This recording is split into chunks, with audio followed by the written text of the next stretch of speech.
Olga Romanoff, or The Syren of the Skies, George Griffith. Prologue. The Prophecy of Knitters. These are the last words of Israel D. Merzger, known in the days of strife as Knitters, the master of the terror, given to the children of deliverance dwelling in the land of Aria, in the 25th year of the peace, which, in the reckoning of the West, is the year 1930.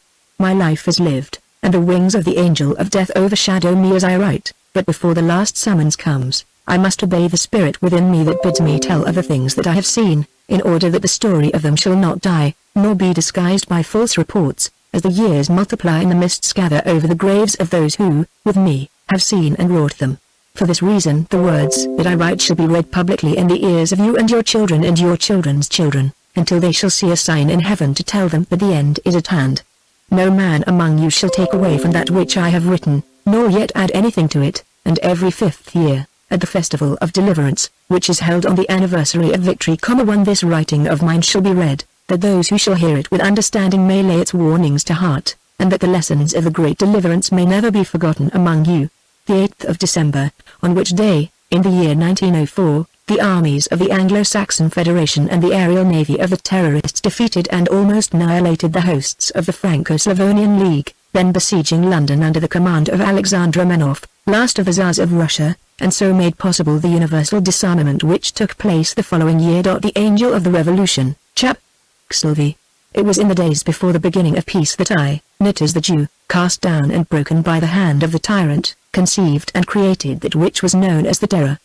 The kings of the earth and their servants trembled before my invisible presence, for my arm was long and my hand was heavy, yet no man knew where or when I should strike, only that the blow would be death to him on whom it should fall, and that nowhere on earth should he find a safe refuge from it. In those days the earth was ruled by force and cunning, and the nations were armed camps set one against the other. Millions of men, who had no quarrel with their neighbors, stood waiting for the word of their rulers to blast the fair fields of earth with the fires of war, and to make desolate the homes of those who had done them no wrong. In the 3rd year of the 20th century, Richard Arnold, the Englishman, conquered the empire of the air, and made the first ship that flew as a bird does, of its own strength and motion. He joined the Brotherhood of Freedom, then known among men as the terrorists, of whom I, Knitters, was the master, and then he built the aerial fleet which, in the day of Armageddon, gave us the victory over the tyrants of the earth. At the same time, Alan Tremaine, a noble of the English people, into whose soul I had caused my spirit to enter in order that he might serve me and bring the day of deliverance nearer, caused all the nations of the Anglo-Saxon race to join hands, from the west unto the east, in a league of common blood and kindred, and they, in the appointed hour, stood between the sons and daughters of men and those who would have enslaved them afresh. The chief of these was Alexander Romanoff, last of the Tsars, or tyrants, of Russia, whose armies, leagued with those of France, Italy, Spain, and certain lesser powers, and assisted by a great fleet of war balloons that could fly, though slowly, wherever they were directed, swept like a destroying pestilence from the western frontiers of Russia to the eastern shores of Britain, and when they had gained the mastery of Europe, invaded England and laid siege to London. But here their path of conquest was brought to an end, for Alan Tremaine and his brothers of the terror called upon the men of Anglo-Saxondom to save their motherland from her enemies, and they rose in their wrath, millions strong, and fell upon them by land and sea, and would have destroyed them utterly, as I had bidden them do. But that Natasha, who was my daughter and was known in those days as the Angel of the Revolution, pleaded for the remnant of them, and they were spared. But the Russians we slew without mercy to the last man of those who had stood in arms against us, saving only the tyrant and his princes and the leaders of his armies. These we took prisoners and sent, with their wives and their children, to die in their own prison land in Siberia, as they had sent thousands of innocent men and women to die before them. This was my judgment upon them for the wrong that they had done to me and mine, for in the hour of victory I spared not those who had not known how to spare. Now they are dead, and their graves are nameless. Their name is a byword among men, for they were strong and they used their strength to do evil. So we made an end of tyranny among the nations, and when the world war was at length brought to an end, we disbanded all the armies that were upon land and sank the warships that were left upon the sea, that men might no more fight with each other. War, that had been called honorable since the world began, we made a crime of blood guiltiness, for which the life of him who sought to commit it should pay, and as a crime, you, the children of those who have delivered the nations from it, shall forever hold it to be. We leave you the command of the air, and that is the command of the world, but should it come to pass as in the progress of knowledge it may well do that others in the world outside area shall learn to navigate the air as you do, you shall go forth to battle with them and destroy them utterly, for we have made it known through all the earth that he who seeks to build a second navy of the air shall be accounted an enemy of peace, whose purpose it is to bring war upon the earth again. Forget not that the bloodlust is but tamed, not quenched, in the souls of men, and that long years must pass before it is purged from the world forever. We have given peace on earth, and to you, our children, we bequeath the sacred trust of keeping it. We have won our world empire by force, and by force you must maintain it. In the day of battle we shed the blood of millions with our truth to win it, and so far the end has justified the means we used. Since the sun set upon Armageddon, and the right to make war was taken from the rulers of the nations, we have governed a realm of peace and prosperity which every year has seen better and happier than that which went before. No man has dared to draw the sword upon his brother, or by force or fraud to take that which was not his by right. The soil of earth has been given back to the use of her sons, and their wealth has already multiplied 100-fold on every hand. Kings have ruled with wisdom and justice, and senates have ceased their wranglings to soberly seek out and promote the welfare of their own countries, and to win the respect and friendship of others. Yet many of these are the same men who, but a few years ago, rend each other like wild beasts in savage strife for the meanest ends, who betrayed their brothers and slaughtered their neighbors, that the rich might be richer, and the strong stronger, in the pitiless battle for wealth and power. They have become peaceful and honest with each other, because we have compelled them to be so, and because they know that the penalty of wrongdoing in high places is destruction swift and certain as the stroke of the hand of fate itself. They know that no man stands so high that our hand cannot cast him down to the dust, and that no spot of earth is so secret and so distant that the transgressor of our laws can find in it a refuge from our vengeance. We stand between the few strong and cunning who would oppress, and the many weak and simple who could not resist them, and when we are gone, you will hear the voice of duty calling you to take our places. When you stand where we do now, remember who you are and the tremendous trust that is laid upon you. You are the children of the chosen out of many nations, masters of the world, and, under heaven, the arbiters of human destiny. You shall rule the world as we have ruled it for 100 years from now. If in that time men shall not have learned the ways of wisdom and justice, you may be sure that they will never learn them, and deserve only to be left to their own foolishness. Since the world began, the path of life has never lain so fair and straight before the sons of men as it does now, and never was it so easy to do the right and so hard to do the wrong. So, for 100 years to come, you shall keep them in the path in which we have set them, and those that would willfully turn aside from it you shall destroy without mercy, lest they lead others into misery and bring the evil days upon earth again. At the 25th celebration of the Festival of Deliverance, you shall give back the scepter of the world empire into the hands of the children of those from whom we took it, because they wielded it for oppression, and not for mercy.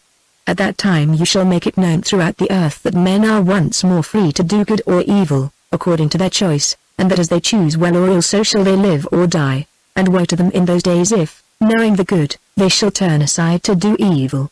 Beyond the clouds that gather over the sunset of my earthly life, I see a sign in heaven as of a flaming sword, whose hilt is in the hand of the master of destiny, and whose blade is outstretched over the habitations of men.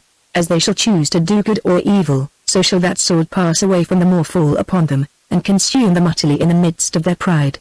And if they, knowing the good, shall elect to do evil, it shall be with them as of old the prophet said of the men of Babylon the Great, their cities shall be a desolation, a dry land and a wilderness, a land wherein no man dwelleth, neither shall any son of man pass thereby. For from among the stars of heaven, whose law I have learned and whose voices I have heard, there shall come the messenger of fate, and his shape shall be that of a flaming fire, and his breath as the breath of a pestilence that men shall feel and die in the hour that it breathes upon them. Out of the depths beyond the light of the sun he shall come, and your children of the 5th generation shall behold his approach. The sister worlds shall see him pass with fear and trembling, wondering which of them he shall smite, but if he be not restrained or turned aside by the hand which guides the stars in their courses, it shall go hard with this world and the men of it in the hour of his passing. Then shall the highways of the earth be waste, and the wayfaring of men cease. Earth shall languish and mourn for her children that are no more, and death shall reign amidst the silence, sole sovereign of many lands. But you, so long as you continue to walk in the way of wisdom, shall live in peace until the end, whether it shall come then or in the ages that shall follow. And if it shall come then, you shall await it with fortitude, knowing that this life is but a single link in the chain of existence which stretches through infinity, and that, if you shall be found worthy, you shall be taught how a chosen few among your sons and daughters shall survive the ruin of the world, to be the parents of the new race, and replenish the earth and possess it. Out of the valley of the shadow of death I stretch forth my hands in blessing to you. the children of the coming time, and pray that the peace which the men of the generation now passing away have won through strife and toil in the fiery days of the terror, may be yours and endure unbroken unto the end. Chapter 1 The Surrender of the World Throne. 100 years had passed since Knitters, the master of the terror, had given into the hands of Richard Arnold his charge to the future generations of the Aryans as the descendants of the terrorists who had colonized the mountain-walled valley of Aria, in Central Africa, were now called, since the man, who had planned and accomplished the greatest revolution in the history of the world, had given his last blessing to his companions in arms and their children, and had turned his face to the wall and died. It was midday, on the 8th of December 2030, and the rulers of all the civilized states of the world were gathered together in St. Paul's Cathedral to receive, from the hands of a descendant of Knitters in the fourth generation, the restoration of the right of independent national rule which, on the same spot 125 years before, had been taken from the sovereigns of Europe and vested in the Supreme Council of the Anglo-Saxon Federation. The period of tutelage had passed. Under the wise and firm rule of the Council and the domination of the Anglo-Saxon race, the Golden Age had seemed to return to the world. For 125 years there had been peace on earth, broken only by the outbreak and speedy suppression of a few tribal wars among the more savage races of Africa and Malaysia. Now the descendants of those who had been victors and vanquished in the World War of 1904, had met to give back and assume the freedom and the responsibility of national independence. The vast cathedral was thronged, as it had been on the momentous day when Knitters had pronounced his judgment on the last of the tyrants of Russia, and ended the old order of things in Europe. But it was filled by a very different assembly to that which had stood within its walls on the morrow of Armageddon. Then the stress and horror of a mighty conflict had set its stamp on every face. Hate had looked out of eyes in which the tears were scarcely dry, and hungered fiercely for the blood of the oppressor. The clash of arms, the stern command and the pitiless words of doom had sounded then in ears which but a few hours before had listened to the roar of artillery and the thunder of battle. That had been the dawn of the morrow of strife, this was the zenith of the noon of peace.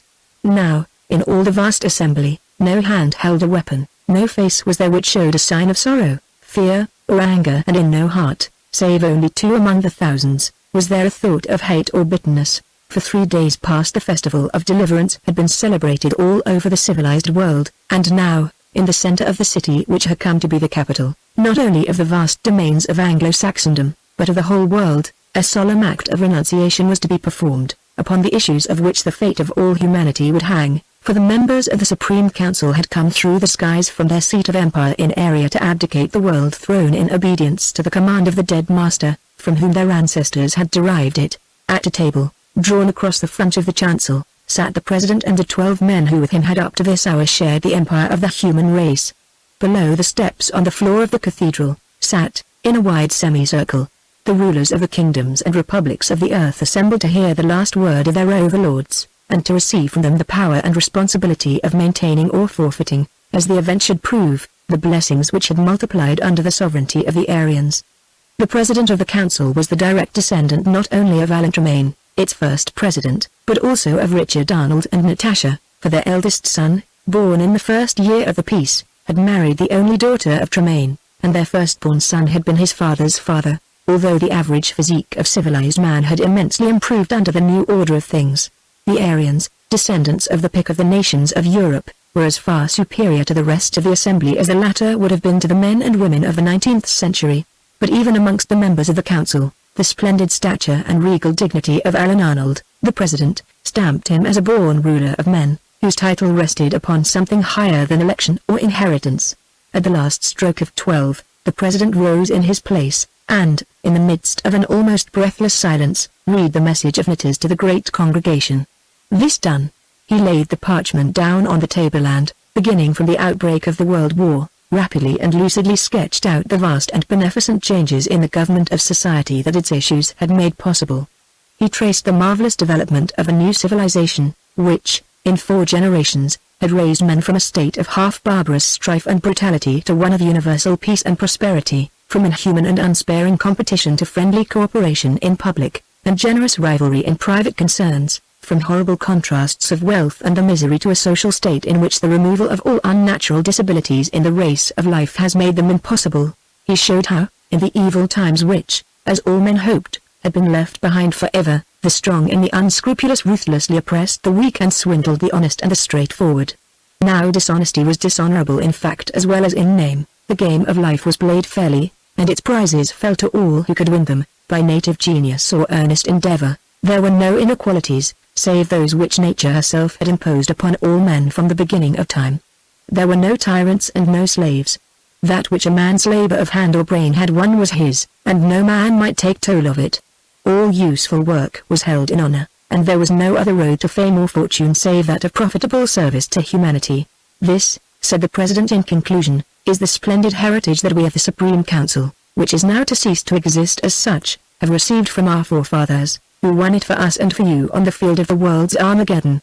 We have preserved their traditions intact, and obeyed their commands to the letter, and now the hour has come for us, in obedience to the last of those commands, to resign our authority and to hand over that heritage to you, the rulers of the civilized world, to hold in trust for the peoples over whom you have been appointed to reign. When I have done speaking I shall no longer be President of the Senate, which for 125 years has ruled the world from pole to pole and east to west. You and your parliaments are henceforth free to rule as you will. We shall take no further part in the control of human affairs outside our domain, saving only in one concern. In the days when our command was established, the only possible basis of all rule was force, and our supremacy was based on the force that we could bring to bear upon those who might have ventured to oppose us or revolted against our rule. We commanded, and we will still command. And I should not be doing my duty, either to my own people or to you, if I did not tell you that the Aryans, not as the world rulers that they have been, but as the citizens of an independent state, mean to keep the power in their own hands at all costs. The empire of earth and sea, saving only the valley of Arya, is yours to do with as you will. The empire of the air is ours, the heritage that we have received from the genius of that ancestor of mine who first conquered it. That we have not used it in the past to oppress you is the most perfect guarantee that we shall not do so in the future, but let all the nations of the earth clearly understand, that we shall accept any attempt to dispute it with us as a declaration of war upon us, and that those who make that attempt will either have to exterminate us or be exterminated themselves. This is not a threat, but a solemn warning, and the responsibility of once more bringing the curse of war and all its attendant desolation upon the earth, will lie heavily upon those who neglect it. A few more needful words and I have done. The message of the Master, which I have read to you, contains a prophecy, as to the fulfillment of which neither I nor any man here may speak with certainty. It may be that he, with clearer eyes than ours, saw some tremendous catastrophe impending over the world, a catastrophe which no human means could avert, and beneath which human strength and genius could only bow with resignation. By what spirit he was inspired when he uttered the prophecy, it is not for us to say. But before you put it aside as an old man's dream, let me ask you to remember, that he who uttered it was a man who was able to plan the destruction of one civilization, and to prepare the way for another and a better. Such a man, standing midway between the twin mysteries of life and death, might well see that which is hidden from our grossest sight. But whether the prophecy itself shall prove true or false, it shall be well for you and for your children's children if you and they shall receive the lesson that it teaches as true. If, in the days that are to come, the world shall be overwhelmed with a desolation that none shall escape, will it not be better that the end shall come and find men doing good rather than evil? As you now set the peoples whom you govern in the right or the wrong path, so shall they walk. This is the lesson of all the generations that have gone before us, and it shall also be true of those that are to come after us. As the seed is, so is the harvest, therefore see to it that you, who are now the free rulers of the nations, so discharge the awful trust and responsibility which is thus laid upon you, that your children's children shall not, perhaps in the hour of humanity's last agony, rise up and curse your memory rather than bless it. I have spoken. Chapter 2. A Crownless King. Late in the evening of the same day, two of the president's audience, the only two who had heard his words with anger and hatred instead of gratitude and joy, were together in a small but luxuriously furnished room. In an octagonal turret rose from one of the angles of a large house on the southern slope of the heights of Hampstead. One was a very old man, whose once giant frame was wasted and shrunken by the slow siege of many years, and on whose withered, careline features death had already set its fatal seal. The other was a young girl, in all the pride and glory of budding womanhood, and beautiful with the dark, imperious beauty that is transmitted, like a priceless heirloom, along a line of proud descent unstained by any drop of base-born blood. Yet in her beauty there was that which repelled as well as attracted. No sweet and gentle woman soul looked out of the great, deep eyes, that changed from dusky violet to the blackness of a starless night as the sun and shade of her varying moods swept over her inner being. Her straight, Dark brows were almost masculine in their firmness, and the voluptuous promise of her full, red, sensuous lips was belied by the strength of her chin and the defiant poise of her splendid head on the strongly molded throat, whose smooth skin showed so dazzlingly white against the dark purple velvet of the collar of her dress. It was a beauty to enslave and command rather than to woo and win, the fatal loveliness of a Cleopatra, a Lucrezia, or a Messalina, a charm to be used for evil rather than for good. In a few years she would be such a woman as would drive men mad for the love of her, and, giving no love in return, use them for her own ends, and cast them aside with a smile when they could serve her no longer. The old man was lying on a low couch of magnificent furs against whose dark luster the grey pallor of his skin and the pure, silvery whiteness of his still thick hair and beard showed up in strong contrast. He had been asleep for the last 4 hours, resting after the exertion of going to the cathedral, and the girl was sitting watching him with anxious eyes, every now and then leaning forward to catch the faint sound of his slow and even breathing, and make sure that he was still alive. A clock in one of the corners of the room chimed 9:15, as the old man raised his hand to his brow and opened his eyes. They rested for a moment on the girl's face, and then wandered inquiringly about the room, as though he expected someone else to be present. Then he said in a low, weak voice, "What time is it? Has Serge come yet?" "No," said the girl, glancing up at the clock, "but it was only 9:15, and he is not due until the hour." "No, I remember. I don't suppose he can be here much before. Meanwhile get me the draft ready, so that I shall have strength to do what has to be done before dash. Are you sure it is necessary for you to take that terrible drug? Why should you sacrifice what may be months or even years of life, to gain a few hours renewed youth?" The girl's voice trembled as she spoke, and her eyes melted in a sudden rush of tears. The one being that she loved in all the world was this old man, and he had just told her to prepare his death draught. "Do as I bid you, child," he said, raising his voice to a querulous cry, "and do it quickly, while there is yet time. Why do you talk to me of a few more months of life to me, whose eyes have seen the snows of 100 winters whitening the earth? I tell you that, drug or no drug, I shall not see the setting of tomorrow's sun. As I slept, I heard the rush of a death angel's wings through the night, and the wind of them was cold upon my brow. Do as I bid you, quick, there is the door telephone. Serge is here." As he spoke, a ring sounded in the lower part of the house. Accustomed to blind obedience from her infancy, the girl choked back her rising tears and went to a little cupboard let into the wall, out of which she took 2 small vials, each containing about a fluid ounce of colorless liquid. She placed a tumbler in the old man's hand, and emptied the vials into it simultaneously. There was a slight effervescence, and the 2 colorless liquids instantly changed to deep red.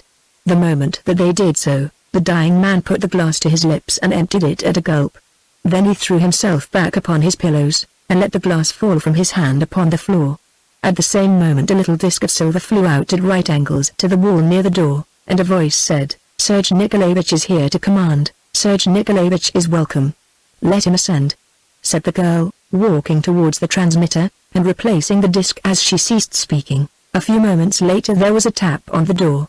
The girl opened it and admitted a tall, splendidly built young fellow of about 22, dressed, according to the winter costume of the time, in a close-fitting suit of dark blue velvet, long boots of soft, brown leather that came a little higher than the knee, and a long, fur-lined, hooded cloak, which was now thrown back, and hung in graceful folds from his broad shoulders.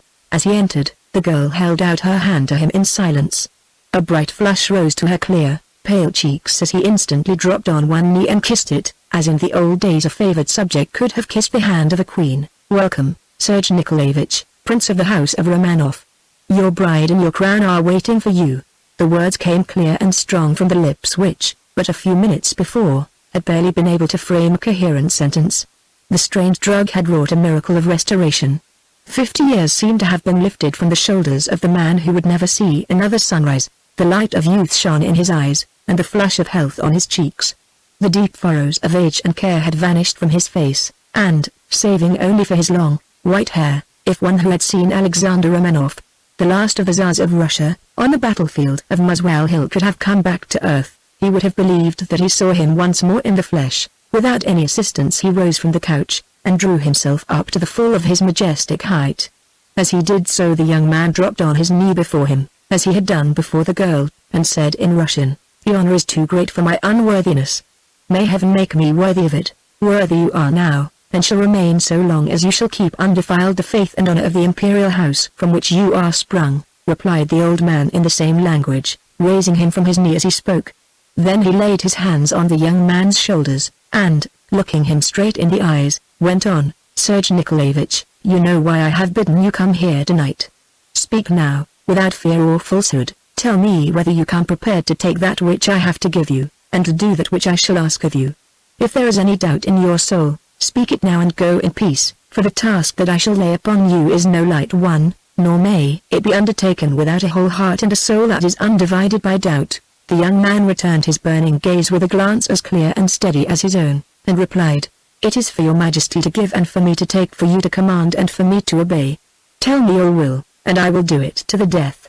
In the hour that I fail, may heaven's mercy fail me too, and may I die as one who is not fit to live. Spoken like a true son of Russia, said the old man, taking his hands from his shoulders and beckoning the girl to his side.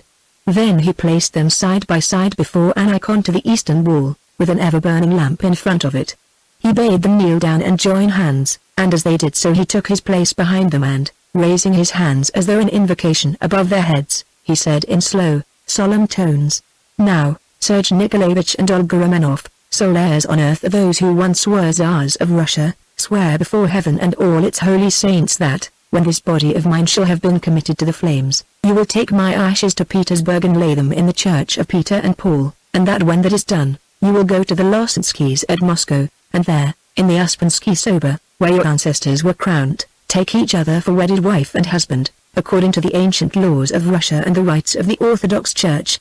The oath was taken by each of the now betrothed pair in turn, and then Paul Romanoff, great-grandson of Alexander, the last of the Tsars, raised them from their knees and kissed each of them on the forehead. Then, taking from his neck a gold chain with a small key attached to it, he went to one of the oak panels, from which the walls of the room were lined, and pushed aside a portion of the apparently solid beading, disclosing a keyhole into which he inserted the key. He turned the key and pulled, and the panel swung slowly out like a door. It was lined with 3 inches of solid steel, and behind it was a cavity in the wall, from which came the sheen of gold and the gleam of jewels. A cry of amazement broke at the same moment from the lips of both Olga and Serge, as they saw what the glittering object was. Paul Romanoff took it out of the steel-lined cavity, and laid it reverently on the table, saying, as he did so, Tomorrow I shall be dead, and this house and all that is in it will be yours. There is my most precious possession, the imperial crown of Russia, stolen when the Kremlin was plundered in the days of the Terror, and restored secretly to my father by the faith and devotion of one of the few who remained loyal after the fall of the empire. In a few hours it will be yours. I leave it to you as a sacred heritage from the past for you to hand on to the future, and with it you shall receive and hand on a heritage of hate and vengeance, which you shall keep hot in your hearts and in the hearts of your children against the day of reckoning when it comes. Now sit down on the divan yonder, and listen with your ears and your hearts as well, for these are the last words that I shall speak with the lips of flesh, and you must remember them, that you may tell them to your children, and perchance to their children after them, as I now tell them to you. For the hour of vengeance may not come in your day nor yet in theirs, though in the fullness of time it shall surely come, and therefore the story must never be forgotten while a Romanoff remains to remember it. The old man, on whom the strange drug that he had taken was still exercising its wonderful effects, threw himself into an easy chair as he spoke, and motioned them with his hand towards a second low couch against one of the walls, covered with cushions and draped with neutral-tinted, silken hangings. Olga, moving, as it seemed, with the unconscious motion of a somnambulist, allowed her form to sink back upon the cushions until she half sat and half reclined on them, and Serge, laying one of the cushions on the floor, sat at her feet, and drew one of her hands unresistingly over his shoulder, and kept it there as though she were caressing him. Thus they waited for Paul Romanoff to teach them the lesson that they had sworn to teach in turn to the generations that were to come. The old man regarded them in silence for a moment or two, and as he did so the angry fire died out of his eyes, and his lips parted in a faint smile as he said, rather in soliloquy to himself than to them, As it was in the beginning, it is now and forever shall be until the end. Empires wax and wane, and dynasties rise and fall. Revolutions come and go, and the face of the world is changed, but the mystery of the sex, the beauty of woman, and the love of man, endure changeless as destiny, for they are destiny itself. As he spoke, the fixed, rigid look melted from Olga's face, the bright flush rose again to her cheeks, and she bowed her royal head, and looked almost tenderly at the blonde, ruddy, young giant at her feet. After all, he was her fate, and she might well have had a worse one. Then after a brief pause, Paul Romanoff began to speak again. Slowly and quietly, with his eyes fixed on the glittering symbol of the vanished sovereignty of his house, as though he were addressing it, and communing with the mournful memories that it recalled from the past. It is 125 years since the hand of Knitters, the Jew, came forth out of the unknown, and struck you from the brow of the last of the Tsars. On the day that Knitters died, I was born, 100 years ago. There are barely a score of men left on earth who have seen and spoken with the men who saw the Great Revolt and the beginning of the Terror, and I alone, of the elder line of Romanoff, remain to pass the story of our house's shame and ruin on, so that it may not be forgotten against the day of vengeance, that I have waited for in vain, but I have no time left for dreams or vain regrets. Listen, children of the present, and take my words with you into the future that it is not given to me to see. He passed his hands upwards over his eyes and brow, and then went on, speaking now directly to Olga and Serge, in a quick, earnest tone, as though he feared that his fictitious strength would fail him before he could say what he had to say. When Alexander, the last of the crowned emperors of Russia, fell down dead on the morning after he reached the mines of Gara, to which the terrorists had exiled him as a convict for life, those who remained of his family, and who had taken no part in the war, were allowed to return to Europe, on condition that they lived the lives of private citizens and sought no share in the government of any country to which they were allied by marriage or otherwise. Only 2 of those who had survived the march to Siberia were able to avail themselves of this permission, and these were Olga, the daughter of Alexander, and Serge Nikolaevich, the youngest son of his nephew Nicholas. These 2 settled at the court of Denmark, and there, 2 years later, Olga married Prince Ingeborg. Her firstborn son, the only one of her children who lived beyond infancy, was my father, as my own firstborn son was yours, Olga Romanoff. Serge married Dagmar, the youngest daughter of the House of Denmark, 3 years later, and from him you, Serge Nikolaevich, are descended in the 4th generation. Thus in you will be united the only 2 remaining branches of the once mighty House of Romanoff. May the day come when, in you or your children, its ancient glories shall be restored. Amen. Said Olga and Serge in a single breath, and as she uttered the words, Olga's eyes fell on the lost crown upon the table, and for the moment they seemed to flame with the inner fires of a quenchless rage.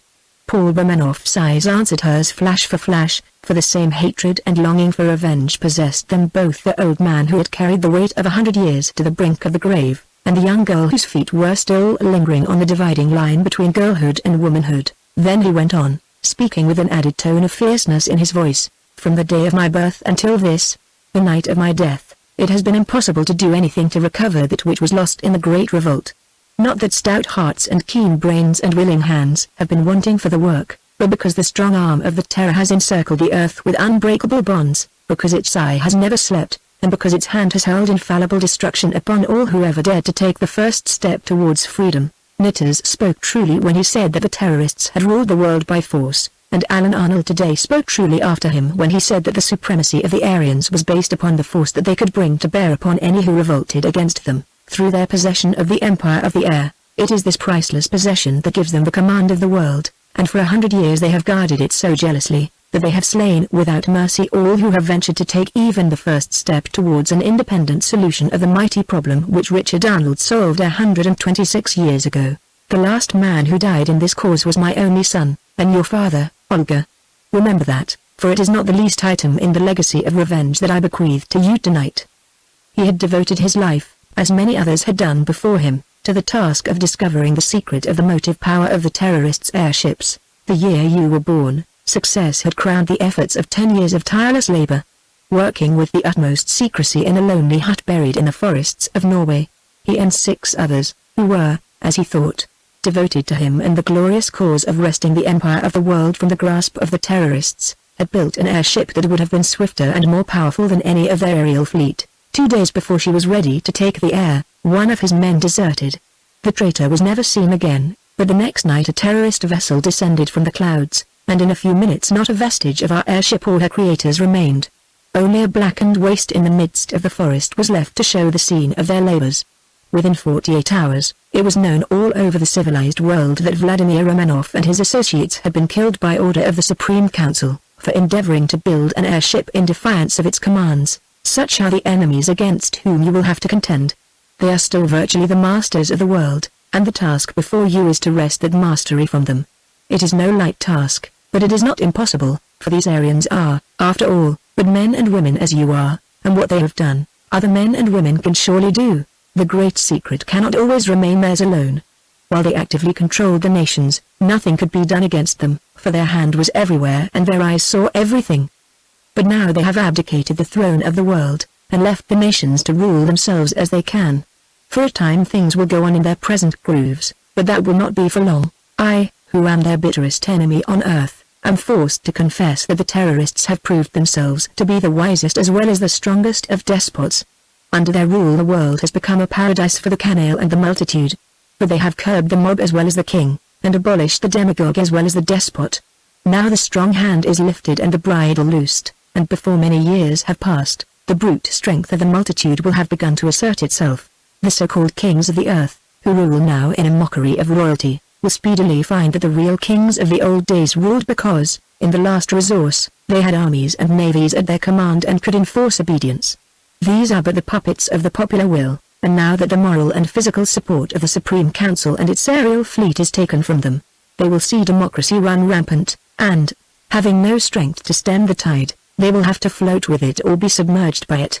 In another generation the voice of the majority, the blind, brute force of numbers, will rule everything on earth. What government there may be, will be a mere matter of counting heads. Individual freedom will by swift degrees vanish from the earth, and human society will become a huge machine grinding all men down to the same level until the monotony of life becomes unendurable. Hitherto all democracies in the history of the world have been ended by military despotisms, but now military despotism has been made impossible, and so democracy will run riot, until it plunges the world into social chaos. This may come in your time or in your children's, but it is the opportunity for which you must work and wait. Even now you will find in every nation, thousands of men and women who are chafing against the limitations imposed on individual aspirations and ambition, and as the rule of democracy spreads and becomes heavier, the number of these will increase, until at last revolt will become possible, nay, inevitable. Of this revolt you must make yourselves the guiding spirits.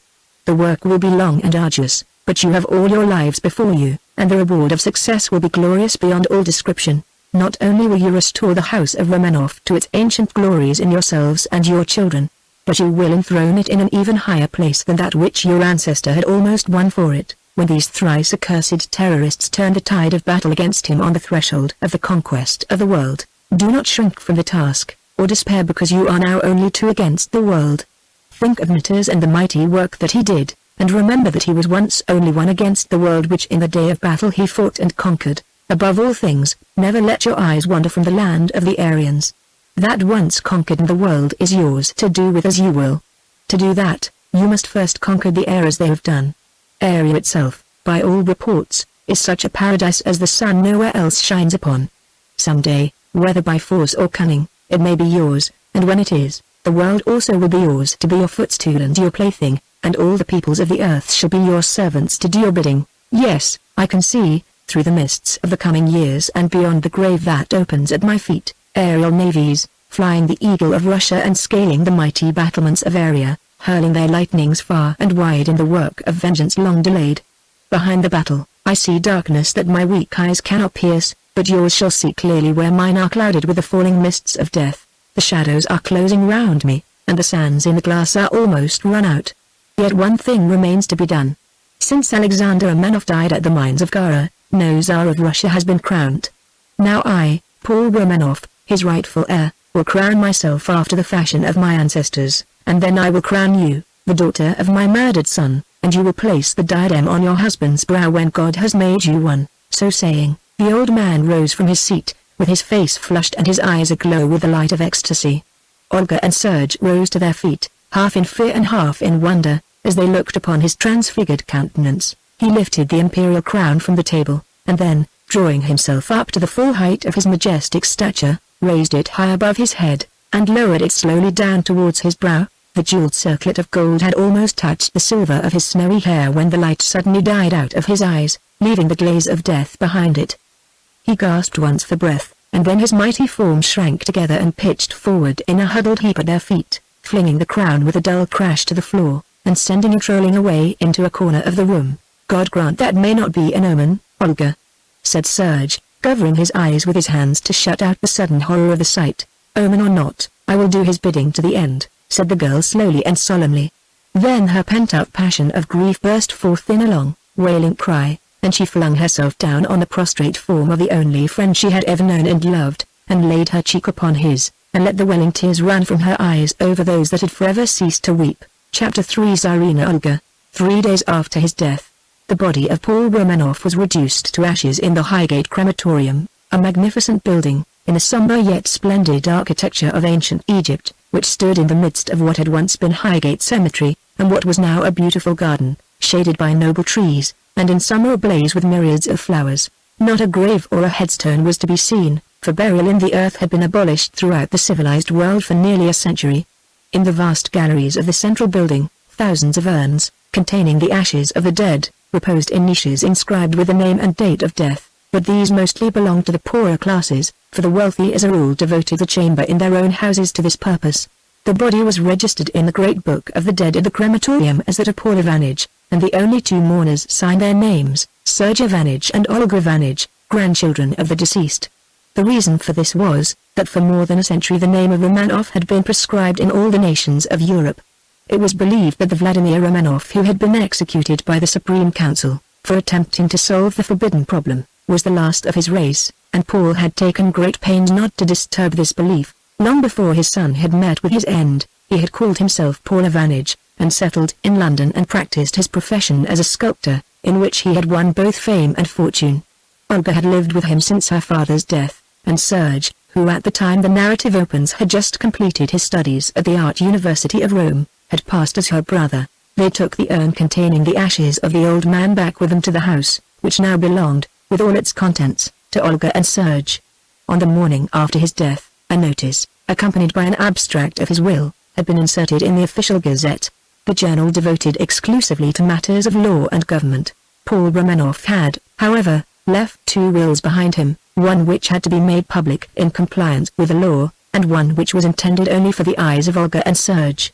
This second will reposed, with the crown of Russia, in the secret recess in the wall of the octagonal chamber, and the instructions endorsed upon it stated that it was to be opened by Serge in the presence of Olga, after they had brought his ashes back to the house and had been legally confirmed in their possession of his property. Consequently, on the evening of the 11th, the two shut themselves into the room, and Olga, who since her grandfather's death had worn the key of the recess on a chain round her neck, unlocked the secret door and gave the will to Serge. As she did so, a sudden fancy seized her. She took the crown from its resting place, and, standing in front of a long mirror which occupied one of the 8 sides of the room from roof to floor, poised it above the lustrous coils of her hair with both hands, and said, half to Serge and half to herself, "What age could not accomplish, youth shall do. By my own right, and with my own hands, I am crowned Tsarina Empress of the Russias in Europe and Asia. As the great Catherine was, so will I be and more, for I will be mistress of the West and the East. I will have kings for my vassals and senates for my servants, and I will rule as no other woman has ruled before me since Semiramis." As she uttered the daring words, whose fulfillment seemed beyond the dreams of the wildest imagination, she placed the crown upon her brow and stood, clothed in imperial purple from head to foot, the very incarnation of loveliness and royal majesty. Serge looked up as she spoke, and gazed for a moment entranced upon her. Then he threw himself upon his knees before her, and, raising the hem of her robe to his lips, said in a voice half choked with love and passion, "And I, who am also of the imperial blood, will be the first to salute you, Tsarina and mistress.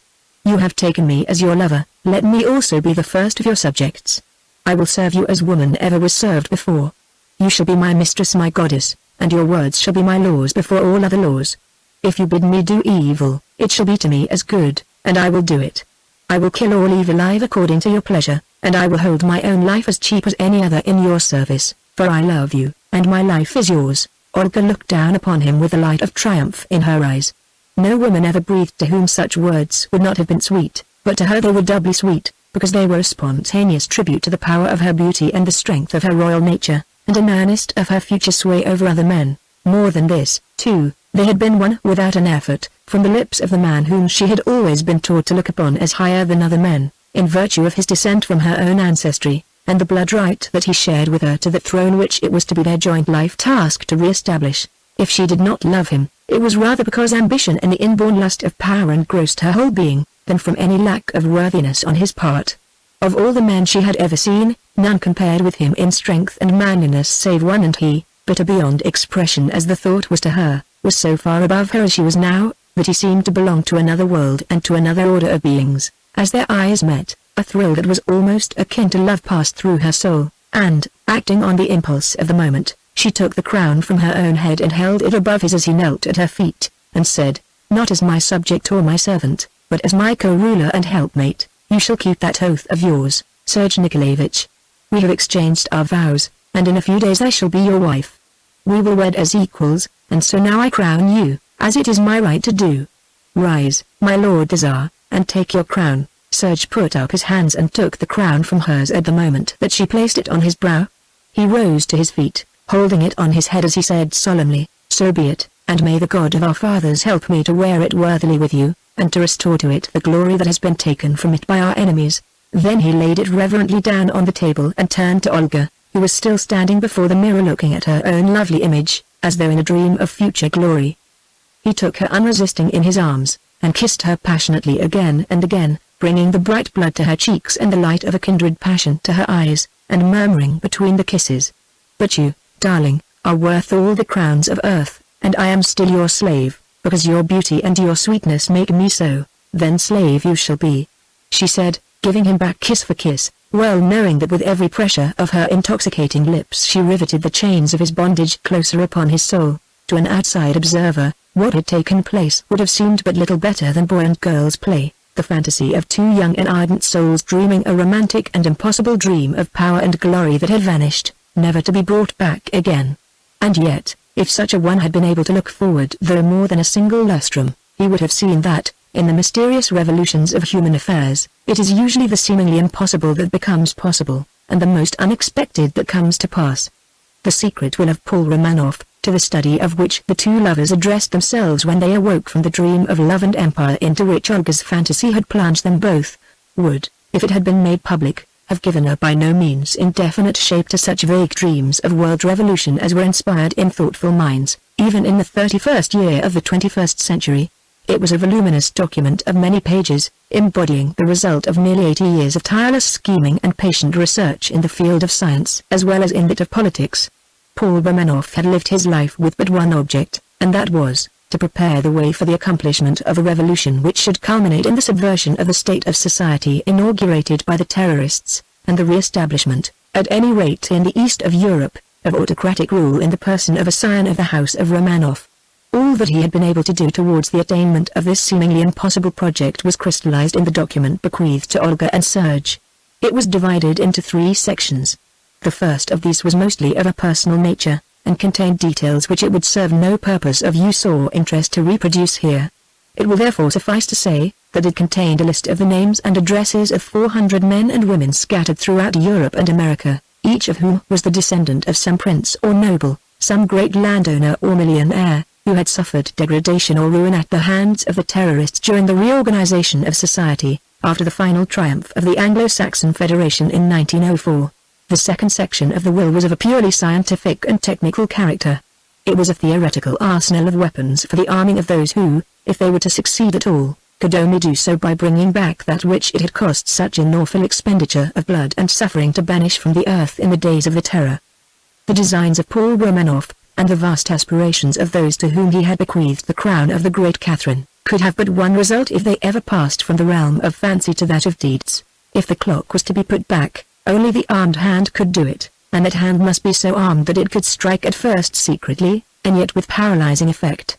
The few would have to array themselves against the many, and if they triumphed, it would have to be by the possession of some such means of terrorism and irresistible destruction as those who had accomplished the revolution of 1904 had wielded in their aerial fleet. By far the most important part of this section of the will consisted of plans and diagrams of various descriptions of airships and submarine vessels, accompanied by minute directions for building and working them. Most of these were from the hand of Vladimir Romanoff, Olga's father, but of infinitely more importance even than all these was a detailed description, on the last page but 2 of a section, of the solution of a problem which had been attempted in the last decade of the 19th century, but which was still unsolved so far as the world at large was concerned. This was the direct transformation of the solar energy locked up in coal into electrical energy, without loss either by waste or transference. How vast and yet easily controlled a power this would be in the hands of those who were able to wield it, may be guessed from the fact that, in the present day, less than 10% of the latent energy of coal is developed as electrical power even in the most perfect systems of conversion. All the rest is wasted between the furnace of the steam engine and the dynamo. It was to electrical power, obtained direct from coal and petroleum, that Vladimir Romanoff trusted for the motive force of his airships and submarine vessels, and which he had already employed with experimental success as regards the former, when his career was cut short by the swift and pitiless execution of the sentence of the Supreme Council.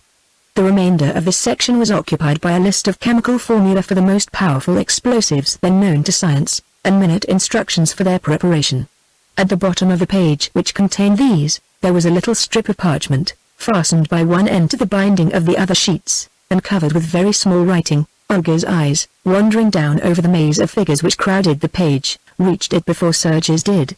One quick glance told her that it was something very different to the rest.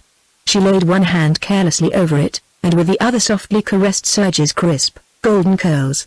As he looked round in response to the caress, their eyes met, and she said in her sweet, low, witching voice, "Dearest, I have a favor to ask of you, not a favor to ask, but a command to give." "You mean? Speak, and you are obeyed." "Have I not sworn obedience?" he replied, laying his hand upon her shoulder and drawing her lovely face closer to his as he spoke. "No, it is only a favor," she said, with such a smile as Antony might have seen on the lips of Cleopatra. "I want you to leave me alone for a little time, for half an hour, and then come back and finish reading this with me. You know my brain is not as strong as yours, and I feel a little bewildered with all the wonderful things that there are in this legacy of my father's father. Before we go any further, I should like to read it all through again by myself, so as to understand it thoroughly. So suppose you go to your smoking room for a little, and leave me to do so. I shall not take very long, and then we will go over the rest together. But we have only a couple more pages to read, sweet one, and then I will go over it all again with you, and explain anything that you have not understood." As he spoke, Serge's eyes never wavered for a moment from hers. Could he but have broken their spell, he might have seen that she was hiding something from him under her little, white hand and shapely arm. She brought her red, smiling lips still nearer to his as she almost whispered in reply, "Well, it is only a girl's whim, after all. But still I am a girl. Come, now, I will give you a kiss for 20 minutes solitude, and when you come back, and we have finished our task, you shall have as many more as you like." The sweet, tempting lips came closer still, and the witching spell of her great dusky eyes grew stronger as she spoke. How was he to know what was hanging in the balance in that fateful moment? He was but a hot-blooded youth of 20, and he worshipped this lovely, girlish temptress, who had not yet seen 17 summers, with an adoration that blinded him to all else but her and her intoxicating beauty. He drew her yielding form to him until he could feel her heart beating against his, and as their lips met, the promised kiss came from hers to his. He returned it threefold, and then his arm slipped from her shoulder to her waist, and he lifted her like a child from her chair, and carried her, half laughing and half protesting, to the door, claimed and took another kiss before he released her, and then put her down and left her alone without another word. "Alas, poor Serge," she said, as the door closed behind him, "you are not the first man who has lost the empire of the world for a woman's kiss. Before, I saw that you were my equal and helpmate. Now you and all other men, yes, not even excepting he who seems so far above me, now shall be my slaves and do my bidding, so blindly that they shall not even know they are doing it. Yes, the weapons of war are worth much, but what are they in comparison with the souls of the men who will have to use them?" In half an hour Serge came back to finish the reading of the will with her.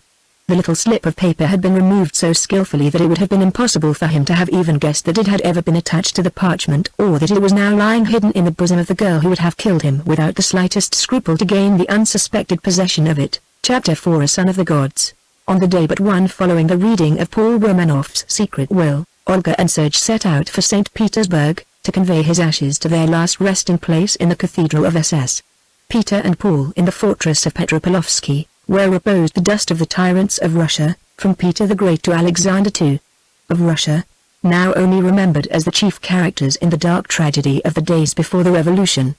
The intense love of the Russians for their country had survived the tremendous change that had passed over the face of society, and it was still the custom to bring the ashes of those who claimed noble descent and deposit them in one of their national churches, even when they had died in distant countries. The station from which they started was a splendid structure of marble, glass, and aluminium steel, standing in the midst of a vast, abundantly wooded garden, which occupied the region that had once been made hideous by the slums and sweating dens of Southwark. The ground floor was occupied by waiting rooms, dining saloons, conservatories, and winter gardens, for the convenience and enjoyment of travelers, and from these lifts rose to the upper story, where the platforms and lines lay under an immense crystal arch. 12 lines ran out of the station, divided into 3 sets of 4 each. Of these, the center set was entirely devoted to continental traffic, and the lines of this system stretched without a break from London to Pekin. The cars ran suspended on a single rail upheld by light, graceful arches of a practically unbreakable alloy of aluminium, steel, and zinc, while about a fifth of their weight was borne by another single insulating rail of forged glass, the rediscovery of the lost art of making which had opened up immense possibilities to the engineers of the 21st century. Along this lower line the train ran, not on wheels, but on lubricated bearings, which glided over it with no more friction than that of a steel skate on ice. On the upper rail ran double-flanged wheels with ball bearings, and this line also conducted the electric current from which the motive power was derived. The 2 inner lines of each set were devoted to long-distance, express traffic, and the 2 outer to intermediate transit, corresponding to the ordinary trains of the present day. Thus, for example, the train by which Olga and Serge were about to travel, stopped only at Brussels, Berlin, Königsberg, Moscow, Nizhny Novgorod, Tomsk, Tobolsk, Irkutsk, and Pekin, which was reached by a line running through the Salinga Valley and across the Great Desert of Shamu, while from Irkutsk another branch of the line ran northeastward via Irkutsk to the East Cape, where the Bering Bridge united the systems of the Old World and the New. The usual speed of the expresses was 150 miles an hour, rising to 200 on the long runs, and that of the ordinary trains, from 100 to 150. Higher speeds could of course be attained on emergencies, but these had been found to be quite sufficient for all practical purposes. The cars were not unlike the Pullmans of the present day, save that they were wider and roomier, and were built not of wood and iron, but of aluminium and forged glass.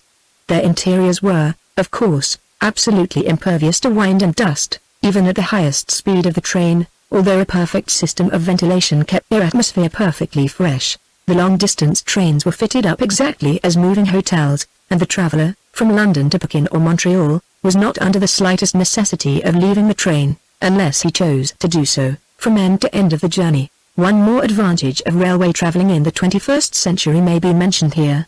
It was entirely free, both for passengers and baggage.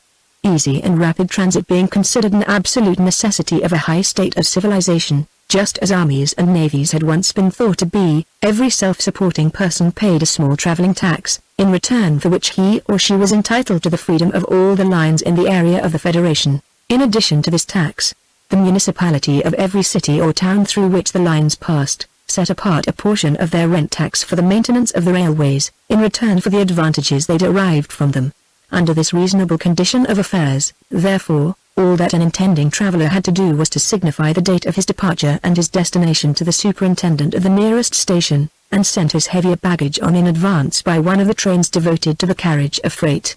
A place was then allotted to him, and all he had to do was to go and take possession of it. The Continental Station was comfortably full of passengers when Olga and Serge reached it, about 15 minutes before the departure of the Eastern Express, for people were leaving the capital of the world in thousands just then, to spend Christmas and New Year with friends in the other cities of Europe, and especially to attend the great winter festival that was held every year in St. Petersburg in celebration of the anniversary of Russian freedom. 10 minutes before the express started, they ascended in one of the lifts to the platform, and went to find their seats. As they walked along the train, Olga suddenly stopped and said, almost with a gasp, "Look, Serge. There are 2 Aryans, and one of them is Dash." "Who?" said Serge, almost roughly.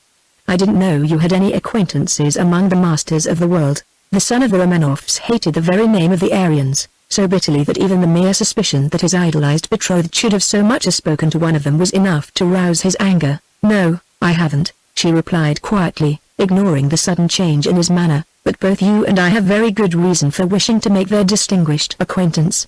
I recognize one of these because he sat beside Alan Arnold, the president of the council, in St. Paul's, when they were foolish enough to relinquish the throne of the world in obedience to an old man's whim.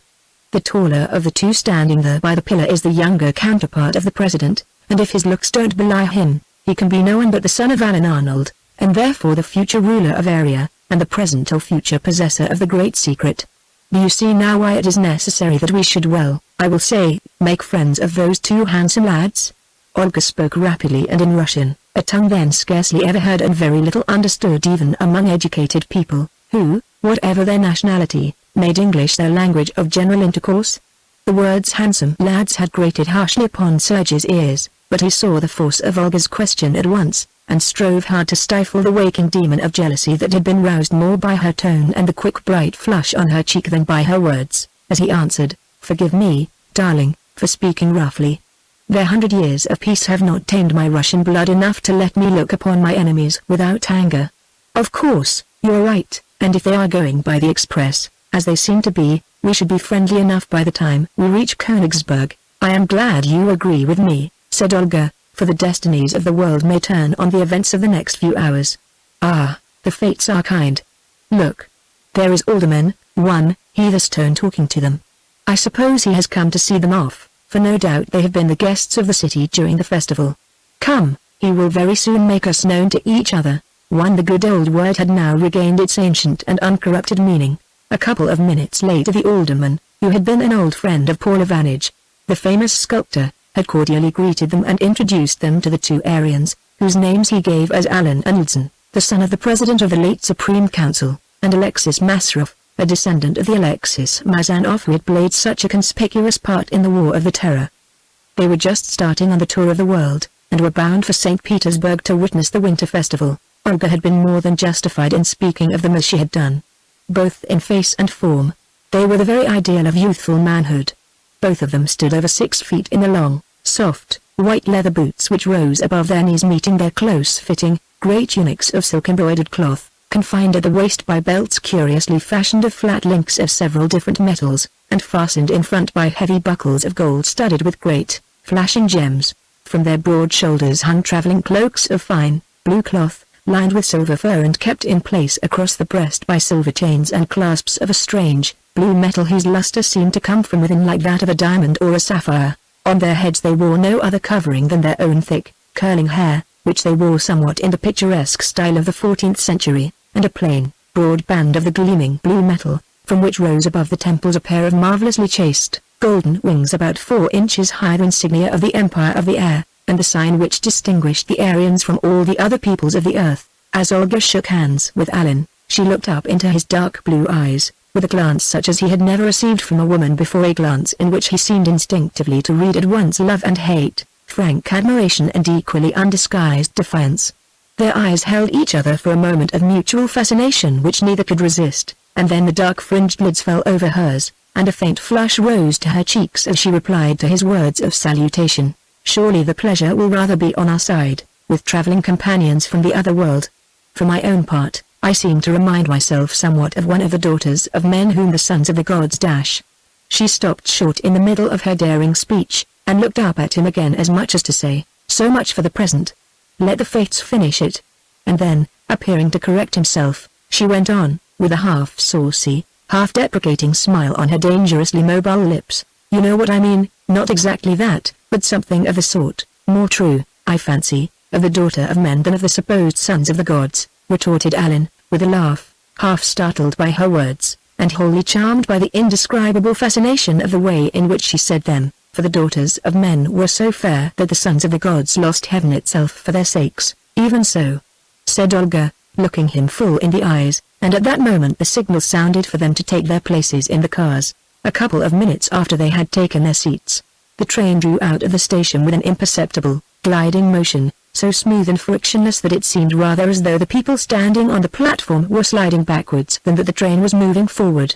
The speed increased rapidly, but so evenly that, almost before they were well aware of it, the passengers were flying over the snow-covered landscape, under the bright, heatless sun and pale, steel blue sky of a perfect winter's morning, at 100 miles an hour, the speed ever increasing as they sped onward. The line followed the general direction of the present route to Dover, which was reached in about half an hour.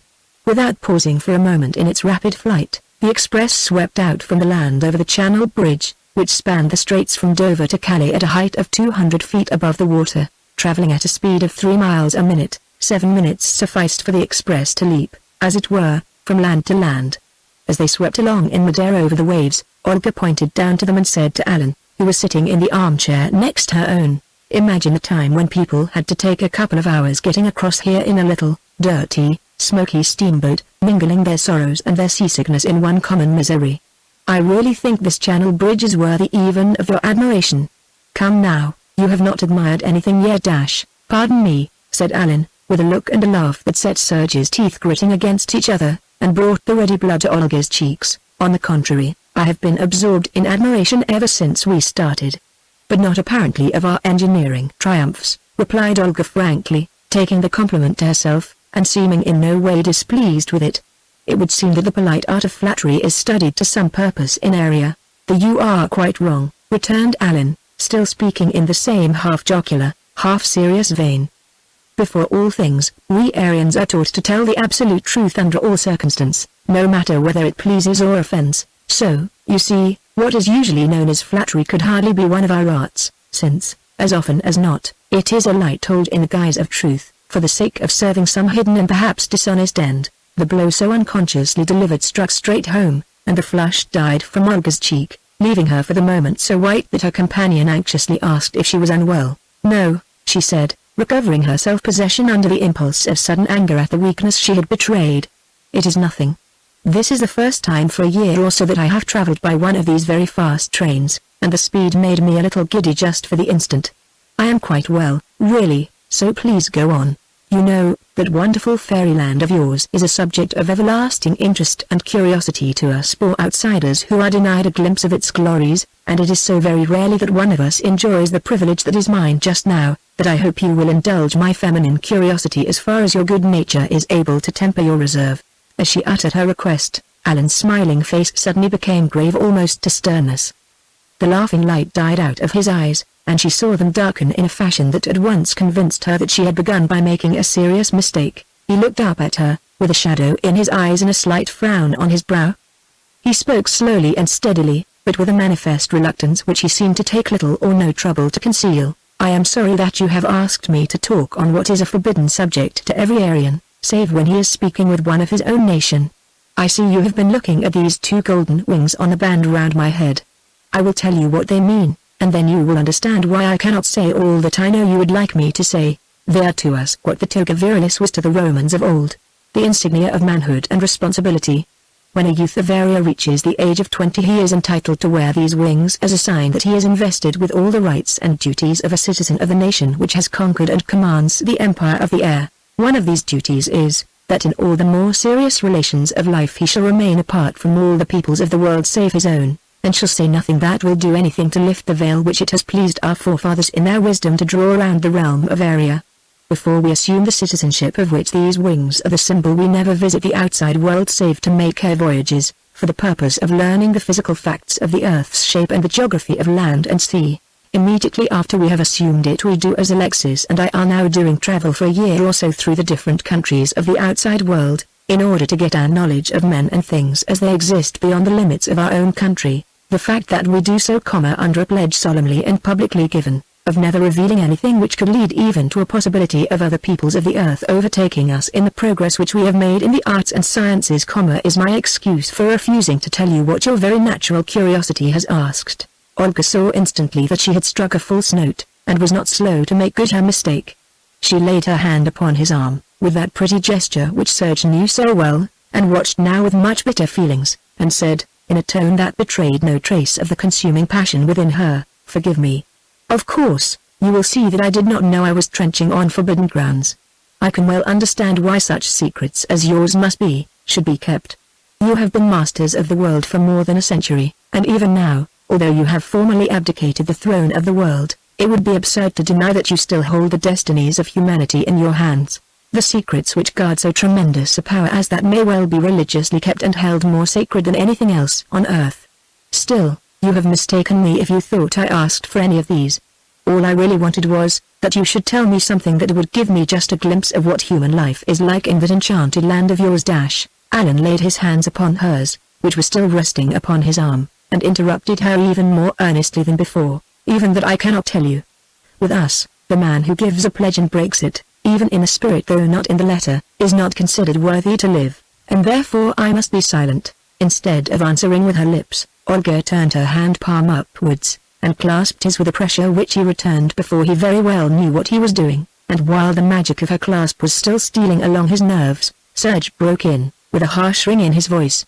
But pardon me for interrupting what seems a very pleasant conversation with my sister. I should like to ask, with all due deference to the infinitely superior wisdom of the rulers of Aria, whether it is not rather a risky thing for you to travel thus about the world, possessing secrets which any man or woman would almost be willing to die even to know for a few minutes, when, after all, you are but human even as the rest of humanity are.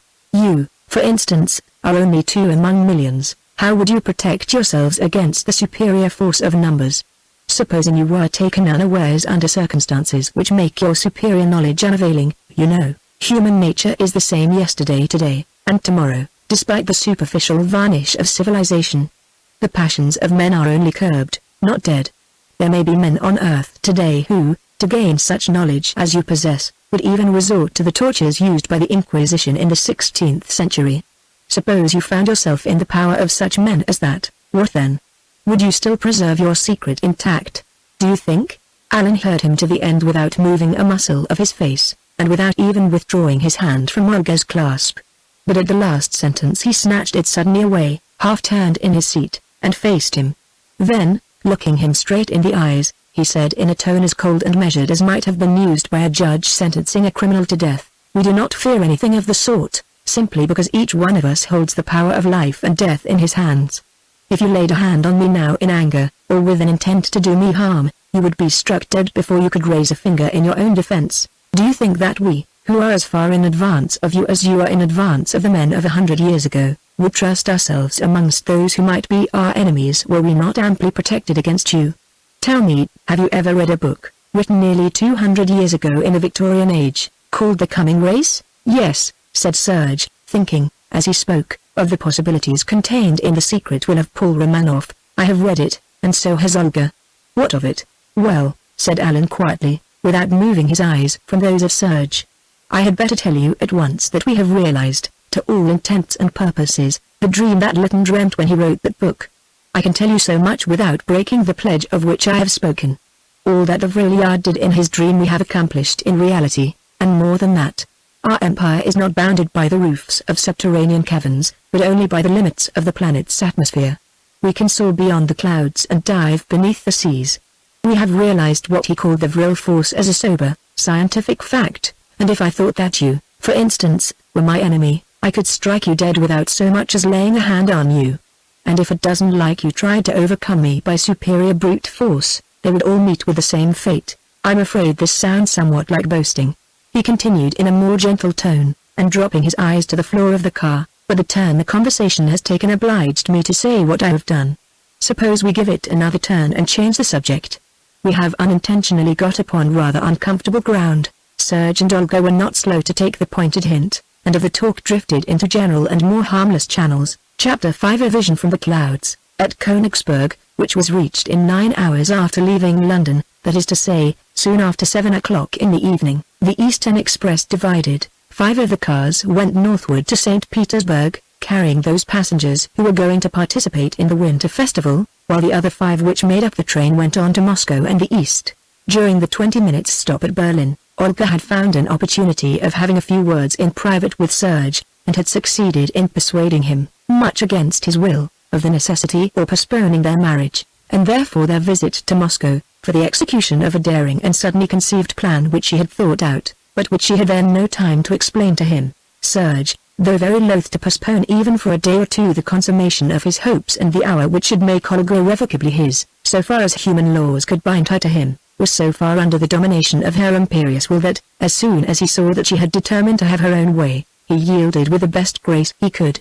Olga chided him gently and yet earnestly for his outbreak of temper towards Alan, and told him plainly that, where such tremendous issues were concerned as those which were involved in the struggle which sooner or later they must wage with the Aryans, no personal considerations whatever could be permitted a moment's serious thought. If she could sacrifice her own feelings, and disguise her hatred of the tyrants of the world under the mask of friendliness, for the sake of the ends to which both their lives were devoted, surely he, if he were at all worthy of her love, could so far trust her as to restrain the unreasoning jealousy of which he had already been guilty. Either, she told him, he must trust to her absolutely for the present, or he must take the management of affairs into his own hands, and, as she said in conclusion, He must find some influence stronger than hers in their dealings with him who would one day be the ruler of Area, and, therefore, the real master of the world, should it ever be possible to dispute the empire of Earth with the Aryans. From the influence which he exercised over himself, Serge knew only too well that he could not hope to rival her in this regard where a man was concerned, and so he perforce agreed to her proposal, and for the present left the conduct of affairs in her hands. A telephonic message was therefore sent from Königsberg to the friends who expected them at Vorobiev, near Moscow, to tell them of the change in their plans, and when the train once more glided out over the frozen plains of the north, the four were once more seated together in the brilliantly lighted car, which flashed like a meteor through the gathering darkness of the winter's night. About half an hour after they had passed what had once been the jealously guarded Russian frontier, a dazzling gleam of light suddenly blazed down from the black darkness overhead, and Olga, who was sitting by one of the windows of the car, bent forward and said, "Look there." "What is that?" "There is a bright light shining down out of the clouds on the train." Alan saw the flash across the windows, and, without even troubling to look up at its source, said, "Oh, I suppose that'll be the airship that was ordered to meet us at St. Petersburg. You know, we usually have one of them in attendance, when we trust ourselves alone among our possible enemies of the outer world." The last sentence was spoken with a quiet irony, which brought home both to Olga and Serge the not very pleasant conviction that their previous conversation had by no means been forgotten. Serge, perhaps fearing to give utterance to his thoughts, remained silent, but Olga looked at Alan with a half-saucy smile, and said almost mockingly, "Your Majesties of Area may well esteem yourselves impregnable, while you have such a bodyguard as that at your beck and call. I suppose that airship would not have the slightest difficulty in blowing this train, and all it contains, off the face of the earth at a moment's notice, if it had orders to do so?" "Not the slightest," said Alan quietly. "But in proof of the fact that it has no such hostile intentions, you shall, if you please, take a voyage beyond the clouds in it the day after tomorrow, from St. Petersburg." "What?" said Olga, her cheeks flushing and her eyes lighting up at the very idea of such an experience.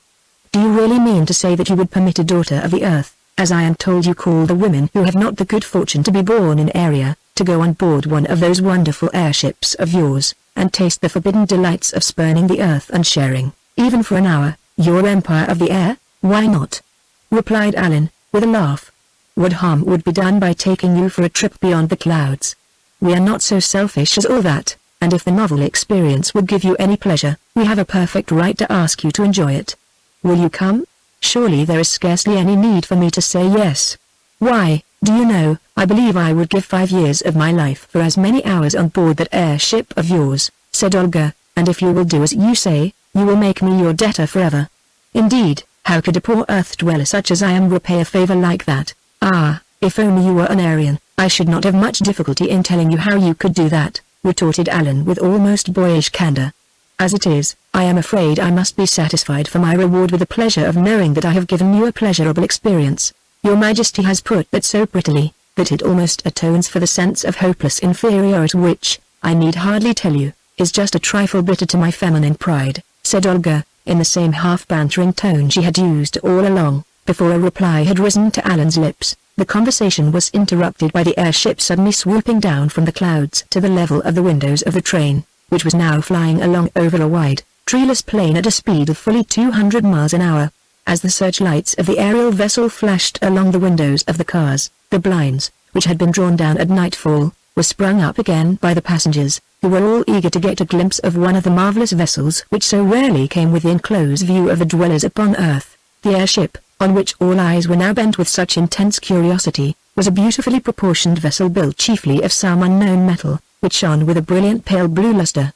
Her hull was about 200 feet from stem to stern, not counting a long, ram-like projection which stretched some 25 feet in front of the stem, with its point level with the keel, or rather, with the 3 keels, the center one shallow and the 2 others very deep, which were obviously shaped so as to enable the craft either to stand upright on land or to sail upon the water if desired. From each of her sides spread out 2 great wings, not unlike palm leaves in shape, measuring some 100 feet from point to point, and about twice the width of the vessel's deck, which was, as nearly as could be judged, 20 feet amidships. These wings were made of some white lustrous material, which shone with a somewhat more metallic sheen than silk would have done, and were divided into a vast number of sections by transverse ribs. These sections vibrated and undulated rhythmically from front to rear with enormous rapidity, and evidently not only sustained the vessel in the air, but also aided in her propulsion. 3 seemingly solid discs, which glittered brilliantly in the light from the train, marked the positions of the airship's propellers, of which one revolved on a shaft in a straight line with the center of the deck, while the shafts of the other 2 were inclined outwards at a slight angle from the middle line.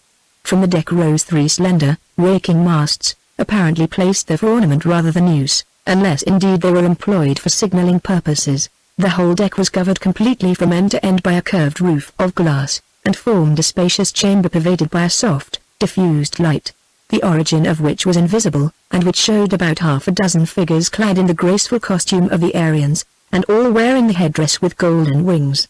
From under the domed, crystal roof projected 10 long, slender guns, 2 over the bows, 2 over the stern, and 3 over each side, at equal intervals. Such was the wonderful craft which swept down from the darkness of the wintry sky, in full view of the passengers in the cars, and lighted up the snowy landscape for 3 or 4 miles ahead and astern with the dazzling rays of her 2 searchlights.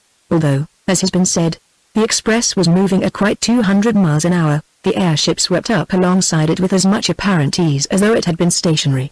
Amid the murmurs of irrepressible admiration which greeted it from the passengers, it glided smoothly nearer and nearer, until the side of one of its wings was within 10 feet of the car windows.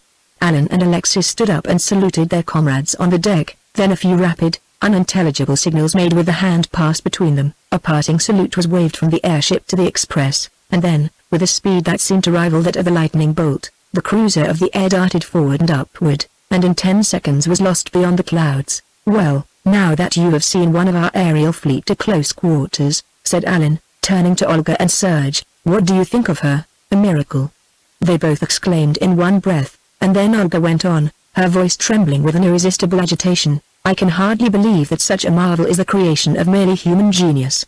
There is something appalling in the very idea of the awful power lying in the hands of those who can create and command such a vessel as that.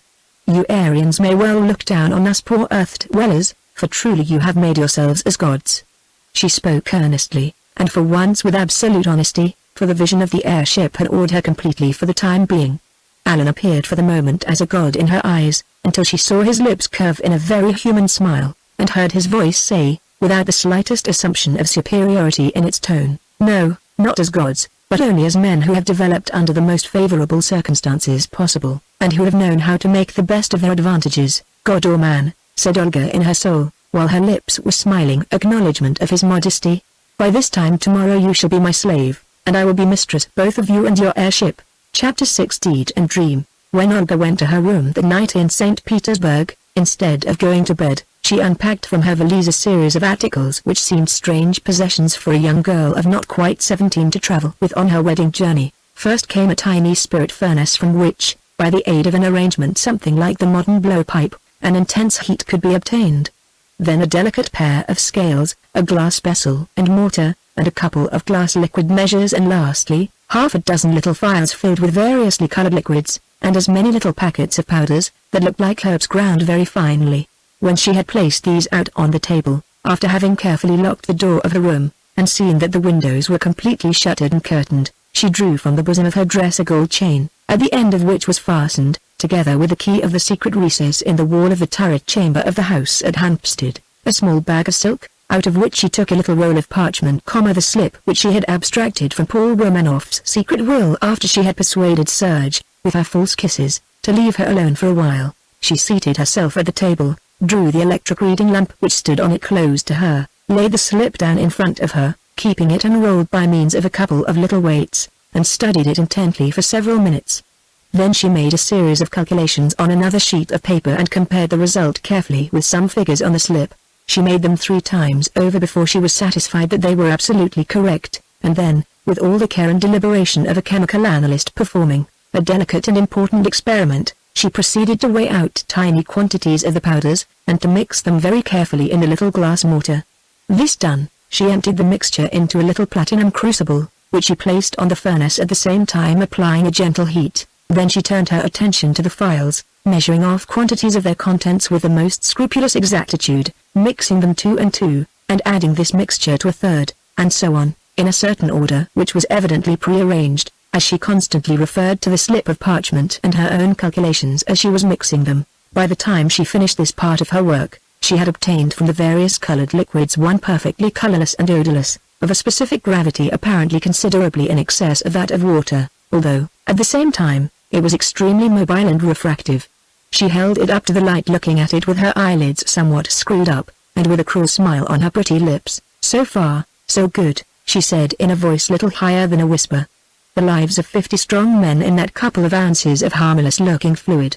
If anyone could see me just now, I fancy they would take me rather for a witch or a poisoner of the 15th century than for a girl of the 21st. Well, my friend Alan, your mysterious power may kill more quickly, but not more surely than this, and this, too, will take a man out of the world so easily that not even he himself will know that he is going common, not even when he sinks into the sleep from which he will awake on the other side of the shadows. So much for the bodies of our enemies, and now for their souls. I don't want to kill wholesale, at least, not just yet, and as for you, my Alan, you are far too splendid, too glorious a man to be killed, to say nothing of your being so much more useful alive. No, I have a very much pleasanter fate in store for you." Just then the little clouds of incense smokes began to rise from the crucible in which were the mixed powders, and a faint, pleasant perfume began to diffuse itself. She stopped her soliloquy, measured off exactly half of the liquid, and patiently poured it, drop by drop, into the crucible, at the same time gradually increasing the heat. The vapor gradually disappeared, and the perfume died away. When she had poured in the last drop, she began slowly stirring the mixture with a glass rod. It gradually assumed the consistency of thick syrup, and after stirring it for 3 minutes by her watch, which lay on the table beside her, she extinguished the electric lamp and waited. In a few seconds a pale, orange-colored flame appeared hovering over the crucible. As its ghostly light fell upon her anxious features, she caught sight of herself in a mirror let in for the wall on the opposite side of the table. She started back in her chair with an irrepressible shudder. For the first time in her life she saw herself as she really was. The weird, unearthly light of the flame changed the clear, pale olive of her skin into a sallow red, and cast what looked like a mist of vapor tinged with blood across the dark luster of her dusky eyes. It seemed as though the light that she had called forth from the darkness had melted the beautiful mask which hid her inner self from the eyes of men, and revealed her naked soul incarnate in the evil shape that should have belonged to it. Suddenly the flame vanished. She turned on the switch of the lamp, placed a platinum cover over the crucible with a pair of light, curved tongs, and, with a quick half-turn, screwed it hermetically down. Then she turned the heat of the furnace onto the full, rose from her chair, and stretched herself, with her linked hands above her head, till her lithe, girlish form was drawn up to its full height in front of the mirror. She looked dreamily from under her half-closed lids at the perfect picture presented by the reflection, and then her tightly closed lips melted into a smile, and she said softly to herself, "Ah, that is a different sort of picture. I wonder what Alan would have thought if he could have seen that one? I don't think I should have taken my trip in the airship tomorrow if he had done. Well, I have seen myself as I am, what 4 generations of inherited hate and longing for revenge have made me. In the light of that horrible flame I might have sat for the portrait of the lost soul of Lucrezia Borgia. Well, if mine is lost, it shall be lost for something worth the exchange. Better to rule in hell than serve in heaven, as old Milton said, and after all, who knows? Bah! That is enough of dreaming, when the time for doing is so near. I must get some sleep tonight, or my eyes will have lost some of their brightness by tomorrow." So saying, she busied herself putting away her phials, and powders, and apparatus. The half of the colorless liquid she had left she carefully decanted into a tiny flask, over the stopper of which she screwed a silver cap that had a little ring on the top, and this she hung on the chain round her neck. She replaced the slip of parchment in its silken bag, and carefully burned the paper on which she had made her calculations. By this time the bottom of the crucible was glowing red hot. She noted the time that had elapsed since she had screwed the cap down, waited 5 minutes longer, and then extinguished the furnace, undressed, and got into bed, and in half an hour was sleeping as quietly as a little child. She had set the chime of her repeating watch to sound at 6, and hung the watch close above her head. Calm as her sleep was at first, it was by no means dreamless, and her dreams were well fitted to be those of a guilty soul slumbering after a work of death. She saw herself standing with Alan on the glass dome deck of the airship, beneath the light of a clear, white moon sailing high in the heavens, and a host of brilliant stars glittering out of the deep blue depths beyond it. Far below them lay an unbroken cloud sea of dazzling whiteness, which stretched away into the infinite distance on all sides, until it seemed to blend with the moonlight and melt into the sky. Then the scene changed, and the airship swept downwards in a wide, spiral curve, and plunged through the noiseless billows of the shadowy sea. As she did so, A fearful chorus of sounds rose up from the earth below. The moonlight and starlight were gone, and in their place the lurid glare of burning cities and blazing forests cast a fearful radiance up through the great eddying waves of smoke, and reflected itself on the undersurface of the clouds. Now the airship swept hither and thither with bewildering rapidity, like the incarnation of some fearful spirit of destruction. Alan had vanished, and she was giving orders rapidly, and men were working the long, slender guns in a grim silence that contrasted weirdly with the horrible din that rose from the earth. She saw neither smoke nor flame from the guns, nor heard any sound as they were discharged, but every time she raised her hand, the motion was followed within a few seconds by a shaking of the atmosphere, a dull roar from the earth, and the outburst of vast, dazzling masses of flame, before which the blaze of the conflagration paled. She looked down with fierce exultation upon the scene of carnage and destruction, and as she gazed upon it, the fires died away. The roar of the explosions began to sound like echoes in the distance, and when the landscape of her dreamland took definite shape again, the airship was hovering over a vast, oval valley, walled in by mighty mountain masses, surmounted by towering peaks, on some of which crests of everlasting snow and ice shone undissolved in the rays of the tropical sun. The valley itself was of such incomparable and fairy-like beauty, that it seemed to belong rather to the realm of imagination than to the world of reality. A great lake lay in the center, its emerald shores lined with groves of palms and orange trees, and fringed with verdant islets spangled with many-colored flowers. On the northern shore of the lake lay a splendid city of marble palaces, surrounded by shady gardens, and divided from each other by broad, straight streets, smooth as ivory and spotless as snow, and lined with double rows of wide-spreading trees, which cast a pleasant shade along their sides. In the midst of a vast square, in the center of the city, rose an immense building of marble of perfect whiteness surmounted by a great golden dome, which in turn was crowned by the silver shape of a woman with great spreading wings, which blazed and scintillated in the sunlight as though they had been fashioned of sheets of crystal, pure and translucent as diamonds. All over the valley, villas and palaces of marble were scattered in cool ravines and on shaded, wooded slopes, and as far as her eye could reach, vast expanses of garden and emerald pastures, and golden cornfields stretched away over hill and vale, until the most remote were met by the cool, dark forests which clothed the middle slopes of the all-encircling mountains, and themselves gave place higher up to dark, frowning precipices, vast walls of living rock, rising thousands of feet sheer upwards, and ending in the mighty peaks which stood like eternal sentinels guarding this enchanted realm. If she had had her will, she would have gazed forever upon this delightful scene, but the spirit of the dream was not to be controlled, and it faded from her sight just as the picture of death and desolation had done.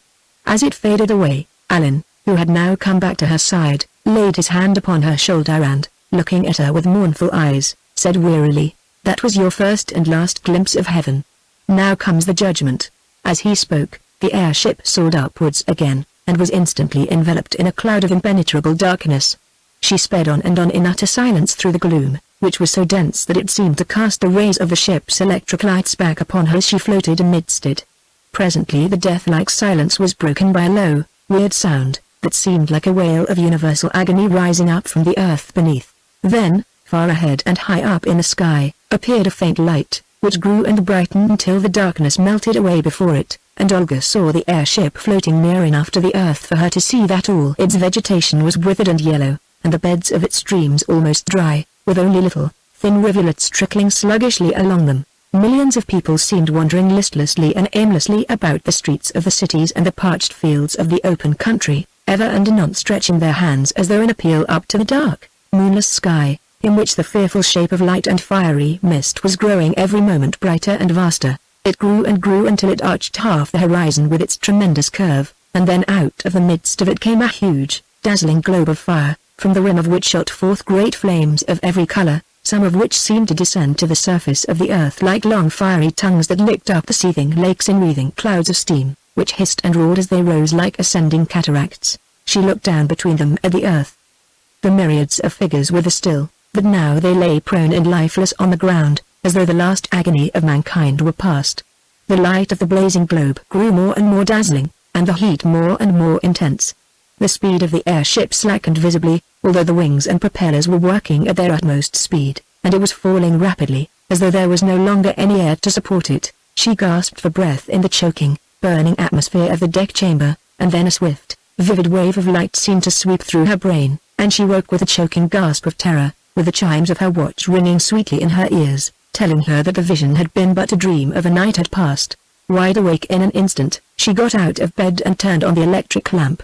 As the room had been perfectly warmed all that night by the electric conduction stoves, which were then in almost universal use, she only stopped to throw a fur-lined cloak round her shoulders before she went to remove the cap of the crucible. She peered anxiously into the vessel, and saw about 2 fluid ounces of a dark, glittering liquid, from the surface of which the light of the lamp was reflected as though from a mirror. With hands that trembled slightly, in spite of the great effort she made to keep her nerves in check, she poured the precious fluid into one of the glass measures that she had used the night before. Seen through the glass, its color was a deep, brilliant blue and, like the white liquid first prepared, shone as though with an inherent, light-giving power of its own. She held it up admiringly to the light, and said to herself, with the same cruel smile that had curved her lips when she had contemplated the other fluid, "How beautiful it is! It might be made of sapphires dissolved in some potent essence. In reality, it is an elixir capable of dissolving the souls of men. Ah, my proud masters of the world, we shall soon see how much your boasted powers avail you against this and a woman's wit and hatred, and you, my splendid Ellen, before tomorrow night you shall be at my feet.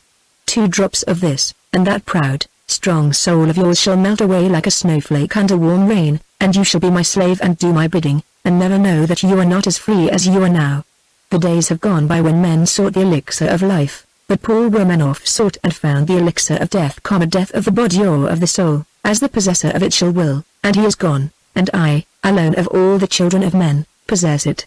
One such a poison as this is no figment of the imagination. It has been known to Oriental adepts in poisoning for many centuries, and the Bulgars were certainly familiar with it. A kindred drug was used by the Russian agents who kidnapped the late Prince Alexander of Bulgaria, though in his case the injury was permanent. It reduced him from one of the most able and daring princes in Europe, to a mental and a moral cripple, who was perfectly content to live in the obscurity to which his enemies had consigned him. She set the measure down on the table, and took out of her valise a similar little flask to the one which held the white liquid. In this she carefully poured the contents of the measure, screwed the cap on as before, and hung it with the other on the chain round her neck. Then, woman-like, she turned to the mirror, threw back her cloak a little, and gazed at the reflection of the 2 flasks, which shone like 2 great gems upon her white skin. There is such a necklace as woman never wore before, since woman first delighted in gems, a necklace that all the jewels in the world could not buy. How pretty they look. So saying, she turned away from the mirror and carefully put away all traces of the work she had been engaged in. Then she threw off her cloak and turned the lamp out and got into bed again, to wait until the attendant called her at 8 o'clock as she had directed. She did not go to sleep again, but lay with wide open eyes looking at the darkness, and conjuring out of it visions of love and war, and the world-wide empire which she believed to be now almost within her grasp. In all these visions, 2 figures stood out prominently, those of Sergeant Allen, her lover that had been and the lover that was to become, if only the elixir did its work as its discoverer had said it would. As such thoughts as these passed through her brain, a new and perhaps a nobler conception of her mission of revenge took possession of her.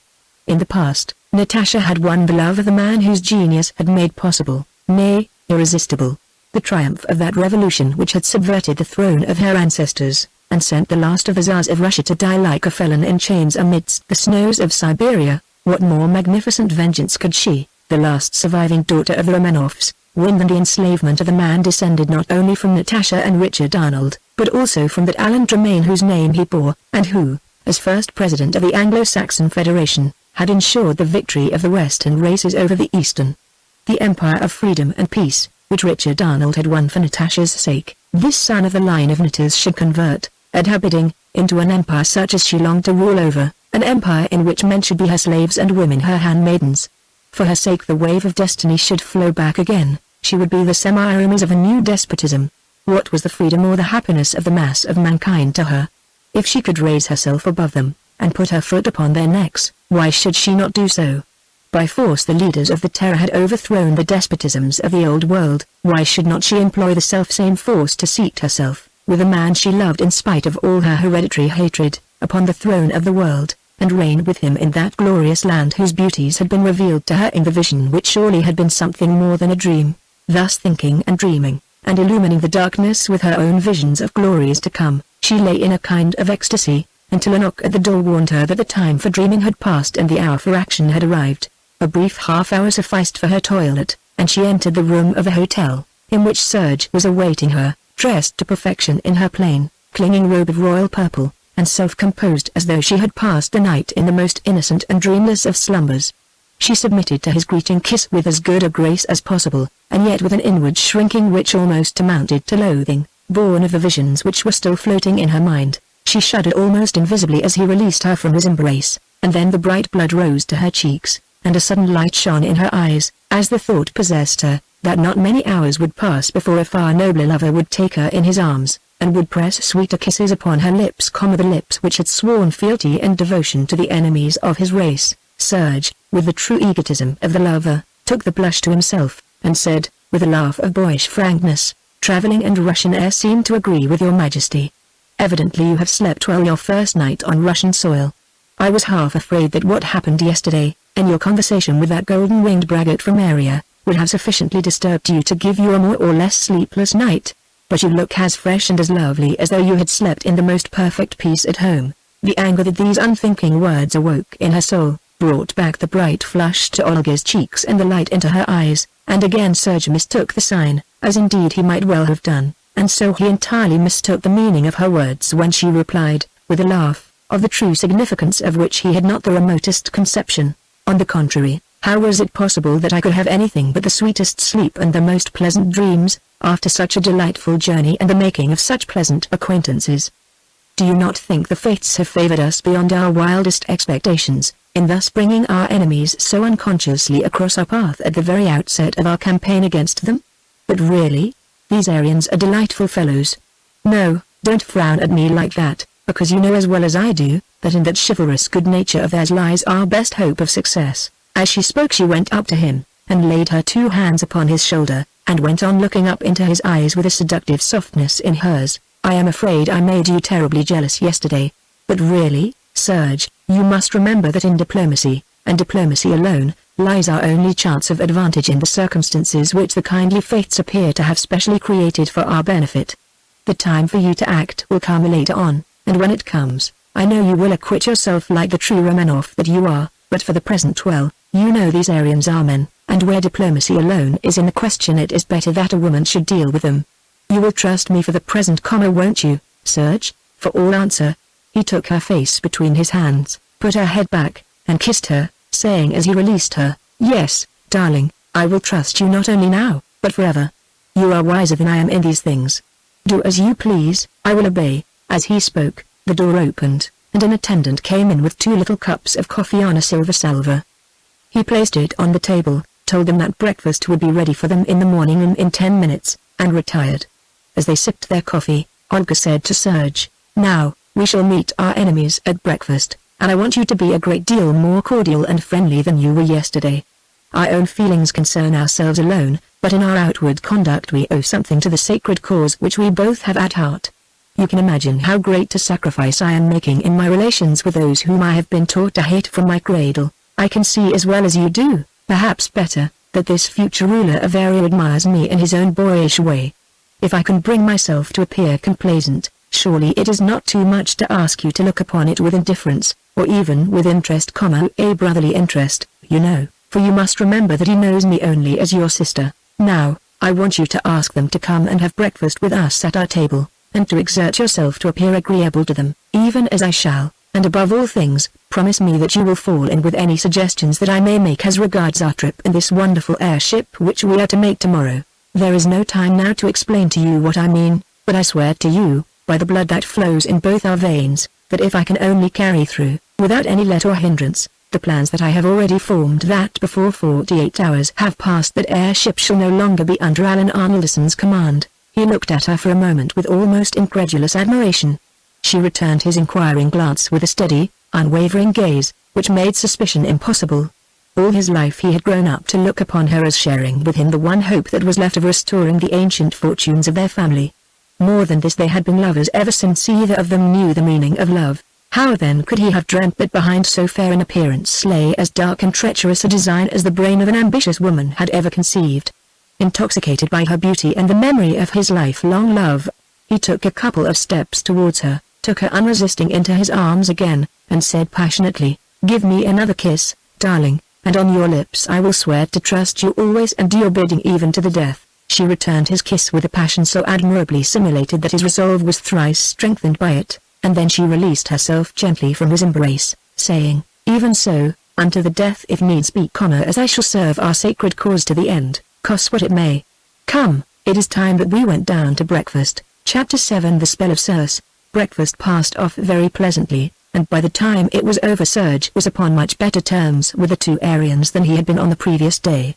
He had taken Olga's warning and appeal to heart, and he had done so all the more easily for the reason that he felt somewhat ashamed of himself for the ill-temper and bad manners of which he had been guilty, and which their two new acquaintances had repaid with such dignified courtesy and good humor. His frankly expressed apology was accepted with such perfect good nature, unmixed with even a suspicion of condescension, that he felt at ease with them at once, and even began to regret that his destiny made it impossible for him to be their friend instead of their enemy.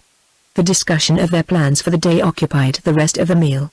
They had a whole 24 hours before them, for the Ethereal would not be back from San Francisco, where she was going when she passed the train, until 10 o'clock on the following morning, so it was arranged that they would begin the day with a sleigh drive, a luxury which not even Arya could afford. Then the two Aryans were to see the sights of the city under the guidance of Olga and Serge, and perform the chief of the duties that brought them to St. Petersburg. After luncheon they were to have a couple of hours on the ice in the park, into which the Yusupov gardens of the 19th century had been expanded, after which they would see the ice palaces illuminated at dusk, then dine, and finish the day at the opera.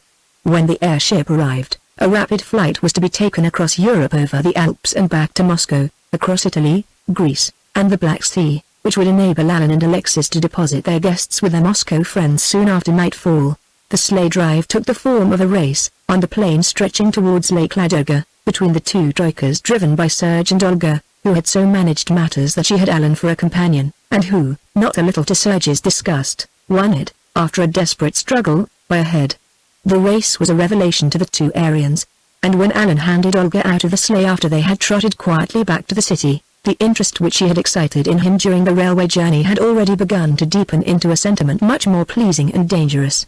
The rest of the morning was devoted to driving about the city, and to paying a visit to the ancient fortress of Peter and Paul, which alone of all the fortress prisons of Russia had been preserved intact as a fitting monument of fallen despotism and a warning to all future generations. Once at least in his life every man in Arya visited this fortress, as good Muslims visit Mecca, and this was the duty which Alan and Alexis were now performing. In one of the horrible dungeons deep down in the foundations of the fortress, under the waters of the Neva, they were shown a massive gold plate riveted onto the rough, damp, stone wall. Its surface was kept brightly polished, and it looked strangely incongruous with the gloom and squalor of the cell. On it stood an inscription in platinum letters let into the gold. In this cell Israel Dmerzka, afterwards known as Nitas, the master of the terror, was imprisoned in the year 1881, previous to his exile to Siberia by order of Alexander Romanoff, the last of the tyrants of Russia. With feelings wide asunder as love and hate, or gratitude and revenge, the descendant of Nitas and the daughter of the Romanoffs stood in front of this memorial plate, and read the simple and yet pregnant words. Alan and Alexis both bent their heads as if in reverence for a moment, but Olga and Serge gazed at it with heads erect and eyes glowing with the fires of anger, in a silence that was broken by Alan saying, "Liberty surely never had a stranger temple than this, and yet this dungeon is to us what the tomb of the Prophet is to the Muslims.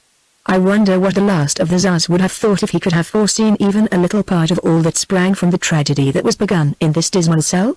He would have killed him," said Olga, carried away for the moment by an irrepressible burst of passion, "and then there would have been no Nitas, no terror, and no terrorist hair fleet, and Alexander Romanoff would have died master of the world instead of a chained felon in Siberia. Your ancestor, Richard Arnold, would have starved in his garret, or killed himself in despair, as many other geniuses did before him, and the world would have remained the slave market of tyrants and the shambles of murderous men.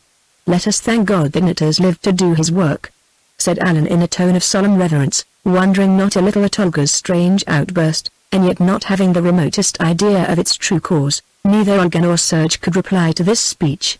They would have bitten their tongues through rather than say amen to it, and anything else they dare not have said. After a moment more of somewhat constrained silence, Olga turned towards the door and said, "Come. Let us go, the air of this place poisons me." When they got on the ice after lunch, Olga was not a little astonished to find that, perfect as she and Serge were in skating, The two Aryans were little inferior to them, despite the fact that they had just left their tropical home for the first time. "How is this?" said Olga to Alan, as, hand in hand, they went sweeping over the ice in long, easy curves. "I suppose you manufacture your ice for skating purposes in area?" "No," he said. "Some of our mountains rise above the snow line, and in their upper valleys they have little lakes, so, when we want a skating surface, we just pump the water up and flood them and let it freeze.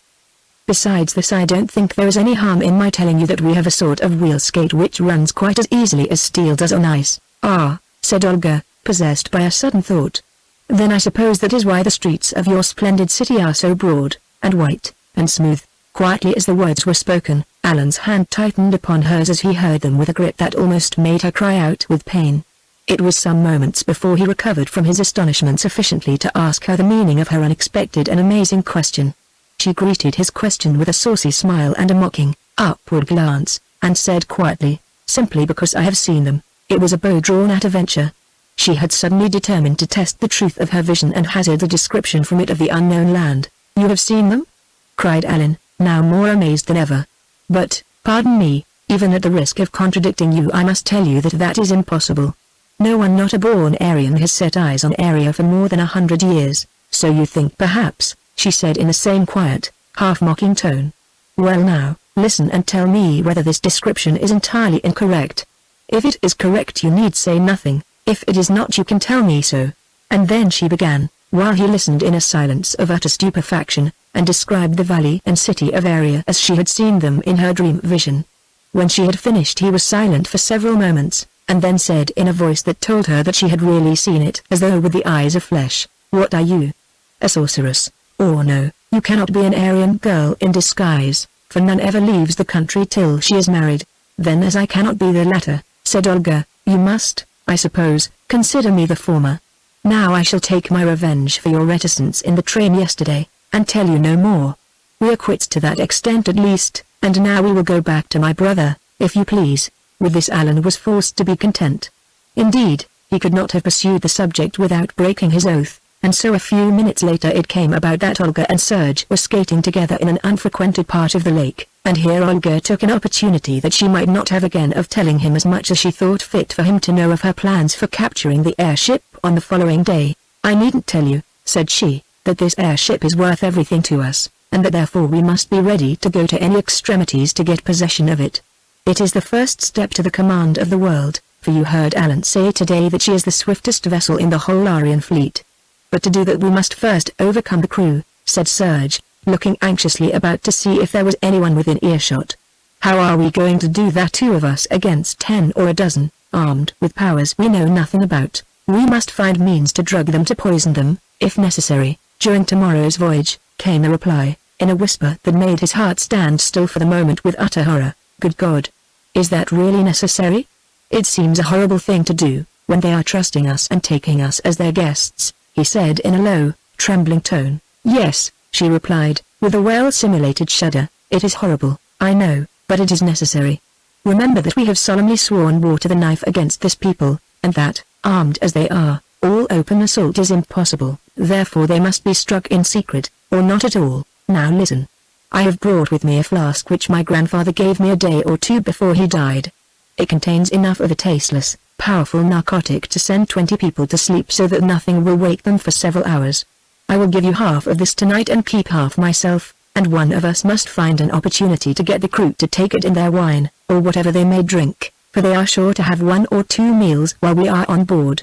Tonight I will send instructions in cipher to the Losinskis in Vorobyev to tell them that as many as possible of the friends must be ready for action by 8 tomorrow night, and must wait, if necessary, night after night till we come. If all goes well we shall select the new crew of the Ethereal from them before we see 2 more sunrises. In fact, by the time we return from our voyage we must have absolute control of the vessel. Such an opportunity as this will never offer itself again, and I, for my part, am determined to risk anything, not excepting life itself, to take the best advantage of it. It would be madness to allow any scruples to stand in our way when the empire of the air is almost within our grasp, and none shall, so far as I am concerned," replied Serge in a low, steady voice that showed that his horror at the deed they contemplated had succumbed, at least for the moment, to the tremendous temptation offered by the prospect of success. Spoken like a true Romanoff, said Olga, looking up at him with a sweet smile of approval. As the deed is, so shall the reward be. Now we must get back to our friends. We will find a means to get an hour together before tonight to arrange matters further, and we will have Alan and Alexis to supper with us after the opera, and then I will begin my share of the work. Once the airship is ours, we can hide her in one of the ravines of the Caucasus, hold a council of war in the villa at Vorobiev, and set about the work of the revolution in regular fashion. The rest of the day was spent in accordance with the plans already agreed on. Olga and Serge had tea together in their private room before going to the theater, and put the finishing touches to their plans for the momentous venture of the following day, and Alan and Alexis, all unsuspecting, accepted their invitation to supper after their return from the opera house. The seemingly innocent and pleasant little supper, which passed off so merrily in the private sitting room occupied by Olga and Serge, had but one incident which calls for description here, and even that was unnoticed not only by the two guests, but by Serge himself. Just before midnight, Olga proposed that, in accordance with the ancient custom of Russia, they should drink a glass of punch, brewed in the Russian style, and as she volunteered to brew it herself, it is needless to say that the invitation was at once accepted. The apparatus stood upon a little table in one corner of the room. For a single minute her back was turned to the three sitting at the table in the center. Her share in the conversation was not interrupted for an instant, and no one saw a couple of drops of sparkling, blue liquid fall into each of three of the glasses from the little flask that she held concealed in the palm of her hand, and when she turned round with the little silver tray on which the glasses stood, the flask was resting at the bottom of her dress pocket. She handed a glass to each of them, and then took her own up from the side table where she had left it. She went to her place, and, holding her glass up, said simply, "Here's to that which each of us has nearest at heart," and drank. All followed suit, and as the clock chimed 12 a few minutes later, the two Aryans took their leave, and left Olga and Serge alone. "You said you would begin your share of the work tonight," said he, as soon as they were alone. "Have you done so? If you do your work tomorrow as successfully as I have done mine tonight," replied Olga, looking steadily into his eyes as she spoke, "the empire of the air will no longer be theirs." Serge returned her glance in silence. He wanted to speak, but some superior power seemed to have laid a spell upon his will, and as long as Olga's burning eyes were fixed on his tongue was paralyzed. Nay, more than this, his mind even refused to shape the sentences that he would have liked to speak. Olga held him mute before her for several minutes, and then she said quietly, still keeping her eyes fixed on his, "Now speak, and tell me what you would do if I told you that I preferred Alan as a lover to you, and that I would rather 1,000 times be his slave and plaything than your wife. I should say that you are the mistress of my destiny, that I have no law but your will, and that it is for you to give me joy or pain, as seems good to you." Serge spoke the unnatural words in a calm, passionless tone, rather as though he were speaking in a sort of hypnotic trance than in full command of his senses. A strange, subtle influence had been stealing through his veins and over his nerves ever since he had drunk the liquor which Olga had prepared. He seemed perfectly incapable of resisting any suggestion that might have been made to him. His will was paralyzed, but even the consciousness of this fact was fading from his mind. All his passions were absolutely in abeyance. Even his love for Olga failed to inspire him with any jealous resentment of words which half an hour before would have goaded him to frenzy. He heard them as though they concerned someone else. The ruin of his life's hopes, which they implied so distinctly, had no meaning for him. So far as his volition was concerned, he was an automaton, ready to obey without question the dictates of her imperious will. "That will do," said Olga, in the tone of a mistress addressing a servant. "Now go to bed and sleep well, and remember the work that lies before you tomorrow." "I will," said Serge, and without another word, without attempting to take his customary good-night kiss, he walked out of the room, leaving her to the enjoyment of her victory and the contemplation of triumphs that now seemed almost certain to her. Punctual to its appointed time, the airship appeared in midair over the city a few minutes before 10 the next morning. It sank slowly and gracefully to within 100 feet of the ground over the garden of the hotel in which the two Aryans and their new friends were staying. Signals were rapidly exchanged as before between Alan and one of the crew standing on the afterpart of the deck. Then it sank down onto one of the snow-covered lawns in the garden. A door opened in the glass covering of the deck. A short, light, folding ladder with handrails dropped out of it to the ground, and Alan, springing up 3 or 4 of the steps, held out his hand to Olga, saying, "Come along. We shall have a crowd round us in another minute." This was true, for the appearance of the airship had already attracted hundreds of people in the streets, and many of them had already made their way into the gardens of the hotel in order to get a closer view of her. Olga, feeling not a little like a queen ascending a throne, ran lightly up the steps, followed by Serge and Alexis. The moment they got onto the deck, the ladder was drawn up, the glass door slid noiselessly to, and Alan at once presented them to his friends on deck. While the introductions were taking place, the wings of the airship began to vibrate and undulate with a wavy motion from forward aft, at first slowly, and then more and more swiftly. Her propeller whirled round, and the wonderful craft rose without a jar or a tremor from the earth. Then the propellers began to revolve faster and faster, and she shot forward and upward over the trees amid the admiring murmurs of the crowds in the streets about the hotel. But little did those light-hearted sightseers dream, any more than did the captain and crew of the Ethereal, that this aerial pleasure cruise was destined to mark the beginning of a tragedy that would involve the whole of civilized humanity in a catastrophe so colossal that the like of it had never been seen or even dreamt of on Earth before. From the wit of a woman and the weakness of a man were now to be evolved the elements of destruction that ere long should lay the world in ruins. Chapter 8 The New Terror. 5 years had passed since the Ethereal had vanished like a cloud from the sky, leaving, so far as the airship itself was concerned, no more trace than if she had soared into space beyond the sphere of the Earth's attraction and departed to another planet. All the rest of the winter of 2031, tidings had been sought most anxiously, but in vain, by the kindred and friends of those who had formed her crew during the ill-fated voyage on which she had disappeared into the unknown. The Earth had been ransacked east and west, north and south, by the aerial fleet in search of the missing Ethereal, but without result. She had been traced to St. Petersburg and Vorobiev, but there, like the phantom craft of the Flying Dutchman, she had melted into thin air so far as any result of the search could show. But when the snows thawed on the mountains of Norway, and the bodies of 8 Aryans who had formed her crew on her last fatal voyage were discovered by a couple of foresters in a melting snowdrift on the very spot on which Vladimir Romanoff had been killed with his companions by order of the Supreme Council, a thrill both of horror and excitement ran through the whole civilized world. That their death was intimately connected with the disappearance of the airship was instantly plain to everyone, and the only inference which could be drawn from such a conclusion was that at last some power, silent, mysterious, and intangible, had come into existence prepared to dispute the empire of the world with the Aryans, and, more than this, had already struck them a deadly blow which it was utterly beyond their power to return. The effects of this discovery were exactly what Olga had anticipated. From the first time since their ancestors had conquered the earth and made war impossible, the supreme authority of the Aryans was called into question. It was quite beyond their power to conceal the fact that their flagship had either deserted or been captured, incredible as either alternative seemed. The Central Council therefore wisely accepted the situation, and immediately after the discovery of the bodies the President published a full account of her last voyage, as far as was known, in the columns of the European Review, the leading newspaper of the day in the Old World. The only clue to the fate of the airship seemed to lie in the fact that at St. Petersburg a youth and young girl with whom Alan and Alexis had made friends on their journey from London had gone on board the Ethereal for a trip to the clouds. But this led to nothing. He was to recognize the daughter of the Tsar and the last male scion of the House of Romanoff in Olga and Serge Ivanich, who had never been known as anything but the orphan grandchildren of Paul Ivanich, the sculptor. More than this, even to entertain for a moment the supposition that this boy and girl, for they were known to be little more, could by any possible means have overcome the 10 Aryans, armed as they were with their terrible death power, and then have vanished into space with the airship, would have been to shatter the supremacy of the Aryans at a blow. Even as it was, the wildest and the most dangerous rumors began to fly from lip to lip and nation to nation all round the world, and for the first time since the days of the Terror the Earth folk began to think of the Aryans rather as men like themselves than as the superior race which they had hitherto regarded them.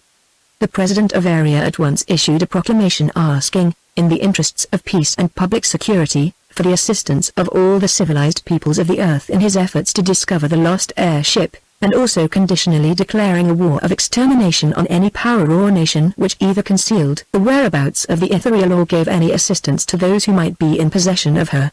This proclamation was published simultaneously in all the newspapers of the world, and produced a most profound sensation wherever it was read.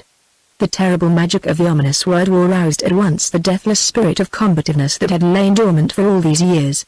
It was impossible not to recognize the fact that this mysterious power, which had come unseen into existence and had snatched the finest vessel in the Aryan navy from the possession of the council with such daring and skill that not a trace of her was to be found, could have but one object in view, and that was to dispute the empire of the air with the descendants of the terrorists. This could mean nothing else than the outbreak, sooner or later, of a strife that would be a veritable battle of the gods, a struggle which would shake the world and convulse human society throughout its whole extent.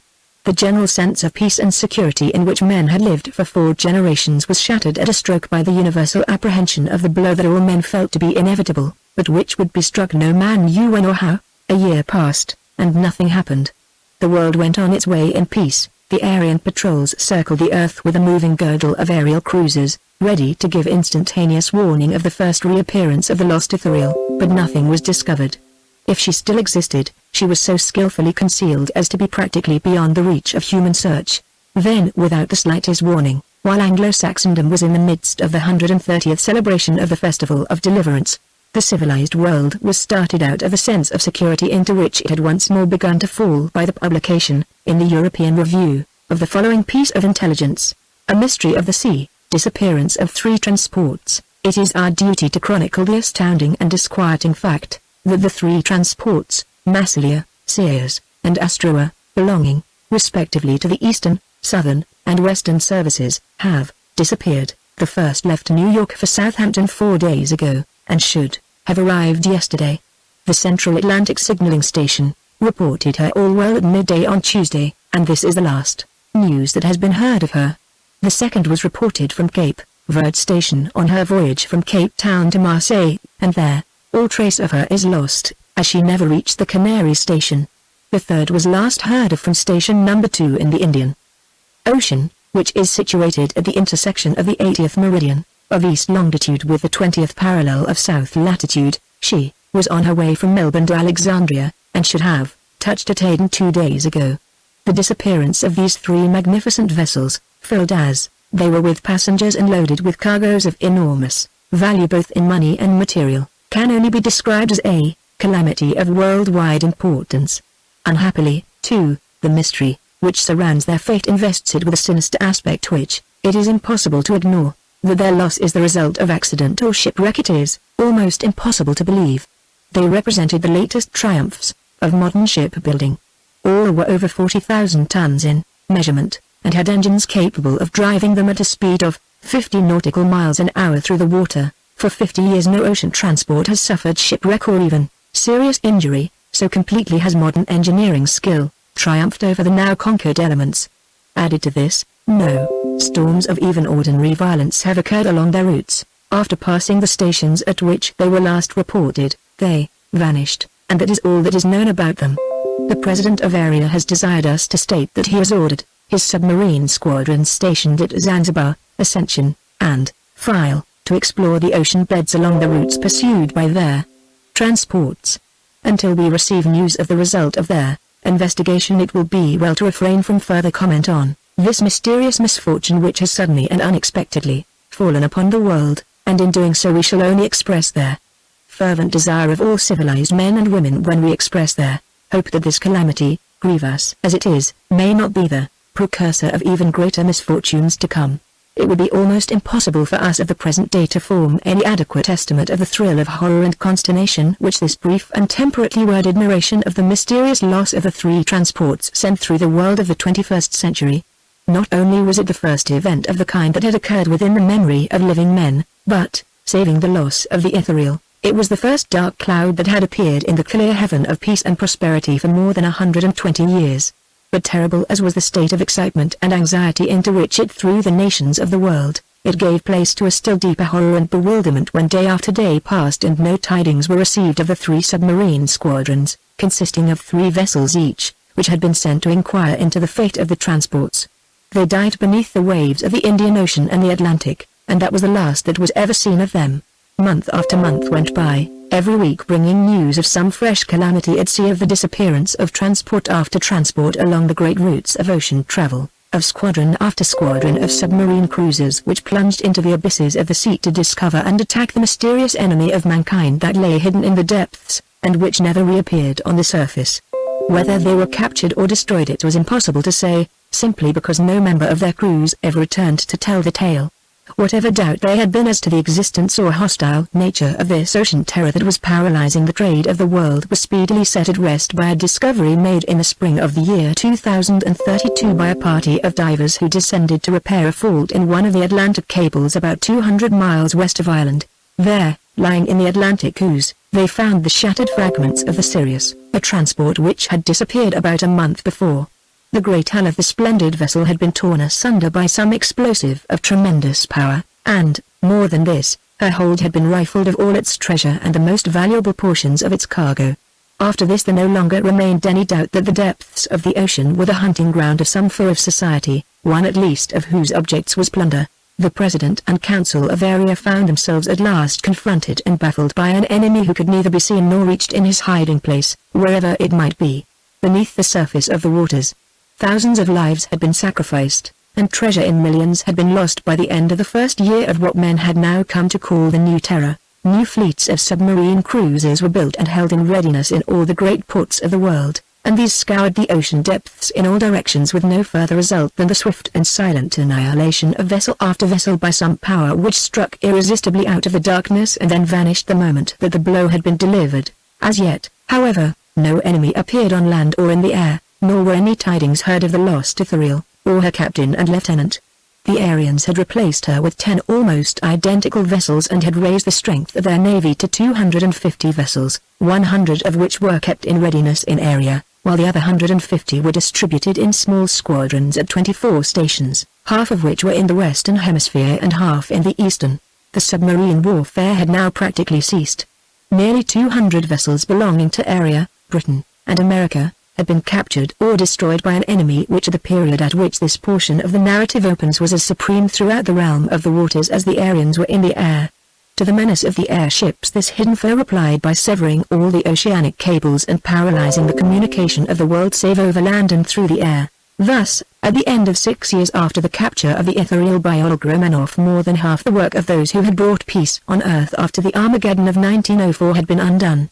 All over the world, not even excepting in Area, men lived in a state of constant anxiety and apprehension, not knowing where or how their invisible enemy would strike them next. The masters of the world were supreme no longer, for a new power had arisen which, within the limits of the seas, had proved itself stronger than they were. Communication between continent and continent had almost ceased, save where the Aryan airships were employed. In 6 short years the peace of the world had been destroyed and the stability of society shaken. Among the nations of Anglo-Saxondom the change had manifested itself by a swift decadence into the worst forms of unbridled democracy. Men's minds were unhinged, and the most extravagant opinions found acceptance. Parliaments had already been made annual and were fast sinking into machines for registering the ever-changing opinions of rival factions and their leaders. Sovereigns and presidents were little better than popular puppets existing on sufferance. In short, all that Paul Romanoff had prophesied was coming to pass more rapidly than even he had expected so far as the area of the Anglo-Saxon Federation was concerned. In the Muslim Empire affairs were different, but no less threatening. The Sultan Khalid the Magnificent, as he was justly styled by his admirers, saw clearly that the time must come when this mysterious enemy would emerge from the waters and attempt the conquest of the land, and for 3 years past he had been manufacturing weapons and forming armies against the day of battle which he considered inevitable, and which he longed for rather than dreaded. Thus, while Anglo-Saxondom was lapsing into the anarchy of unrestrained democracy, the Muslim monarch was preparing to take advantage of the issue of events which, skillfully turned to account, might one day make him master of the world. Such was the condition of affairs throughout the world on the 1st of May 2036, and then the long-expected came in strange and terrible shape. At midnight a blaze of light was seen far up in the sky over the city of Area. A moment later something that must have been a small block of metal fell from a tremendous height in the square inches the center of the city, and was shivered to fragments by the force of its fall. On the splintered pavement where it fell was found a little roll of parchment addressed to the president. It was taken to him, and he opened it and read these words: to Alan Arnold, President of Area, if you want your son Alan and his friend Alexis, go and look for them on an island which you will find near the intersection of their 40th parallel of south latitude and the 120th meridian of west longitude in the South Pacific. They have served my turn and I have done with them. Perhaps they will be able to tell you how I have conquered the empire of the sea. Before long I shall have wrested the empire of the air from you as well. Olga Romanoff, Chapter 9. The Flight of the Revenge. Astounding, almost stupefying, as were the tidings conveyed by this letter, which had dropped like a veritable bolt from the blue. The challenge contained in the last sentence and the ominous name with which it was signed were matters of infinitely greater and more instant importance.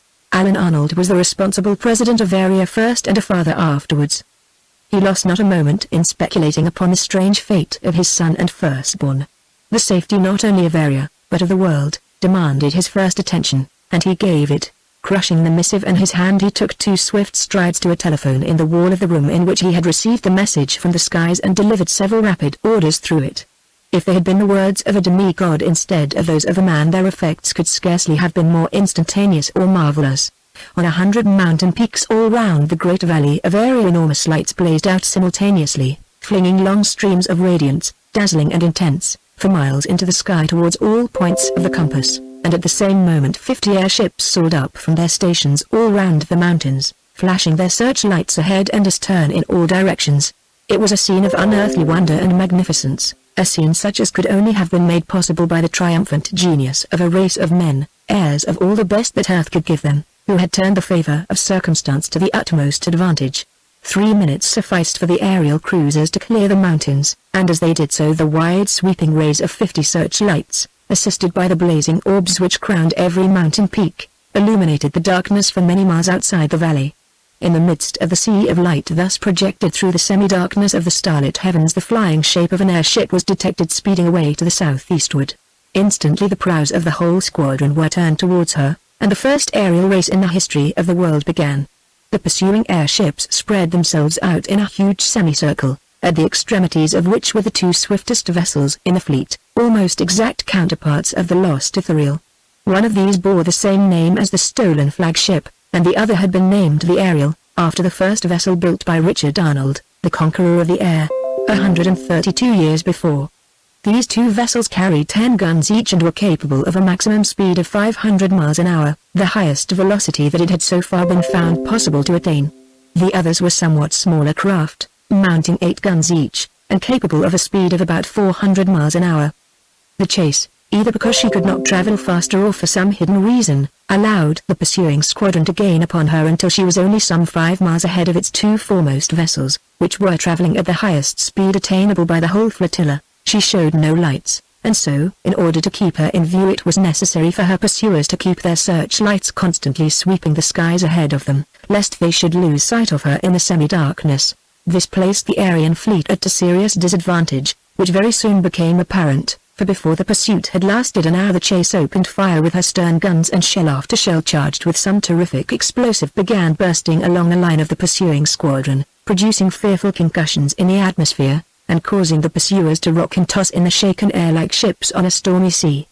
The Ithuriel and the Ariel, at the 2 extremities of the semicircle, replied with a rapid converging fire from their bow guns in the hope of reaching the now invisible chase.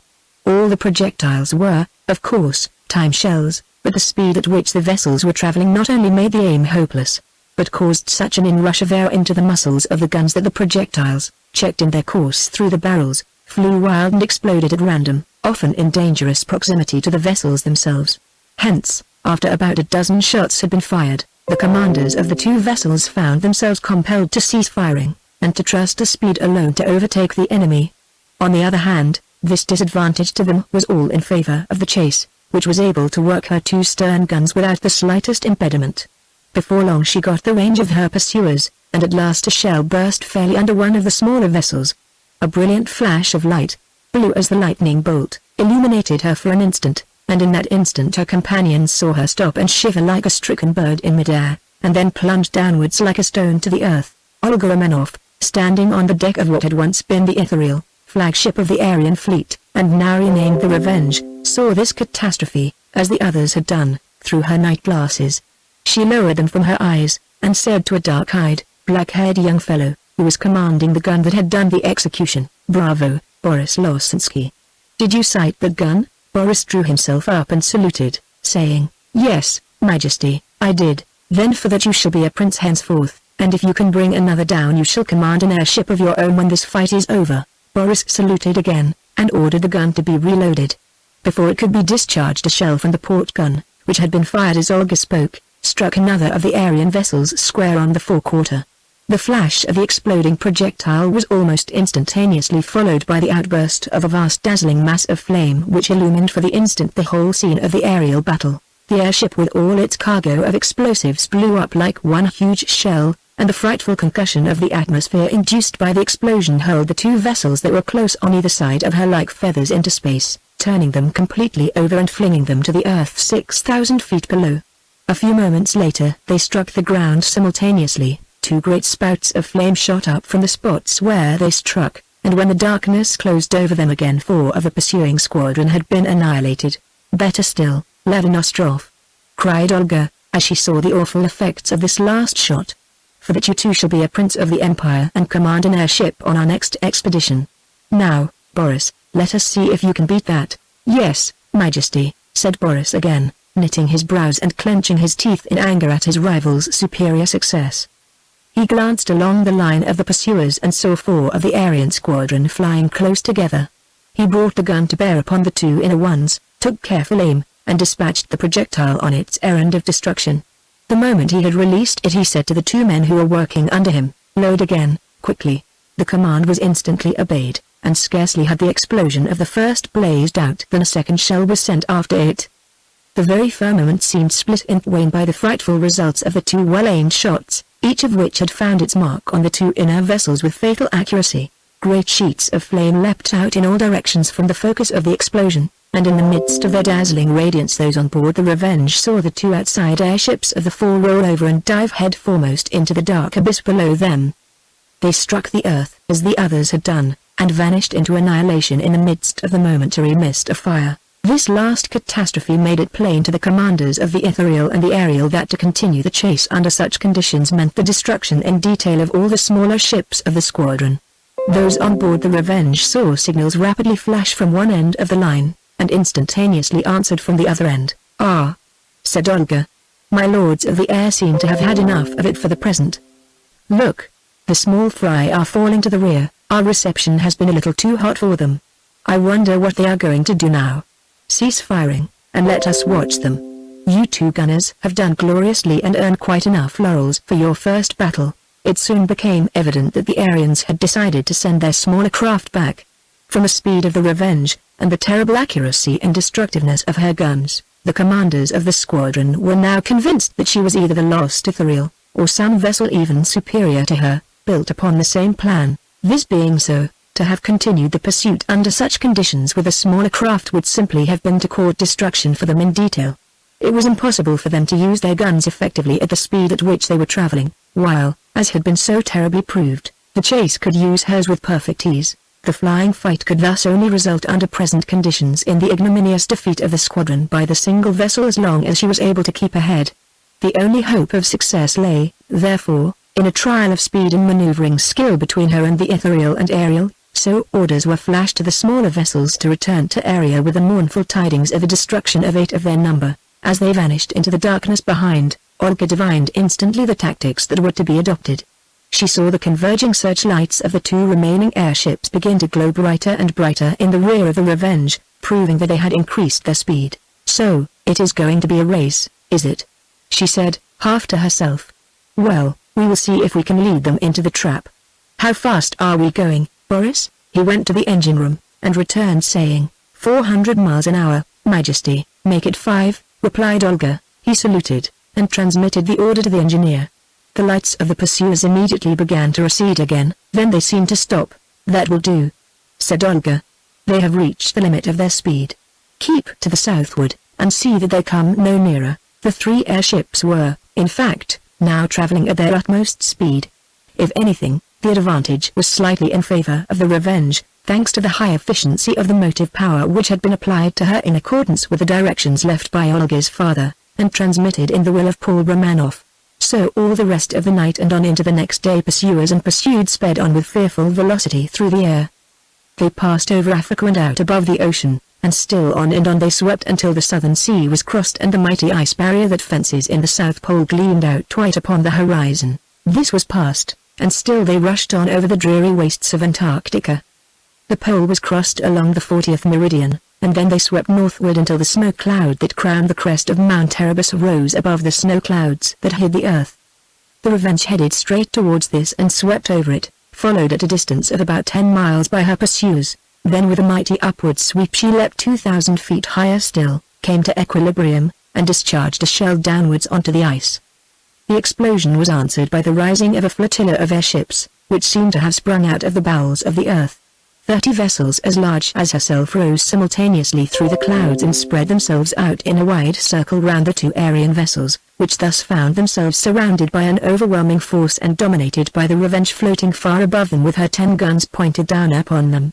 To an observer so placed as to be able to command a view of the situation, it would have seemed that nothing short of the surrender or annihilation of the ethereal and the aerial could have been the outcome of it. So evidently thought Olga and those in command of the Russian aerial fleet, for, although for one brief instant the two Aryan vessels lay at their mercy, they failed to take advantage of it, and in losing this one precious moment they reckoned without the superior skill and perfect control of their airships possessed by those of whom they thought to make an easy prey. What really happened took place with such stupefying suddenness that they were taken completely off their guard. The ethereal and the aerial lay end on to each other in the midst of the circle of their enemies. Each mounted 10 guns, and of these everyone was available. The crews of both vessels, trained by constant practice to the highest point of efficiency, knew exactly what to do without so much as an order being given. Automatically the 20 guns were trained in the twinkling of an eye, each on a Russian vessel, and discharged simultaneously. A moment later the two vessels sank like stones through the thick clouds below them, and while the heavens above were shaken with the combined explosions of the 20 projectiles, each of which had found its mark with unerring accuracy, they had regained their equilibrium 1,000 feet from the surface of the ice, and darted away full speed northward. To such a fearful pitch of efficiency had their guns and projectiles been brought that, while the aim was unerring if once a fair sight was obtained, nothing shaped by human hands could withstand the impact of their shells without destruction. 20 out of the 30 vessels of the Russian fleet collapsed, and, as it were, shriveled up under the frightful energy of the Aryan projectiles. 20 masses of flame blazed out over the grey surface of the cloud sea, and in another moment the fragments of the vessels it had taken so many months of labor and such wondrous skill to construct were lying scattered far and wide over the snow and ice of the Antarctic desert. The awful suddenness with which this destruction had been accomplished deprived Olga and her subordinates of all power of thought for the moment. They heard the roar of the explosions, and saw a mist of flame burst out round them as though all the fires of Mount Erebus had broken loose at once, and then came the silence of speechless horror and stupefaction. It was more like the work of omnipotent fiends than of men. The bolts of heaven themselves could have done nothing like it. Then the moment of the shock passed, and those who survived remembered what they ought never to have forgotten, that, armed as they were with weapons which under favorable circumstances were absolutely irresistible, the first shot meant victory for those who fired it, and destruction for their enemies. Odds of mere numbers went for nothing, for each airship was equal to 10 others provided she could send her 10 projectiles home first, and this is just what had happened. All this had passed in a 20th of the time that it has taken to describe it, and by the time Olga and her subordinates grasped the extent of the calamity that had overtaken them, the two Aryan vessels, darting through the air at 500 miles an hour, had swept far out of range of their guns, and were moreover so hidden by the cloud sea, that they had no idea which course they had taken. Olga stamped her foot upon the deck, and, in a paroxysm of unrestrained passion, literally screamed with rage as she ordered the Revenge to sink below the clouds.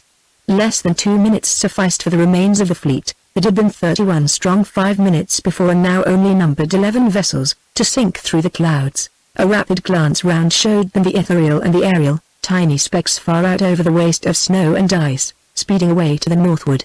To give chase was out of the question, for scarcely had they sighted them than they vanished as completely as though they had melted into the atmosphere, and so Olga signaled for her remaining vessels to proceed to their secret haven in the snowy solitudes of the south, while the ethereal and her consort sped onward on their homeward voyage, to carry the news of the terrible vengeance that they had taken for the destruction of the 8 airships which had been annihilated by the guns of the Revenge.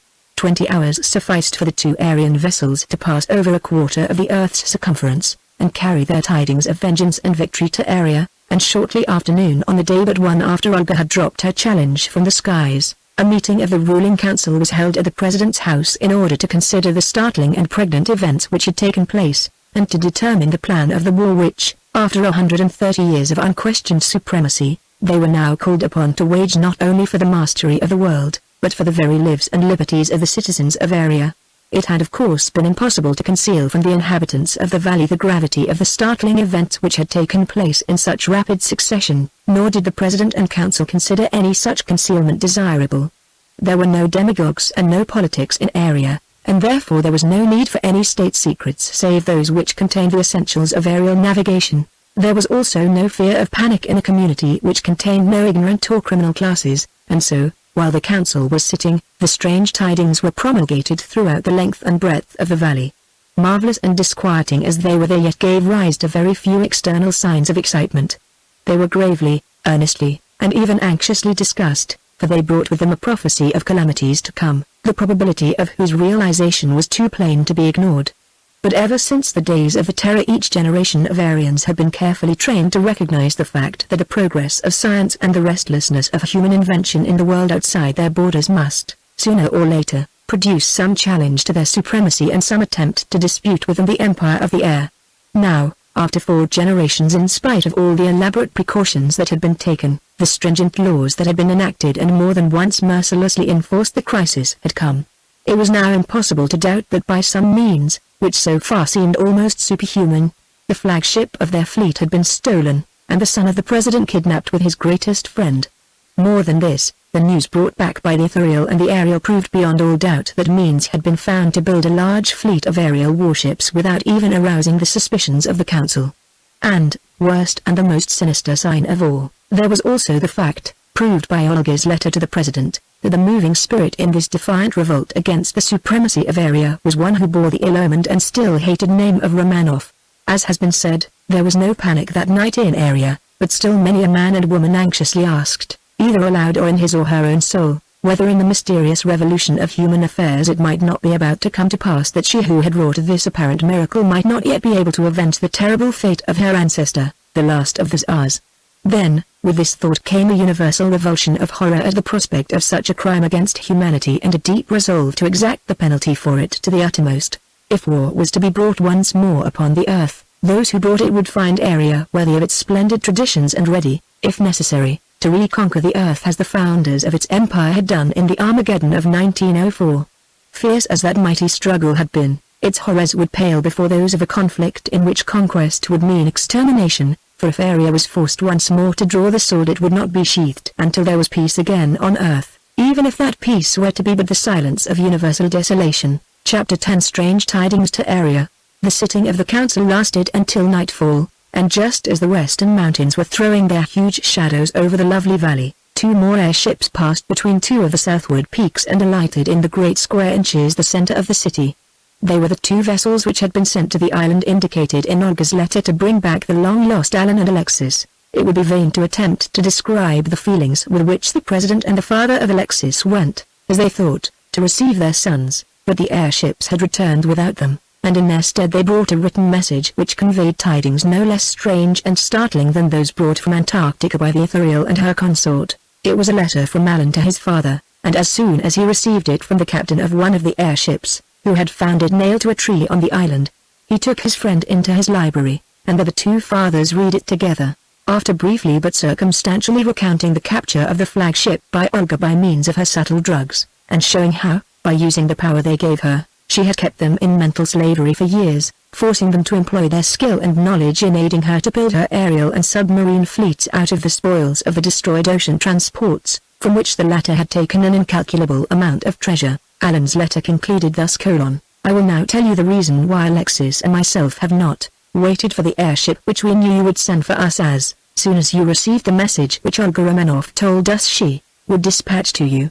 We consider that by our weakness and folly, or, in truth, I should rather say mine, for it was I who invited these treacherous guests on board the Ethereal, we have not only brought endless calamities upon the world, but we have also forfeited our right to the citizenship of Aria. What the judgment of the council would be upon us I don't know, but we are resolved that, whatever it might have been, you and Alexis's father shall be spared the sorrow of pronouncing sentence upon your own sons.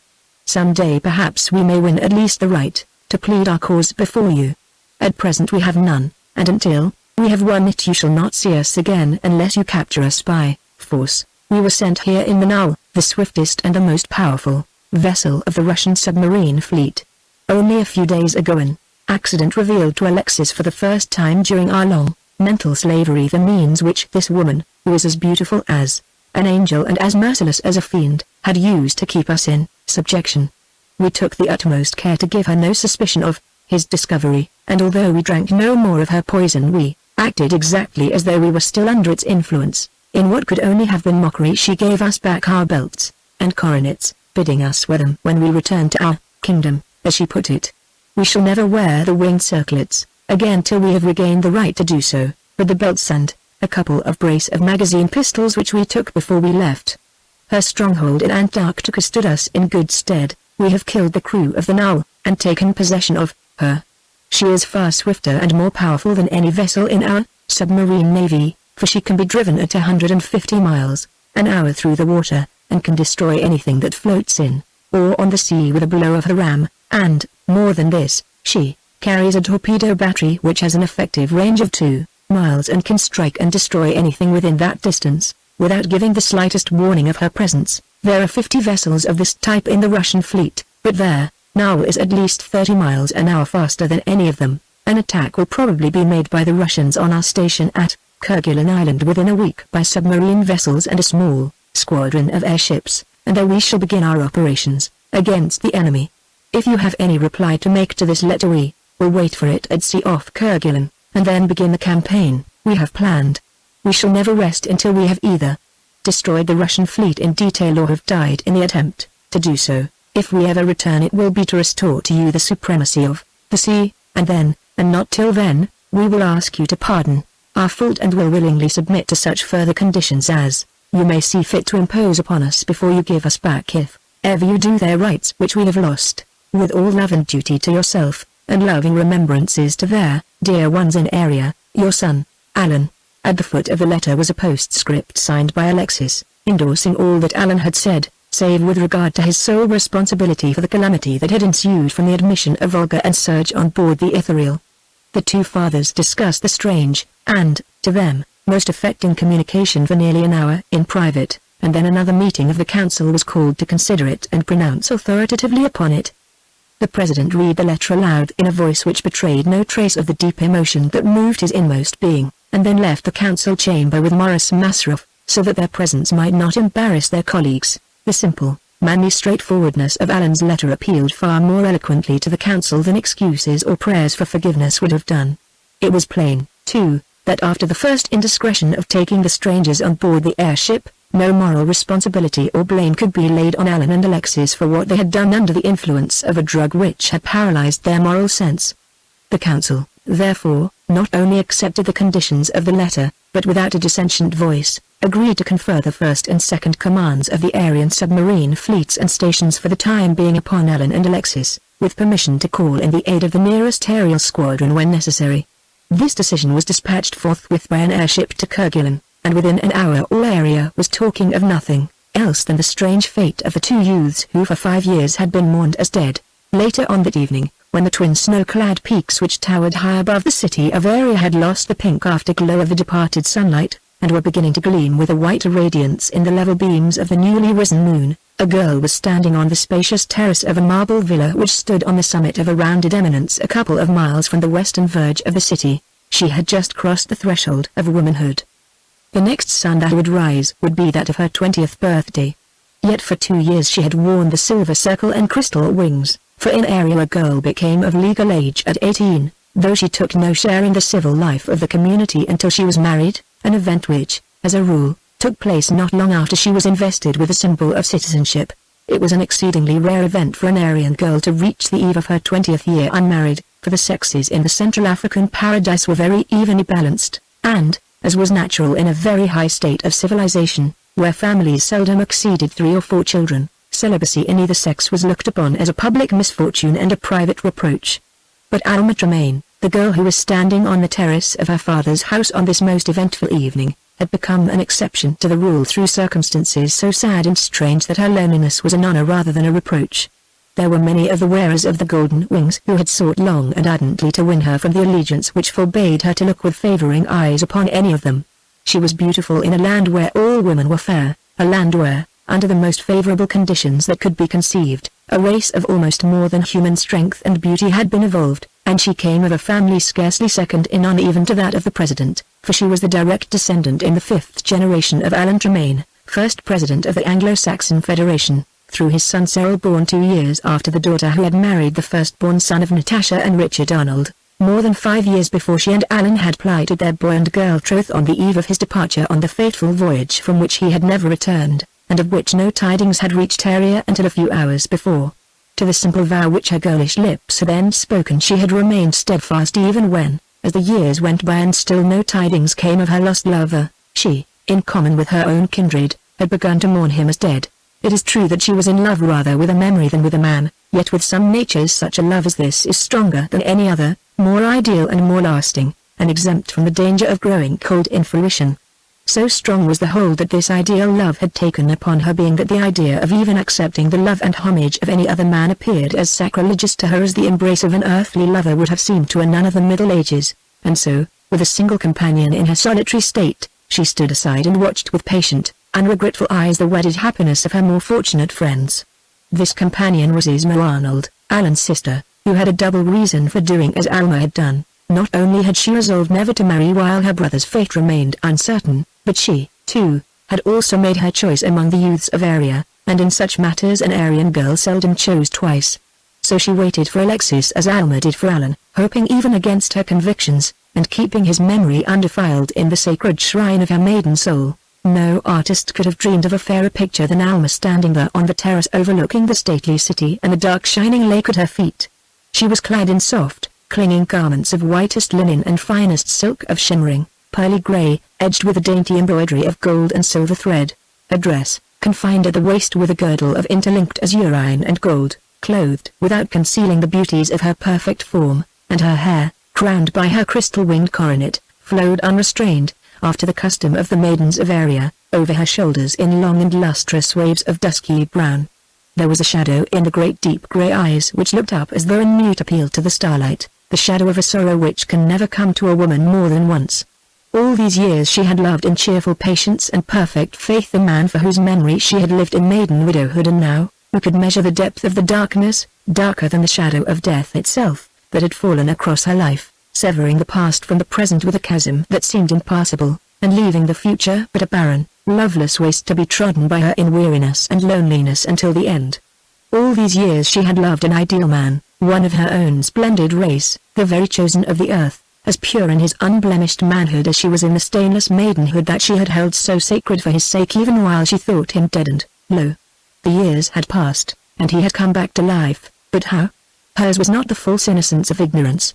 She knew the evil and the good, and because she knew both shrank from contamination with the horror born of knowledge. She had seen both Olga's letter and Alan's, and those two terrible sentences, "They have served my turn, and I have done with them, and she is as beautiful as an angel and as merciless as a fiend," kept ringing their fatal changes through her brain in pitiless succession, forcing all the revolting possibilities of their meaning into her tortured soul till her reason seemed to reel under their insupportable stress. Mocking voices spoke to her out of the night, and told her of the unholy love that such a woman would, in the plenitude of her unnatural power, have for such a man, how she would subdue him, and make him not only her lover but her slave, how she would humble his splendid manhood, and play with him until her evil fancy was sated, and then cast him aside as she had done like a toy of which she had tired. Better 1,000 times that he had died as his murdered comrades had died in the northern snowdrift into which this Syren of the skies had cast them, to sleep the sleep that knew neither dreams nor waking. Better for him and her that he had gone before her into the shadows, and had remained her ideal love until, hand in hand, they could begin their lives in Europe on a higher plane of existence. As these thoughts passed and repassed through her mind with pitiless persistence, her lovely face grew rigid and white under the starlight, and, but for the nervous twining and untwining of her fingers as her hands clasped and unclasped behind her, her motionless form might have been carved out of stone. For the first time since peace had been proclaimed on earth, 132 years ago, the flames of war had burst forth again, and for the first time in the story of her race the snake had entered the now no longer enchanted Eden of Area. It was hers to suffer the first real agony of soul that any woman of her people had passed through since Natasha, in the palm grove down yonder by the lake, had told Richard Arnold of her love on the night that he had received the master's command to take her to another man to be his wife. There were no tears in the fixed, wide-open eyes that stared almost sightlessly up to the skies, in which the stars were now paling in the growing light of the moon. The torment of her torturing thoughts was too great for that. She was growing blind and dizzy under the merciless stress of them, when it might have been just in time to save her from the madness that seemed the only outcome of her misery. The sweet, silvery tones of a girl's voice floated through the still, scented air uttering her name, Alma. The sound mercifully recalled her wandering senses in an instant. It was the voice of her friend, of the sister of her now doubly lost lover, and it reproved the selfishness of her great sorrow by reminding her that she was not suffering alone. As the sound of her name reached her ear, the rigidity of her form relaxed, the light came back to her eyes, and turning her head she looked in the direction whence it came. There was a soft whirring of wings in the still air of the tropic night, and out of the half-darkness floated a shape that looked like a realization of one of the old-world fairy tales. It was a vessel some 25 feet long by 5 wide, built of white, polished metal, and shaped something much like an old Norse galley, with its high, arching prow fashioned like the breast and neck of a swan. From the sides projected a pair of wide, rapidly undulating wings, and in the open space between these stood on the floor of the boat the figure of a girl whose loose, golden hair floated out behind her with the rapid motion of her fairy craft. There was no need for words of greeting between the two girlfriends. Alma knew the kindly errand on which Isma had come, and as she stepped out she went towards her with hands outstretched in silent welcome. As their hands met, and the two girls stood face to face, motionless for a moment, they made an exquisite contrast of opposite types of womanly beauty. Alma tall and stately, with a proudly carried head, clear, pale skin, grey eyes, and perfectly regular features, and Isma, a year younger and a good inch shorter, slender of form yet strong and lithe of limb, with golden, silky hair and sunny blue eyes, fresh, rosy skin, and mobile features which scarcely ever seemed to wear the same expression for a couple of minutes together, as sweet a daughter of delight as ever man could look upon with eyes of love and longing. But she was grave enough now, for her friend's sorrow was hers too, and its shadow lay with equal darkness upon her. The ready tears welled up under her dark lashes as she looked upon Alma's white, drawn face and dry, burning eyes, and her low, sweet voice was broken by a sob as, passing her arm round her waist, she drew her towards the boat and said, "Come, dear, this sorrow belongs to me as well as you, and we must help each other to bear it. I have brought my new boat so that we can take a flight round the valley and talk about it quietly. If 2 heads are better than 1, so are 2 hearts." Alma's only reply to the invitation was a sad, sweet smile and a gentle caress, but the welcome, loving sympathy had come when it was most sorely needed, and so she got into the aerial boat with Isma, and a few moments later the beautiful craft was bearing them at an easy speed southward down the valley. Chapter 11 The Snake in Eden. No more perfect place could have been imagined for an exchange of confidences and sympathy between two girls situated as Alma and Isma were than the oval, daintily cushioned interior of the Cygna, as Isma had called her swan-prowed craft, skirting the mountains, at a distance of about 500 yards from them, and at a height of about as many feet from the summits of the undulating foothills below. The Cygna sped quietly along at a speed of some 25 miles an hour. The temperature of the tropic night was so soft and warm, and the air was so dry that it was not even necessary for them to make use of the light traps that lay in the stern of the boat. Isma reclined in the after part of the broad, low seat which ran round the inside, with one hand resting lightly upon a little silver lever which could be used for working the rudder fan, in addition to the tiller ropes, which she held in her hands while standing up. Alma sat almost upright amidships, with one hand clasped on the rail of polished satinwood which ran round the well of the boat, her head turned away from Isma and her eyes fixed upon 2 dim points of light far away to the southward, which marked the position of the 2 moonlit, snowy peaks which guarded the southern confines of the valley. For several minutes they proceeded thus in silence, which neither seemed inclined to break.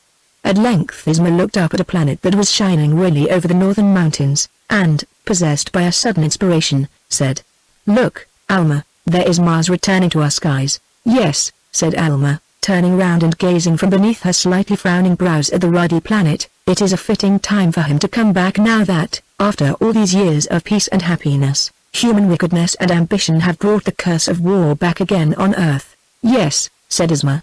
"If there were anything in what the old astrologers used to say we could look upon his rising as an omen. And yet we have very little reason surely for taking as an emblem of war a world in which wars have been unheard of for thousands of years. I wonder then that time will come on Earth?" said Alma bitterly. "If ever it does. We terrestrials seem to be too hopelessly wicked and foolish for such wisdom as that. Mankind will never have a fairer opportunity of working out its redemption than it had after the Terror, and yet here, after 4 generations of peaceful happiness and prosperity, the wickedness of one woman is able to set the world ablaze again. Our forefathers were wise, but they would have been wiser still if they had stamped that vile brood out utterly. Their evil blood has been the one drop of venom that has poisoned the whole world's cup of happiness. As Alma spoke these last words, her grey eyes grew dark with sudden passion under her straight-drawn brows. Her breast heaved with a sudden wave of emotion, and the sentences came quickly and fiercely from the lips which Isma had never heard speak in anger before. "Yes," she replied, rather sadly than angrily. "Perhaps it would have been better for the world if they had done so, or, at any rate, if they had shut them up for life, as they did the criminals and the insane in the middle of the last century. But we must remember, even in our own sorrow and anger, that this Olga Romanoff is in her way not altogether unlike our own angel was in hers." "Surely you're speaking sacrilege now," interrupted Alma. "How can the evil be like the good under any circumstances?" "No, I am not," said Isma, with a smile. "Remember how Natasha was trained up by the master in undying hate of Russian tyranny, and how she inherited the legacy of revenge from her mother and him. No doubt this Olga has done the same, and she has been taught to look upon us as the terrorists looked upon the Tsar and his family. We are the descendants of those who flung her ancestor from his throne, extinguished his dynasty, and sent him to die in Siberia. I would kill her with my own hand if I could, and believe that I was ridding the world of a curse. But surely we two daughters of Aria are wise enough to be just even to such an enemy as she is. But she has done worse than kill us," Alma almost hissed between her clenched teeth. "If she had 1,000 lives and we took them one by one, they would not expiate her crime against us, or equal the hopeless misery that she has brought upon us. What is mere death, the swift transition from one stage of existence to another, compared with the hopeless death in life to which her wanton wickedness has condemned you and me, or to the calamities which she has brought upon the world? It is nothing, I grant you," said Isma. "But still I do not agree with you about that hopeless death in life, as you call it. Our present sorrow is great and heavy enough, God knows, but for me at least it is not hopeless, nor will it be for you when the first stress of the storm is over." "What do you mean?" cried Alma, almost as fiercely as before, and leaning forward and looking through the dusk into her face as though she hardly credited her ears. "Do you mean to say that either you or I could ever dash—" "Yes," said Isma, interrupting her, and speaking now with eager animation. "Yes, I mean just what you were going to say. And someday, I believe, you will think as I do." Alma shook her head in mournful incredulity, and Isma, noticing the gesture, went on. "Yes, you will. The reason that you do not agree with me now is that yours is a deeper and stronger nature than mine. You are like the sea, and I am like the lake. Your grief and anger struck you dumb at first. You were in a stupor when I found you on the terrace, and now the depths of your nature are broken up and the storm is raging, and until it is over you will see nothing but your own sorrow and anger. But with me the storm broke out at once, and I ran to my room and threw myself upon my bed and sobbed and wailed until my mother thought I was going mad. You have not wept yet, and it will be well for you when you do. Your nature is prouder than mine, and it will take longer to melt, but it must melt some time, for we are both women, after all, and then you will see hope through your tears, as I did." Alma shook her head again, and said in a low, sad, steady voice, "I can never see hope until I can see Alan as he was when he left me, and you know that is impossible." "You will never see him again as he was," replied Isma gently. "But that is no reason why you should not see him better than he was." "Better?" exclaimed Alma, with an involuntary note of scorn in her voice, which brought a quick flush to Isma's cheek, and a flash into her eyes for her brother's sake. "Better? How can that be? Just as the man who has fallen and risen again of his own native strength, is better and stronger than the man who has never been tempted," replied Isma almost hotly. "Remember the lessons we have learned from the people of Mars since we learned to communicate with them. You know how they have gone through civilization after civilization until they have refined everything out of human nature that makes it human except their animal existence and their intellectual faculties. They have no passions and they make no mistakes. What we call love they call sexual suitability, the mechanical arrangement into which they have refined our ruling passion. Do you remember how almost impossible Vasilis, after he had perfected the code of signals, found it to make even their brightest and the most advanced intellects understand the meaning of jealousy? The skillfully aimed shot struck home instantly. A bright wave of color swept from Alma's throat up to her brow. Her eyes shone like two pale fires in the dusk, and her hand grasped the rail on which it was resting till the bones and sinews stood out distinct in it. She seemed to gasp for breath a moment before she found her voice, but when she spoke her tone seemed to ring and vibrate like a bell in the sudden strength of her unloosed passion. "Yes," she said. "Yes, you innocent-looking little Isma. You are wiser than I am after all. I did not know the meaning of that word till Olga's letter fell from the sky, but I know it now. My God, how I hate that woman." "She is not a woman," replied Isma, speaking in the unconscious pride of her pure descent. "She is a base-born animal, for she has used her beauty for the vilest ends. Yet I am glad to hear you say that you hate her for Alan's sake, as I do, and for Alexis's. While you can hate you can love, and someday you will love Alan, the real Alan, not your ideal lover, all the better because you have hated Olga for his sake. What? Almost wailed Alma, in the intensity of her anger and misery.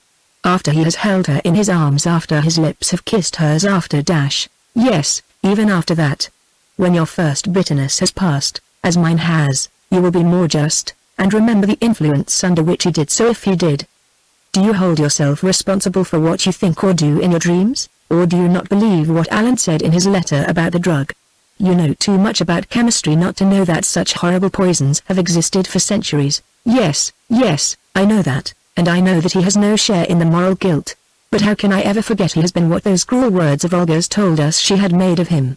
Replied Alma, her face growing cold and hard again as she spoke. Alma, said Isma, with gentle dignity, yet with a note of keen reproach in her voice, surely you are forgetting that you are speaking of my brother as well as of your lover.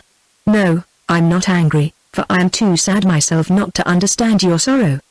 But I want you to remember that I who have lost both a lover and a brother am asking you to be patient and to hope of me. We have never seen Alan and Alexis as they are. We only remember them as two handsome boys who had never seen or known evil. When we meet them again, as I firmly believe we shall, they will be men who have passed through the fire, for if they do not pass through it and come out stronger and better than they were, rest assured we shall never meet on earth again. Alan would no more come to you now than you would go to him. When he believes himself worthy of you he will come for you as Alexis will come for me, and then She stopped short in her eloquent pleading, for Alma, at last melted and overcome by her sweet unselfishness and loving logic, had felt the springs of her own woman's nature unloosed and with a low, wailing cry had sunk down upon the cushions towards her, and was sobbing out her sorrow on her lap. Isma said nothing more, for her end was achieved. She laid her left hand caressingly on Alma's hair, and with her right she pulled the steering lever back and swung the signal round until her prow pointed towards home again. When they reached the villa they found the president's private yacht resting on the terrace, for Alan's father and mother had come over after the council meeting to discuss with Alma's parents the more intimate family aspect of the strange events which had cleared up in such terrible fashion the mystery which had so long shrouded the fate of the sons of the two chief families in area. So revolting was the idea of their mental servitude to such an enemy of the human race as they could not but believe Olga Romanoff to be, and so frightful were the consequences that must infallibly befall humanity in consequence of it, that their parents would rather have known them dead than living under such degrading circumstances. To the Aryans, far advanced as they were beyond the standards of the present day, both in religion and philosophy, the conception of death was one which included no terrors and no more regret than was natural and common to all humanity at parting with a kinsman or a friend, as they were destined to prove, when face to face with a crisis unparalleled in the history of humanity. They regarded death merely as a natural and necessary transition from one state of existence to another, which would be higher or lower according to the preponderance of good or evil done in this life. If, therefore, the parents and kinsmen of those who were now exiles and wanderers upon the ocean wastes could have chosen, they would infinitely rather have known that Alan and Alexis had shared the fate of their companions in the Norwegian snowdrift than they would have learnt that for 6 years they had been the slaves and playthings of a woman who, as they guessed from Alan's letter, combined the ambition of a Semiramis with the vices of a Messalina, and who had used the skill and knowledge which they had acquired and inherited as princes of the air with the avowed purpose of subverting the dominion of Aria, undoing all that their ancestors had done, and bringing back the evil era of strife, bloodshed, and political slavery. So, too, with Alma. As she had told Isma, she would 1,000 times rather have seen her lover dead than degraded to such base uses. Although she, like everyone else in Area, admitted that the strange circumstances absolved both Alan and Alexis from all moral blame and responsibility, she, in common with her own father and mother, and perhaps, also, with others not less intimately concerned, found it impossible to forget or ignore the taint of such an association, and to look upon it as a stain that might never be washed away. Indeed, the only member of the family council who openly proclaimed her belief that the two exiles would, if ever they returned, come back to Area better and stronger men than those who had known no evil was Isma, who repeated, with all the winning eloquence at her command, all the arguments that she had used to Alma during their cruise together. Whether Alma and the others would ever come round to her view could of course only be proved by time, but it is nevertheless certain that when the family council at last separated the hearts of its members were less sore than they would have been had Alan and Alexis not possessed such an advocate as the girl who had so good a double reason for pleading their causes. Chapter 12 The Battle of Kerguelen. The Council of Area possessed, as has already been said, 24 stations, scattered over the oceans of the world, which had used as depots for the submarine fleets, by means of which, acting in cooperation with its aerial squadrons, it had made any attempt at naval warfare hopeless until the disasters described at the beginning of this book proved that an enemy, in this respect at least, more powerful than itself, had successfully challenged its empire of the sea. Of these stations the most important in the southern hemisphere was that on Kerguelen Island, or Desolation Land, situated at the intersection of the 49th parallel of south latitude with the 69th meridian of east longitude. This lonely fragment of land in the midst of the ocean, barren of surface, and swept by the almost constant storms of long winters, had been chosen, first, because of its situation on the southern limits of the Indian Ocean, equidistant between Africa and Australia, and, secondarily, because of its numerous and sheltered deep-water harbors, so admirably adapted for vessels which were perfectly independent of storm. Added to this, the island contained large supplies of coal, from which the motive power of both the submarine vessels and the airships was now derived by direct conversion of its solar energy into electrical force through the secret processes known only to the President and 2 members of the Council. So far the Russians had not ventured to make any attack upon this stronghold, so strongly was it defended, not only by its submarine squadrons and systems of mines, guarding the entrances to all the harbors, but also by the large force of airships which had been stationed there since the new naval warfare had broken out. The warning which Allen had conveyed in his letter to his father was based on the knowledge that a general attack was soon to be made upon it both by air and sea, with the object of crippling the power of the Aryans in the Southern Ocean. No time had been lost in acting upon this warning. The aerial squadron was increased to 40, with the Ariel as flagship, and 20 new submarine vessels, the largest and best possessed by the Aryans, had been dispatched from Port Natal to reinforce the fleet of 35 already at Kerguelen Island. With these must of course be counted the Null, under the command of Allen and Alexis. The strength of the attacking force could only be guessed at, as even Allen did not know it, but it was not expected that, however strong a force the Russians might bring up by sea, they would be able, after the disaster of Antarctica, to muster more than a dozen airships. The Aryan headquarters was at Christmas Harbor, on the northern shore of the island.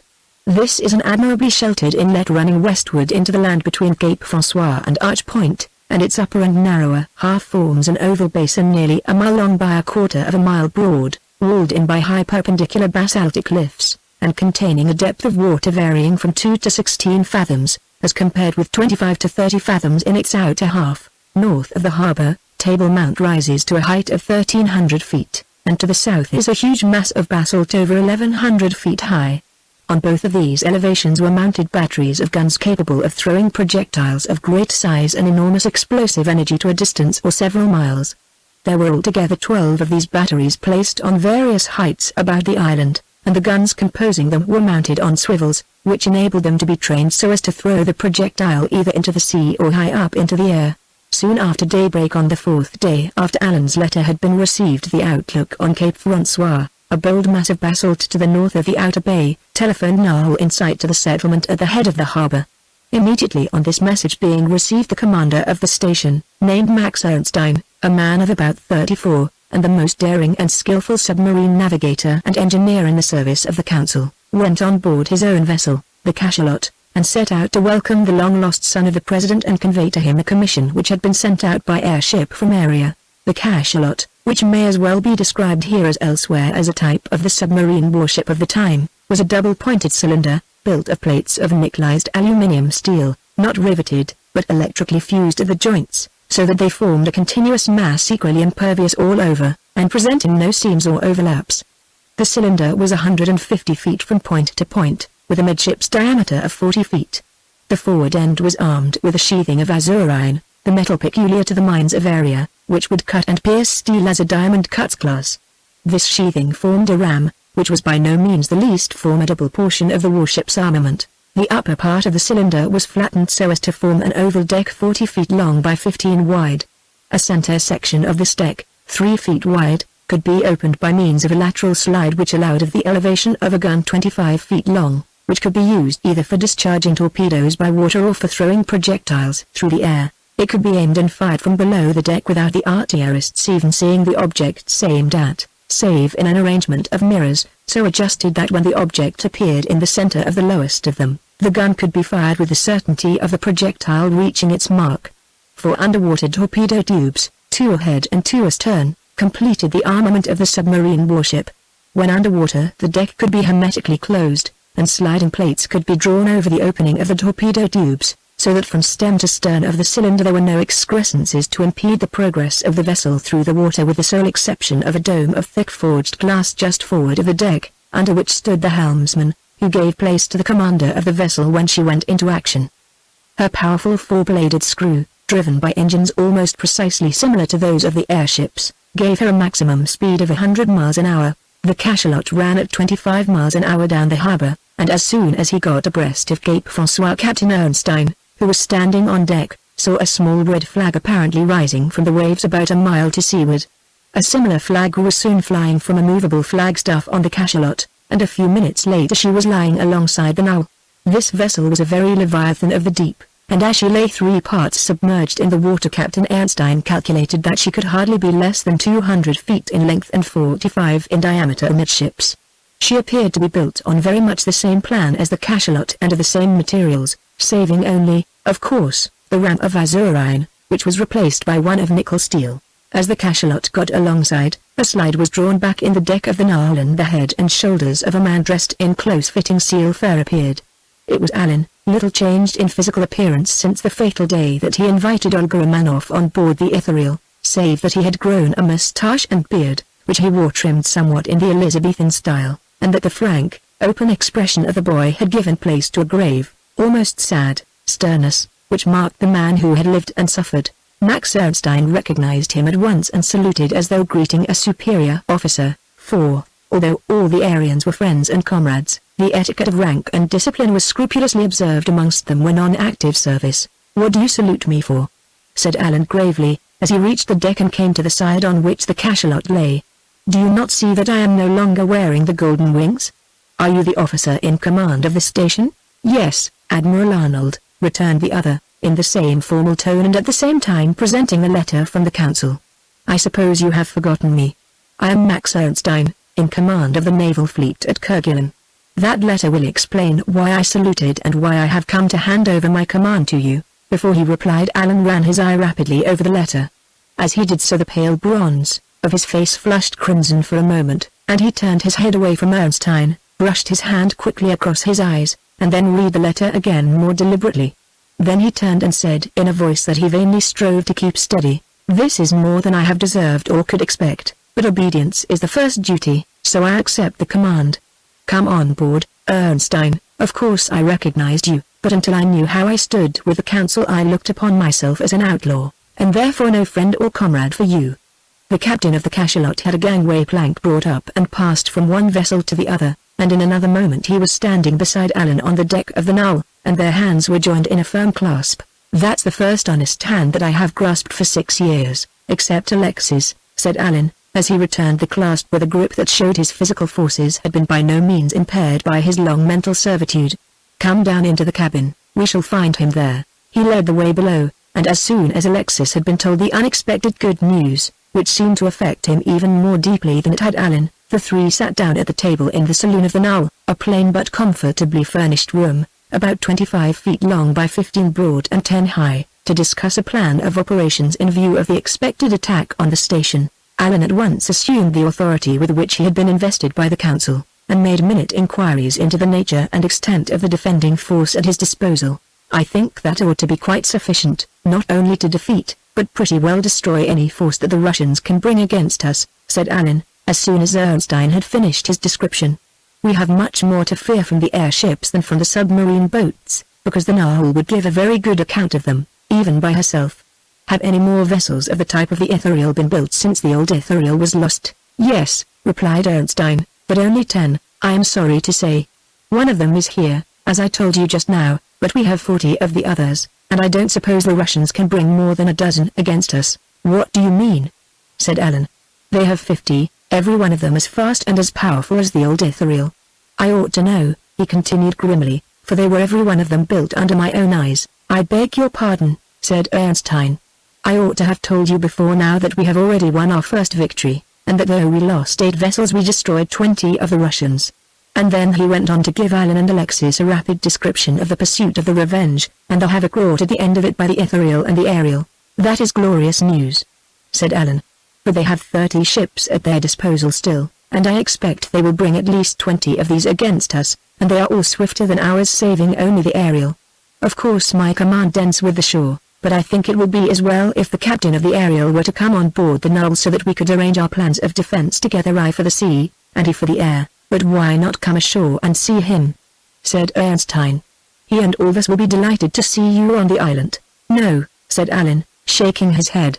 "Alexis and I have promised each other never to leave the Null until the Russian sea power is crippled.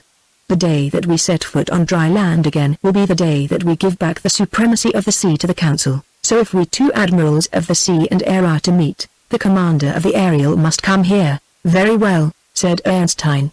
"I understand you. Write a note and I will send the cachalot back with it. She will bring him back in under half an hour, for he was up at the settlement when I left." Alan wrote the letter forthwith, and the cachalot departed, returning, as her captain had said, in less than half an hour, with Edward Forrest, the commander of the Aerial. He was a lean, wiry, active man of about 45, of mixed English, Scotch, and Aryan descent, with short, crisp, curly black hair and smooth-shaven face, rather sharp, regular features, and a pair of keen grey eyes which seemed to look into the very brain of the person he was talking to, a man of prompt decisions and few words, and one of the most able aerial navigators that area could boast of. He held the rank of admiral, and was responsible for the station of Kerguelen, and the command of the southern seas. He greeted Alan and Alexis courteously, but a trifle stiffly, as though he thought that their indiscretion had been somewhat lightly dealt with by the Council. This, however, was no business of his, for the first law of area was that the decisions of the President and Council were not open to criticism by any private or official citizen whatever his rank or experience. Therefore, after reading, as a matter of form, the commission sent to Alan and Alexis, he addressed himself at once to the business of the moment, and before they had been discussing the plan of defense for many minutes he was forced to admit to himself that the President's son, young as he was more than his master both in aerial and naval tactics. For the greater part of the morning plan after plan was suggested, thrashed out, and either accepted or thrown aside, and when he took his leave he shook hands with both Alan and Alexis far more cordially than he had done in greeting, and said with brief, blunt candor, "This is not the first time that a woman has used a man to upset the peace of the world, and I tell you honestly that I once thought you had both turned traitors. I don't think so now, and I am heartily glad you are back. If you could only have returned 3 years ago a lot of trouble might have been saved. But I must confess that you have both learned more in 5 years than I have in 20. I will follow your instructions to the letter." "What is done," said Alan, smiling, and yet with a rare dignity that showed Admiral Forrest that, despite all that had happened, he was standing in the presence of his master. "The work in hand now is to regain what we have lost, and if every man does his duty we shall do so. I think everything is arranged now, and as we have no time to lose I will say good morning." He held out his hand as he spoke, and Admiral Forrest took his dismissal and his leave at the same time. Captain Ernstine took 6 men out of the cachalot and placed them at the disposal of Alan and Alexis, for the working of the Null, and then took his leave to execute his part of the plan of defense. It was a bitterly cold day, for the southern winter had already set in all its severity. The sea to the north of the island was comparatively smooth, but swept every now and then with violent gusts of wind from the southward.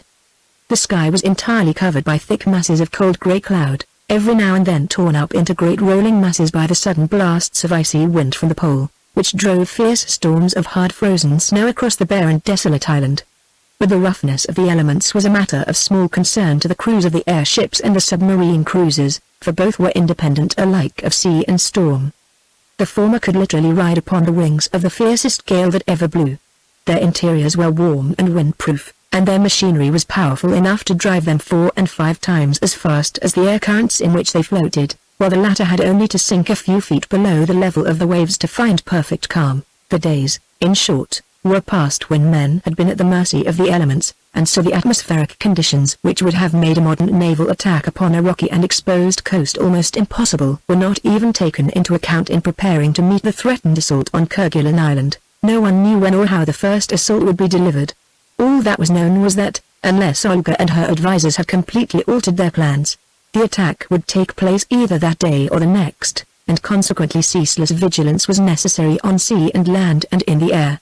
In accordance with the plan arranged on board the Null, 10 airships rose above the clouds to an altitude of 5,000 feet, and from each of these an electric thread hung down to as many signal stations on the island, all of which were connected with the headquarters at the top of Christmas Harbor. 20 cruisers patrolled the coast at a distance of a mile from the land, and 2 miles outside these the Null ran to and fro along the northern shore.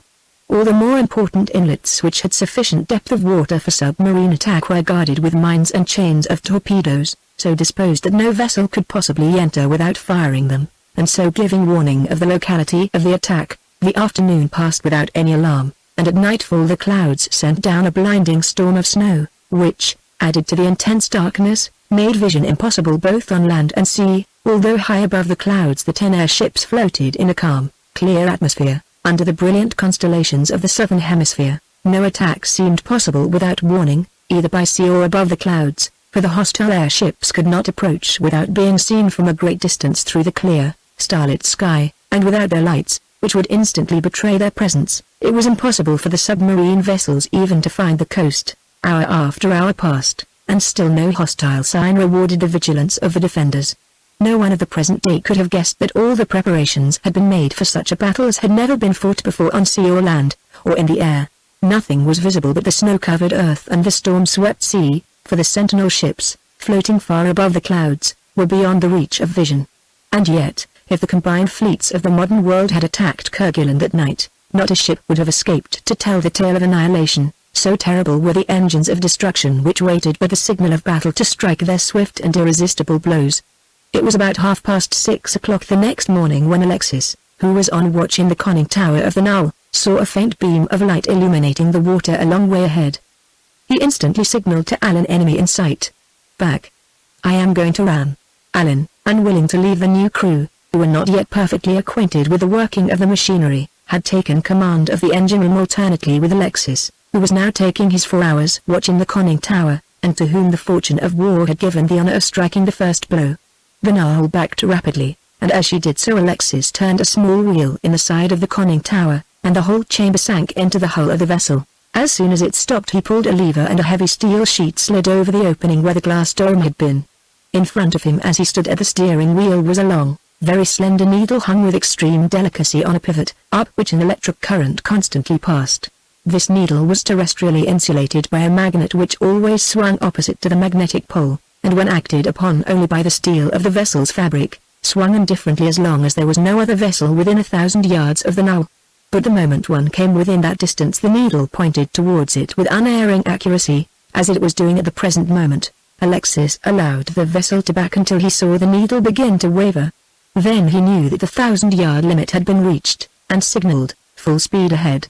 The next moment the engines were reversed and the Null bore down on her invisible prey. The needle became rigid again.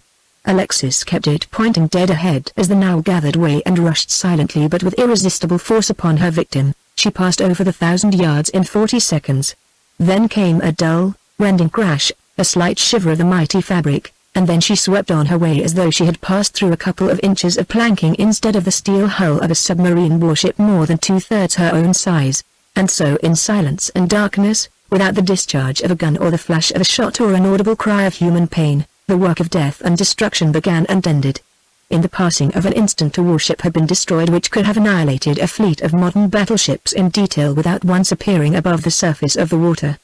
The moment that the shock told Alexis that the ram of the Null had done its work, he signaled stop, and as the vessel slowed down he watched the momentous fluctuations of the needle in front of him. It oscillated for an instant, and then became still again, pointing to another victim hidden away somewhere under the dark waters.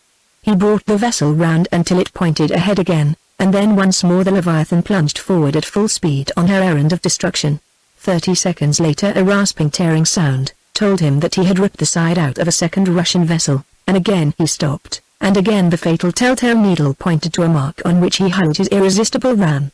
So the work went on, and vessel after vessel was torn to pieces and sunk in the midst of the darkness and silence of the wintry sea, without even a warning having been given either to the consorts of the destroyed vessels or to those nearer inshore, all of which were, of course, outside the range of the needle's indication. But for this fact Alexis would have been unable to do his work, for he would not have known whether he was ramming friend or foe. When the ram had found its mark for the 12th time, The needle oscillated vaguely to and fro, showing that within 1,000 yards radius at least there were no more victims to be found. Then the now rose to the surface of the water, and Alexis resumed his watch as the vessel patrolled the coast again at a speed of 50 miles an hour. Alan now came and relieved Alexis from his watch. As he entered the conning tower he said, "How many is that you've settled?" "A dozen, isn't it?" "Yes," said Alexis, "but I can hardly think they can have been anything but scouts, and so we shall have the main fleet to tackle yet." "Do you think any of them have got through?" said Alan. "You know they may have approached from east and west as well, and if so they are lying inside of us." "No," replied Alexis, "I don't think they would do that. You see we have the advantage of them in this way. They can't see 10 yards in front of them unless there is bright sunshine on the water, or unless they turn their lights on to the full, in which case they would betray their presence at once. Then they don't know what has become of the Nile and probably think that she has been attacked by an overwhelming force, or blown up by some lucky torpedo. They don't go inshore in force for fear of springing a mine, and so you may depend upon it the 12 we have destroyed were scouts, prowling about very slowly and waiting for daylight to examine the coast and find a way into Christmas Harbor. They must have been in single line, and we had the luck to catch one of the end ones first, and so we sank the lot in the order in which they were floating. I don't think we can do anything more till daylight except run up and down the coast and keep a sharp lookout to seaward and on the Needle." "I suppose you're right," said Alan. "You'd better go and get an hour's sleep if you can." "There won't be much sleep for any of us till tonight," said Alexis quickly, pointing to the clouds over the island. "Look. The row has begun in the air already." Alan glanced up and saw a series of intensely bright flashes stream through the clouds, which at the same moment were rent and rolled up into vast shadowy billows by some tremendous concussion of the atmosphere above them. There could be only one explanation of this. The attack on the island had begun from the air, and the flashes were those of the first shots of the aerial bombardment. What had really happened was this: a fleet of 50 submarine warships, under the command of Michael Losensky, the eldest son of Orloff Losensky, who was now Olga Romanoff's chief advisor in the conduct of the war that she had commenced with the Aryans, had reached the northern coast of Kerguelen Island about 4 o'clock in the morning in order to cooperate with an aerial squadron of 15 vessels led by the Revenge, under the command, nominally, of Losensky's second son Boris, but really of Olga herself, as Alexis had surmised. The 12 vessels destroyed by the Nile were scouts sent out to, if possible, feel their way to the entrance of Christmas Harbor, which was known to be the headquarters of the station. These were to have returned to the fleet with all the intelligence they could get as to bearings and soundings, and the position of mines and the defending fleet.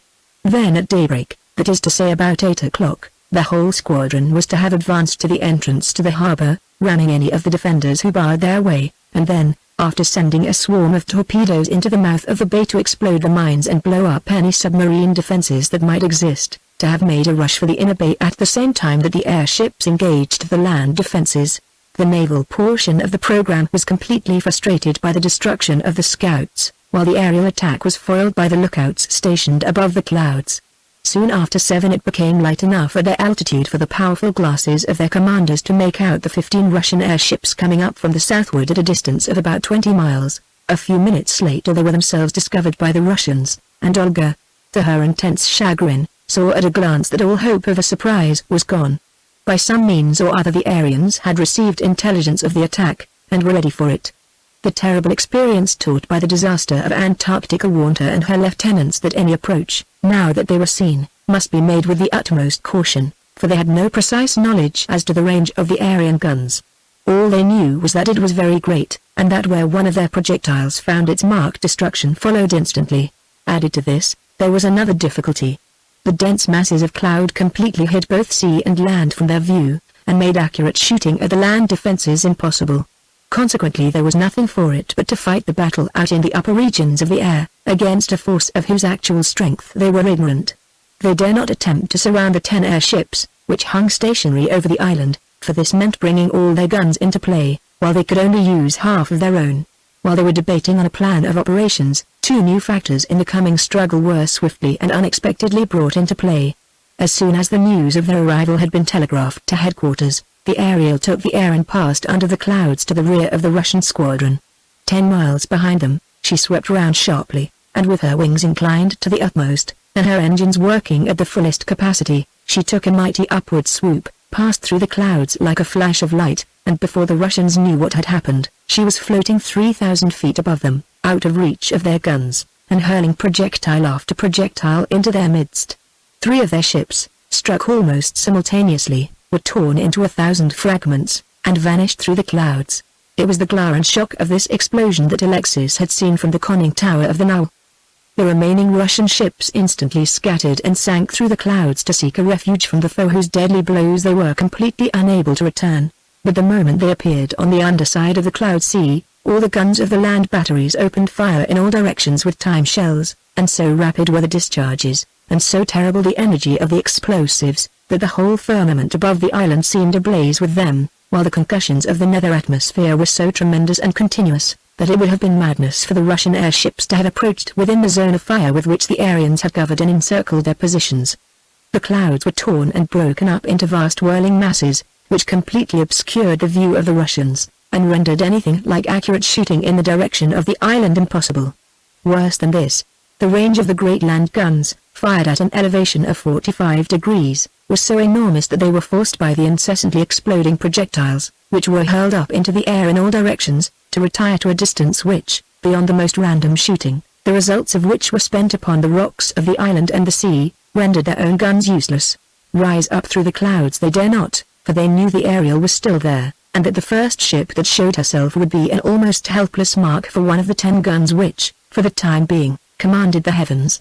There seemed nothing for it but an ignominious retreat, for, as Boris Losinsky said to Olga when, furious with rage and mortification, she reproached him with a lack both of skill and courage, an attack upon a volcano in full eruption would have been child's play to an assault at close quarters on Kerguelen Island. Their one hope of success had lain in a surprise, and that, by some unaccountable means, had been made impossible.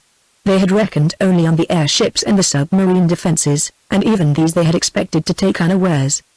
The terrible power of the battery guns, which were able to spread their seas of fire through the air and to shake the very firmament itself with their projectiles, had been a revelation to them. They could not train their own guns without seeing their mark, and neither flame nor smoke betrayed the position of the batteries, while on the other hand the artillerists on the island had simply to surround the station with a zone of fire and a continuous series of atmospheric convulsions through which no airship could have passed without the risk of overturning or completely collapsing.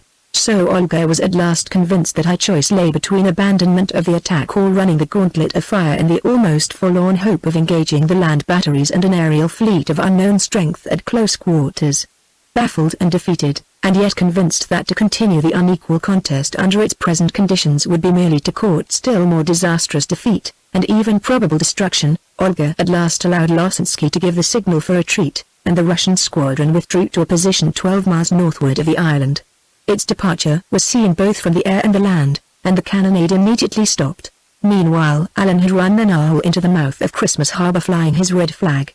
He was met by the cachalot, and, after telling Captain Ernstein what he had done, and learning of the repulse of the Russians in the aerial battle, he directed 40 of the submarine vessels to follow him out to sea to look for the Russian flotilla. All the craft were furnished with telltale needles similar to the one on board the Nile, for it is impossible to see a sufficient distance underwater to effectively attack an enemy as agile as the submarine warships were, and this fact had led to the universal employment of the needles. As it was now quite light, the whole Aryan squadron, with the exception of 5 vessels whose duty it was to act as scouts underwater, proceeded seaward on the surface of the waves, keeping a sharp lookout for the remains of the Russian fleet, which they soon discovered lying about 5 miles off the island. They could make out 35 of the long, black, half-submerged hulls lying together like a school of whales with the waves breaking over them as over sunken rocks.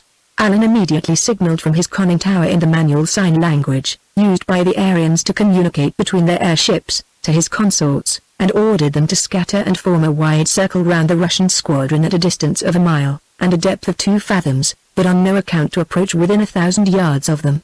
When they had reached their positions they were to rise to the surface and each was to discharge a couple of torpedoes towards the center of the circle. After that they were to retire and leave the rest to him. The moment the order had been passed through the fleet, every one of the vessels disappeared and proceeded to her station. The Nile sank at the same time until nothing but the glass dome of her conning tower remained above the water. By carefully noting the course steered by the compass, and accurately measuring the distance traveled by the number of revolutions of the propeller, each captain was able to place his craft in the desired position. So perfectly, indeed, was the maneuver performed that when the vessels rose to the surface they formed a circle 2 miles in diameter, in the center of which lay, within a space of about 200 yards square. The Russian flotilla, the commanders of which, afraid to advance nearer to the shore without the intelligence which they still awaited from their scouts, and confounded by the awful spectacle presented by the aerial battle, of the issue of which they were utterly ignorant, were waiting in bewilderment and indecision the issue of the events which had taken such a marvelous and unexpected turn. The maneuver ordered by Allen had been executed so promptly and secretly that the Russians were not even aware that they were surrounded until torpedo after torpedo, coming in from all points of the compass, began exploding in their midst, hurling vast masses of water and foam up into the air, tearing their plates and crippling their propellers, and disabling half their number before they had time to recover from the confusion into which the sudden attack had thrown them. To communicate signals from one vessel to another under such circumstances was impossible, and so united action was out of the question. All that the captains of the vessels could see was that there were enemies upon all sides of them. The explosion of the 80 torpedoes had churned the water up into a mass of seething foam, in the midst of which 15 vessels were lying crippled and helpless on the surface, while 6 more had been sent to the bottom. This was bad enough, but while the captains of those which had escaped were recovering from the stupefaction into which this sudden disaster had thrown them, Allen saw his chance, and as soon as the last torpedo had exploded headed the now full speed into the midst of them. Then followed a scene which would have beggared all description. The great ship, moving at a speed of nearly 3 miles a minute, tore her way through the half-crippled squadron, hurling everything she struck to the bottom of the sea. Every Russian vessel that was able to do so after the first assault sank out of the way of the terrible ram of the Nile and headed off at full speed into the open sea. But for those that were partially or wholly disabled there was no escape. Allen, standing in his conning tower, his teeth clenched and his blue eyes almost black with the fierce passion of battle and revenge, whirled his steering wheel this way and that, and as the steel monster swung round in rapid curves in obedience to the rudder, he hurled her again and again upon his practically helpless victims, piercing them through and through as through their plates had been cardboard instead of steel. When the last one had gone down he left the conning tower, hoisted his flagstaff, and flew a signal to his consorts to return to harbor. What had become of the Russian vessels that had escaped he neither knew nor, for the present, cared.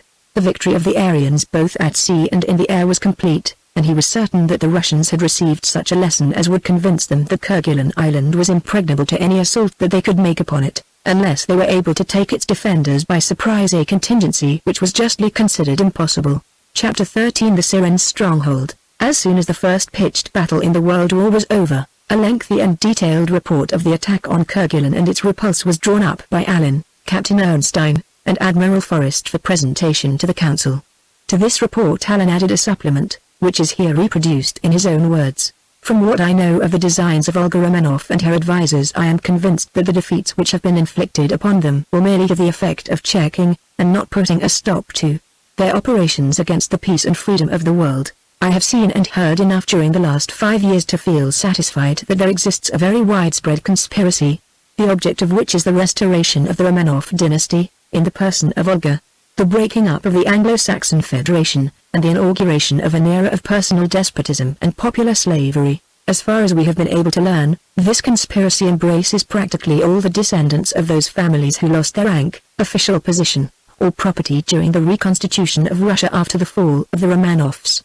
These people have, of course, everything to gain and not much to lose by the destruction of the present order of things, and Olga has promised them, no doubt quite sincerely, that in the event of her triumph they shall be restored to all that their ancestors lost. As a matter of fact, the greater part of Russia will be divided amongst them should she ever accomplish her designs.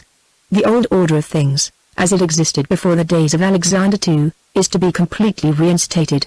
The lower orders of the people are to be reduced once more to serfdom, and the trading classes to a condition very little better. If they resist they are to be terrorized into submission by the airships, and all who raise their voices for freedom are to be banished to Siberia, which is once more to be the prison land of the Russian Empire. A large standing army is to be kept constantly on the war footing, while the sea navy and the aerial fleet are to be kept up to such a strength as to be able to hold the rest of the continent in practical subjection. In short, Olga aspires to nothing less than the throne of an empire which shall stretch from the Yellow Sea to the Atlantic Ocean.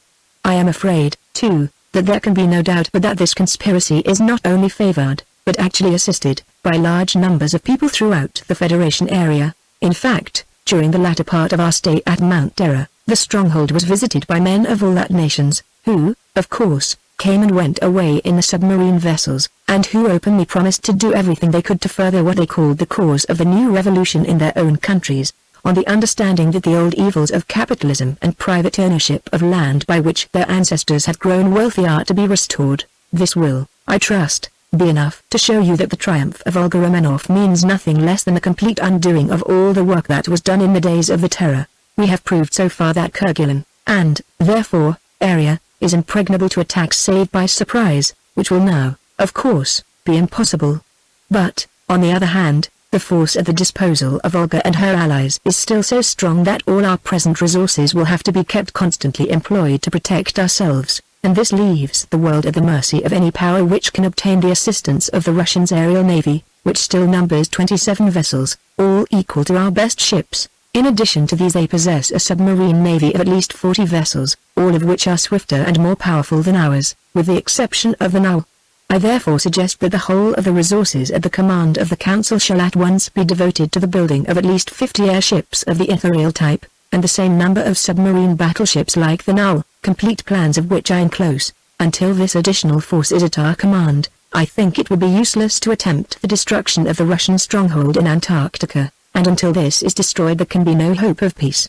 This stronghold, which I will now attempt to describe for the information of the Council, is one of the most marvelous places on Earth. It lies in and about Mount Terror and the Parry Mountains, which run from it towards the pole behind the ice barrier of Antarctica. Nearly 10 years ago a Russian explorer named Kishinov reached the ice barrier and made the discoveries which have enabled the Russian revolutionists to create their stronghold. In addition to his ship, he took with him 3 aerostats, which were chiefly constructed during his voyage, and also a small submarine vessel, which he took out in sections and put together at sea. He skirted the coast of Victoria Land, and was stopped by the ice in latitude 78 as all other Antarctic explorers by sea have been since the voyage of Sir James Ross. The season was a singularly fine and open one, and 2 days after his arrival he inflated one of his aerostats and crossed the Great Barrier, to make a thorough exploration of the unknown land.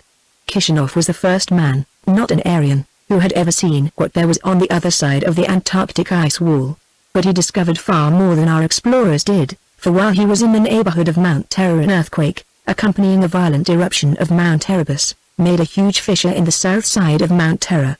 After waiting 3 days to make sure that the earthquake had subsided, he and 2 of his officers entered the crevice, which they found to be over 200 feet wide at the level of the land ice. Furnished with storage batteries and electric lights, they penetrated into the interior of the mountain and found that it was pierced in all directions with great galleries and enormous chambers, hollowed out by volcanic forces during the period of Mount Terror's activity. 4 days were spent altogether in exploring this subterranean region, the existence of which was kept a profound secret by Kishinov and his officers.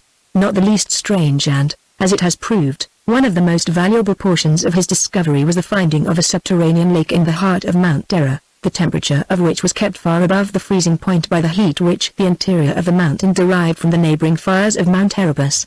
Finding the lake to be salt water, he concluded that it must have some connection with the open sea, and so the next day he and the same 2 officers entered the submarine boat and penetrated underneath the ice barrier. After a search of 5 hours, the searchlights of the boat revealed a huge tunnel leading southwest into the land, that is to say, direct for Mount Terror.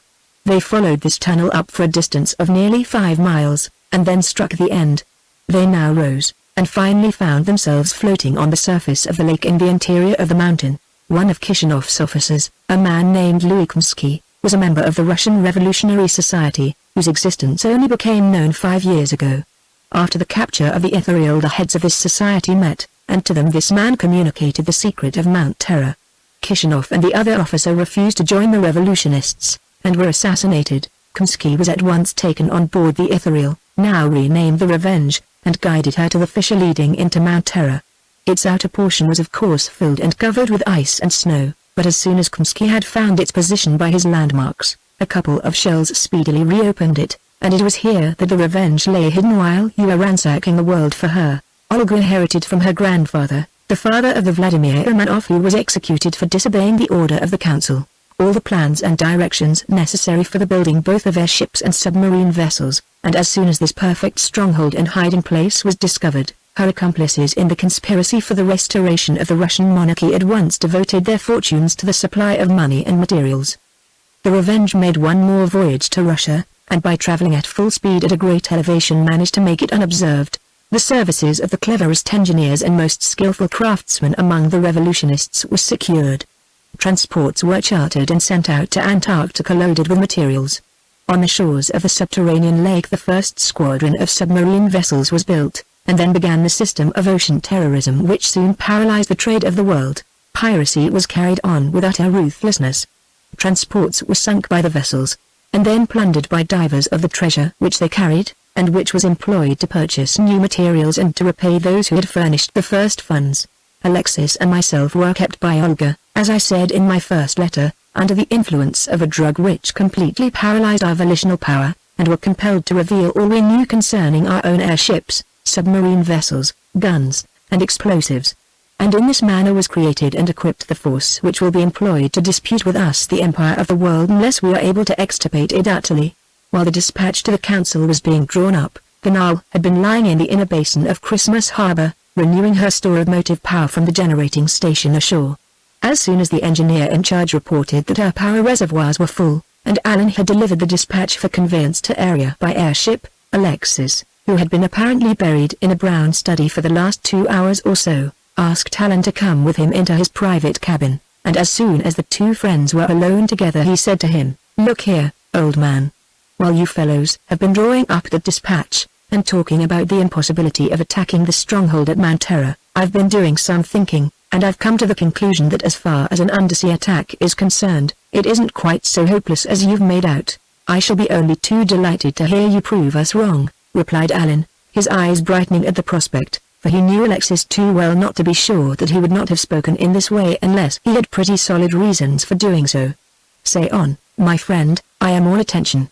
"Get out to sea, then, as fast as ever you can," said Alexis, "for there's not an hour to be lost if you adopt my plan, and if you don't we can just come back." "Very well," said Alan. "What's the course?" "Clear the islands and head away southward as hard as you can go," replied Alexis briefly. The excitement of a battle in which he had played such a terrible part had left Alan in just the frame of mind to listen to the project of a desperate adventure, such as he instinctively knew was now in his friend's mind.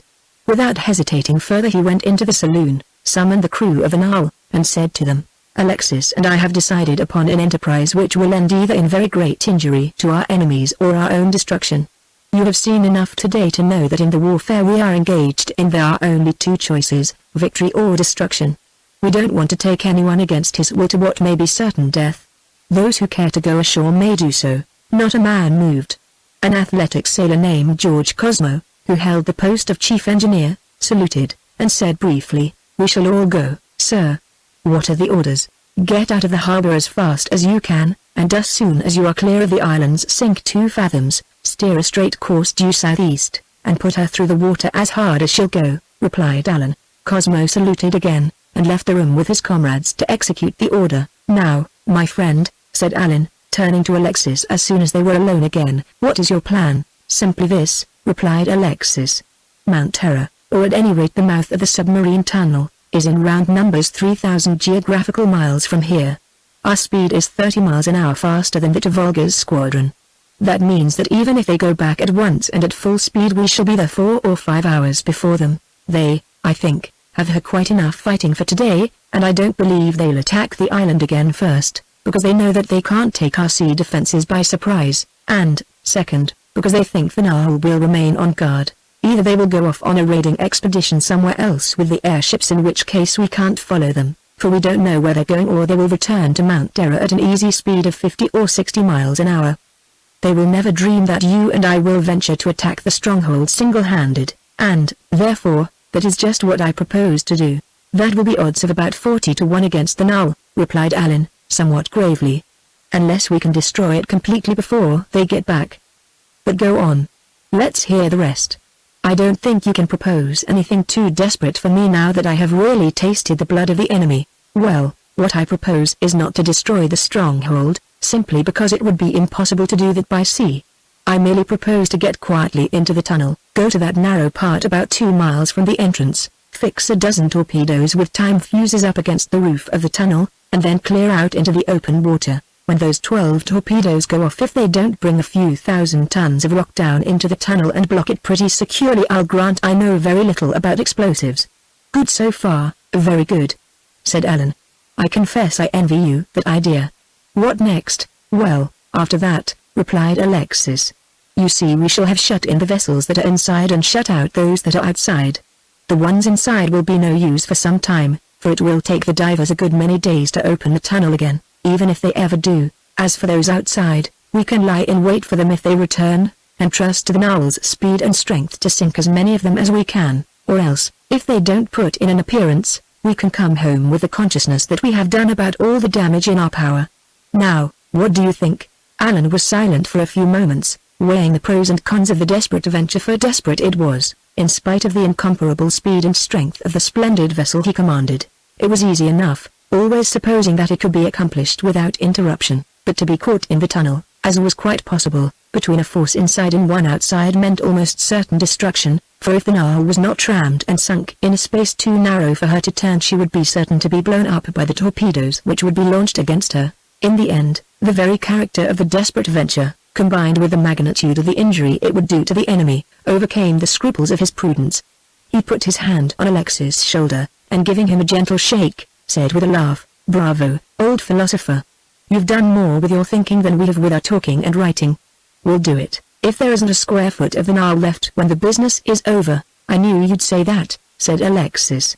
"Now let's have some dinner and go to sleep, for we shall want it." It was then very nearly midday, and the Narwhal had cleared the islands, and, with her prow pointed direct for the northeastern extremity of Wilkes's Land, was rushing at full speed through the water about 12 feet below the surface of the sea. For 20 hours she sped silently and swiftly and unseen on her way, swept round the ice barrier that fences the northern promontory of Victoria Land and into the bay dominated by the fiery crest of Mount Erebus. Chapter 14. From the Sea to the Air. 24 hours after she had reached Mount Terror, the Narwhal came into the inner basin of Christmas Harbor, running easily along the surface, with the red flag flying at her flagstaff. The news spread rapidly through the little settlement, the dwellers in which had been wondering greatly at her sudden disappearance, and there was quite a crowd on the jetty as she ran alongside. Max Ernstein was among it, and as the battleship came to a standstill he saw to his amazement Alan spring ashore and come towards him with outstretched hands. "Why, what does this mean?" he said, as he grasped his hand. "I thought you told me you were never going to leave the Narwhal until we had done what we have done," said Alan with a laugh, as he returned his hand clasp with a grip that made the bones crack. "We have destroyed a good half of what remained of the Russian Sea Navy, and, what's more, we've blown up the entrance to their submarine dockyard, and completely crippled them as far as building or equipping new vessels is concerned until they can find a new harbor." "Magnificent!" exclaimed Ernstein. "Glorious! You'll be wearing the golden wings again in 48 hours. "If I am," said Alan, flushing with pleasure at the thought, "the credit will be due to Alexis, and not to me. It was his idea entirely. But never mind that now. We've suffered rather badly, and only just escaped with our lives. 5 out of 6 of the Narwhal's crew are disabled, and I want you to get them out and send them away to Area as soon as possible. Meanwhile Alexis and I will write our dispatch to the council." His instructions were obeyed at once, and the invalids were transferred to the Vega, the airship that was to convey them to Area, and in her luxurious staterooms their hurts were attended to by the best skill on the island. While the dispatch was being drawn up, it was brief, plain, almost formal in language, and confined entirely to statement of bare fact, and in little more than an hour after the arrival of the Narwhal at Christmas Harbor the Vega had risen into the air, and was speeding on her way towards Area. Meanwhile the news of the daring venture and brilliant exploits of Alan and Alexis and their comrades spread like wildfire through the island, and everyone who was not engaged on duties that could not be left came to the settlement to see and congratulate the two heroes of the hour, whose strange and romantic fate, so well known to every Aryan, had thus suddenly been glorified by the triumph of the genius and daring which had proved capable of wresting victory from defeat and glory from misfortune. Although some were more demonstrative, none were heartier or more sincere in their congratulations than Edward Forrest, the admiral of the station, and, unknown to Alan and Alexis, he and Ernstein had sent a joint dispatch by the Vega, strongly urging both the justice and the policy of at once restoring to the full rights of citizenship the two men who had proved themselves possessed of such extraordinary ability. If the battle for the empire of the world was to be fought over again, The command of the forces of area could not be entrusted to any hands so able and so daring as those of the president's son and his friend and companion in misfortune and victory. The triumphs at Kerguelen and Antarctica had really been due to them alone. They had given warning of the attack on the station, and it was due to the skill and boldness of their strategy that it had been foiled with such disaster to the enemy. This of itself was much, but it had not satisfied either their ambition or their devotion, for, after it had been accomplished, they had carried the war almost single-handed in the Russian stronghold, and there, under circumstances of unparalleled danger to themselves, they had struck a blow which could not fail to cripple the sea power of the enemy, and so influence to an incalculable extent the ultimate issue of the war which, ere long, might be raging over the whole world. That night, while the almost constant storms of the southern winter were sweeping over the barren surface of Desolation Land, a feast was held in the central hall of the headquarters at Christmas Harbor in honor of the double victory and the return of the two chief heroes of it from their long captivity. The next day was spent in a rigorous inspection of all the defenses of the island and the machinery and ammunition of the airships and submarine vessels. At 6 o'clock in the evening, 26 hours after she had started, the Vega returned from area, bringing the reply of the council to the dispatches which she had taken. The council has heard with great satisfaction of the repulse of the attack on the station at Kerguelen and of the distinguished services rendered by Alan Arnold and Alexis Mazarov, both at Kerguelen and Mount Terror, in recognition of the great skill and devotion they have displayed. The council invites them to assume the command of their airship Ithuriel, and to make use of that vessel to execute such plans and purposes as in their discretion will best serve their interests of the state of area for a period of 1 year from their present date. They will be supplied with motive power and all stores and materials of war at any of the oceanic stations.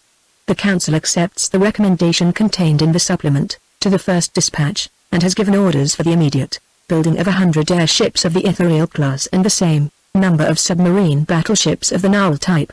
These are expected to be ready for service at the end of the year, by which time the council hopes to be able to call upon Alan Arnold and Alexis Mazarov to assume the duties of Admiral and Vice Admiral of the aerial navies, and at the same time to restore to them full privileges of citizenship in area. The Admiral and officers of Kerguelen will give all assistance in the carrying out of these directions, and will make and transmit all that necessary reports in connection with them. No further hostilities are to be undertaken for the present by the aerial or sea forces, but they will maintain a strict watch against all possible surprises on the part of the enemy, and be ready to repel any assault which may be made.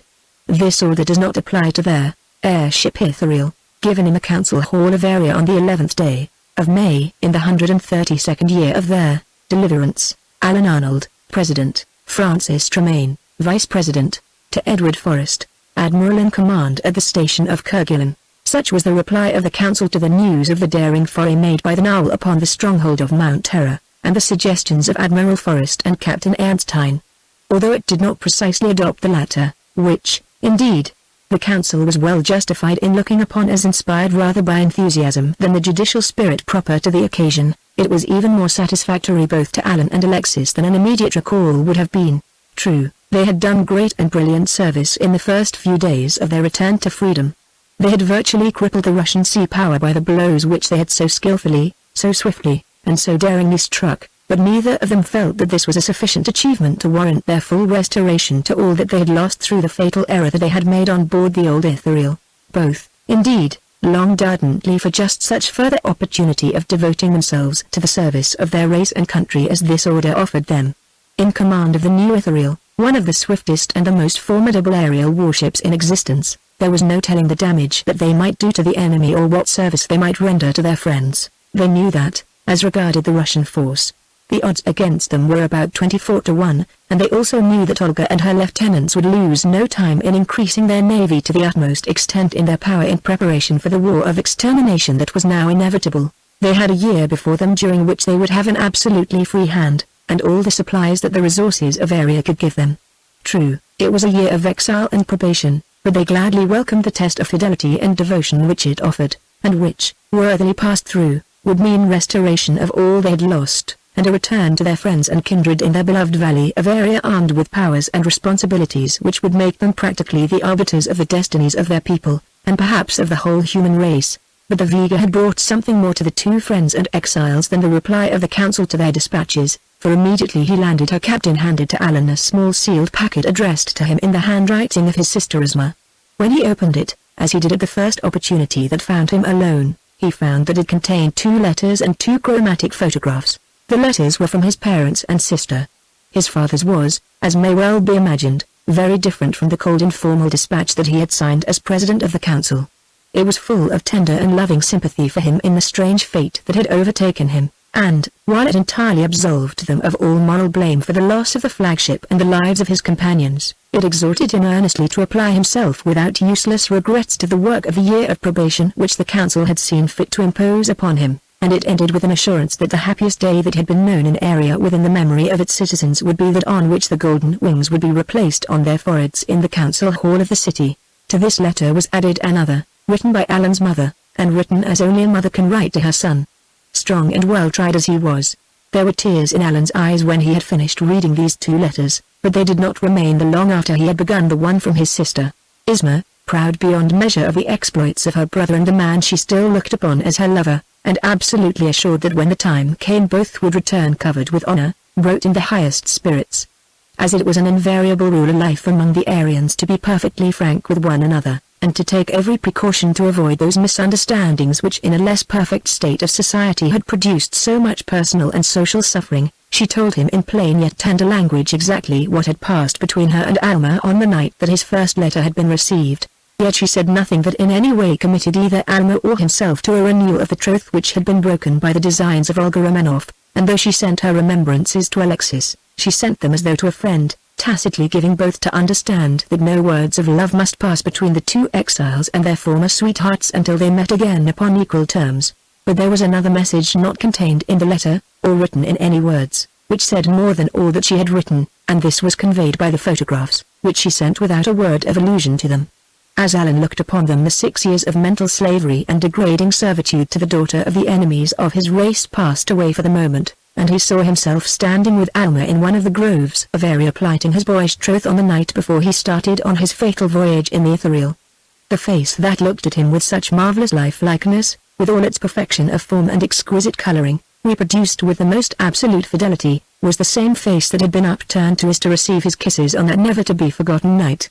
And yet, in another sense, it was not the same, that had been the sunny, smiling face of a girl to whom sorrow and evil were as absolutely unknown as they would be to an angel in heaven, but this was the face of a woman who had lived and thought and suffered, and when he remembered that whatever of sorrow or suffering she had known had been on his account, the last lingering traces of the vile spells of the evilly beautiful Syren of the skies, who had so fatally bewitched him, vanished from his soul, and the old love revived within him pure and strong, and intensified tenfold by the knowledge of the great reparation that he owed to the girl upon whose life he had brought the only shadow it had ever known. He knew that their hands would never meet again until all that had been lost was regained, at whatever cost of labor or devotion that might be necessary on his part, but he also knew that in all these years no other man had been found worthy to fill the place that he had once occupied, and which he was resolved to win back or die in the attempt, and this knowledge made him look forward to the mighty struggle which lay before him with an eagerness that augured well for its issue. He had gone into his own cabin on board the Ethereal, which was being rapidly prepared for her roving commission, to read his letters in solitude. He put Alma's photograph on the table, and sat before it with his eyes fixed upon it until every line of form and tint of color was indelibly impressed anew upon his memory. Then he kissed it as reverently as a devotee of old might have kissed a sacred relic, and then he attached the oval miniature to a chain of alternate links of azurine and gold, and hung it round his neck inside his tunic, registering a mental vow that if death came before he once more wore the golden rings, it should find it lying nearest his heart.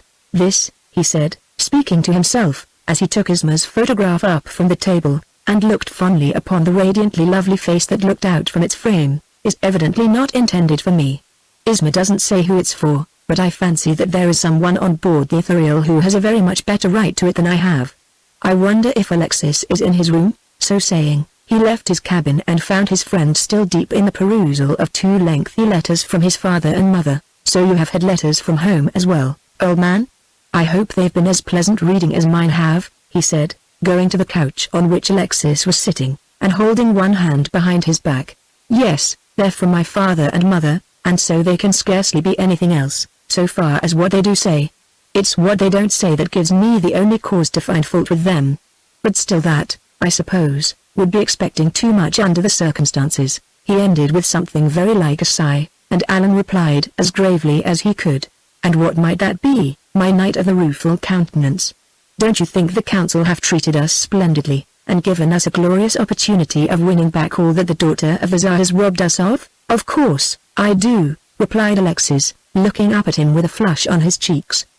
"But for all that there is one thing still, something that I am not ashamed to say I value above everything else that I have lost or can regain."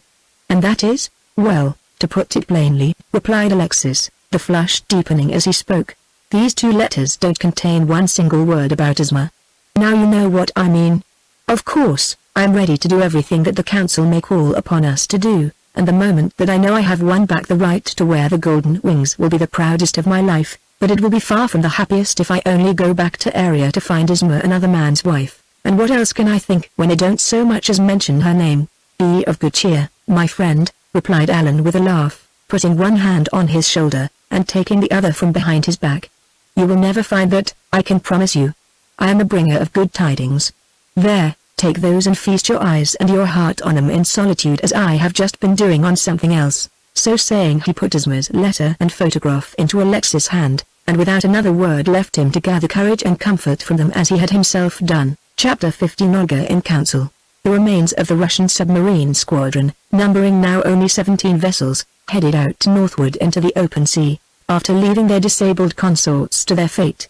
In the brief space occupied by her first rush they had recognized the Nowl both by her size and speed, and one of the captains avowed that he had recognized Alan Arnold, Olga's late captive, standing under the glass dome of the conning tower, steering the great vessel upon her devastating course. 20 miles out from the island they rose to the surface and made out the aerial fleet some 5 miles to the southward, hovering at an elevation of about 1,000 feet, and evidently on the lookout for them. Michael Losensky, who had escaped the ram of the Nowl, ran up his flagstaff, and flew a signal which soon brought the airships bearing down upon them. The Revenge sank down to the surface of the water, and took Losensky off his ship in order that he might report himself. Olga and his father received the first news of the defeat of their naval forces with cold displeasure, but when Michael told them that more than half the fleet had been destroyed by the Nowl, and that it was believed that Alan was in command of her, Olga's anger blazed out into fury, and she cried passionately, "You fools and cowards to have fled like that from one ship and one man! Could not 17 of you have overcome that one vessel? Had you no rams, no torpedoes, that you fled before this single foe?" He took the bitter rebuke in silence. He knew that he had failed both in duty and courage, and that reply would only make matters worse. Olga looked at him for a moment, with eyes burning with scorn and anger. Then she rose from her seat, and, pointing to the door of the saloon, said, "Go. You have disgraced yourself and us. Take your ships back to Mount Terror, and await our further commands." With bowed head and face flushed with shame, the disgraced man walked in silence out of the saloon and left Olga alone with his father.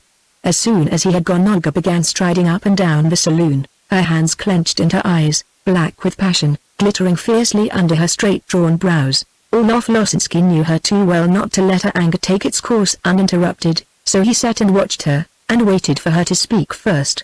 At last she stopped in front of him, and said in a low fierce voice, that was almost hoarse with the strength of her passion, "So. You were right, my friend. I was a fool, an idiot, to let those 2 escape. I ought to have killed them, as you advised.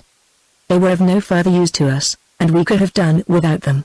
Yes, truly I was a fool, such a fool as love makes of every woman." "Not of every woman, Majesty," replied Losensky in a low soothing tone, that was not without a trace of irony.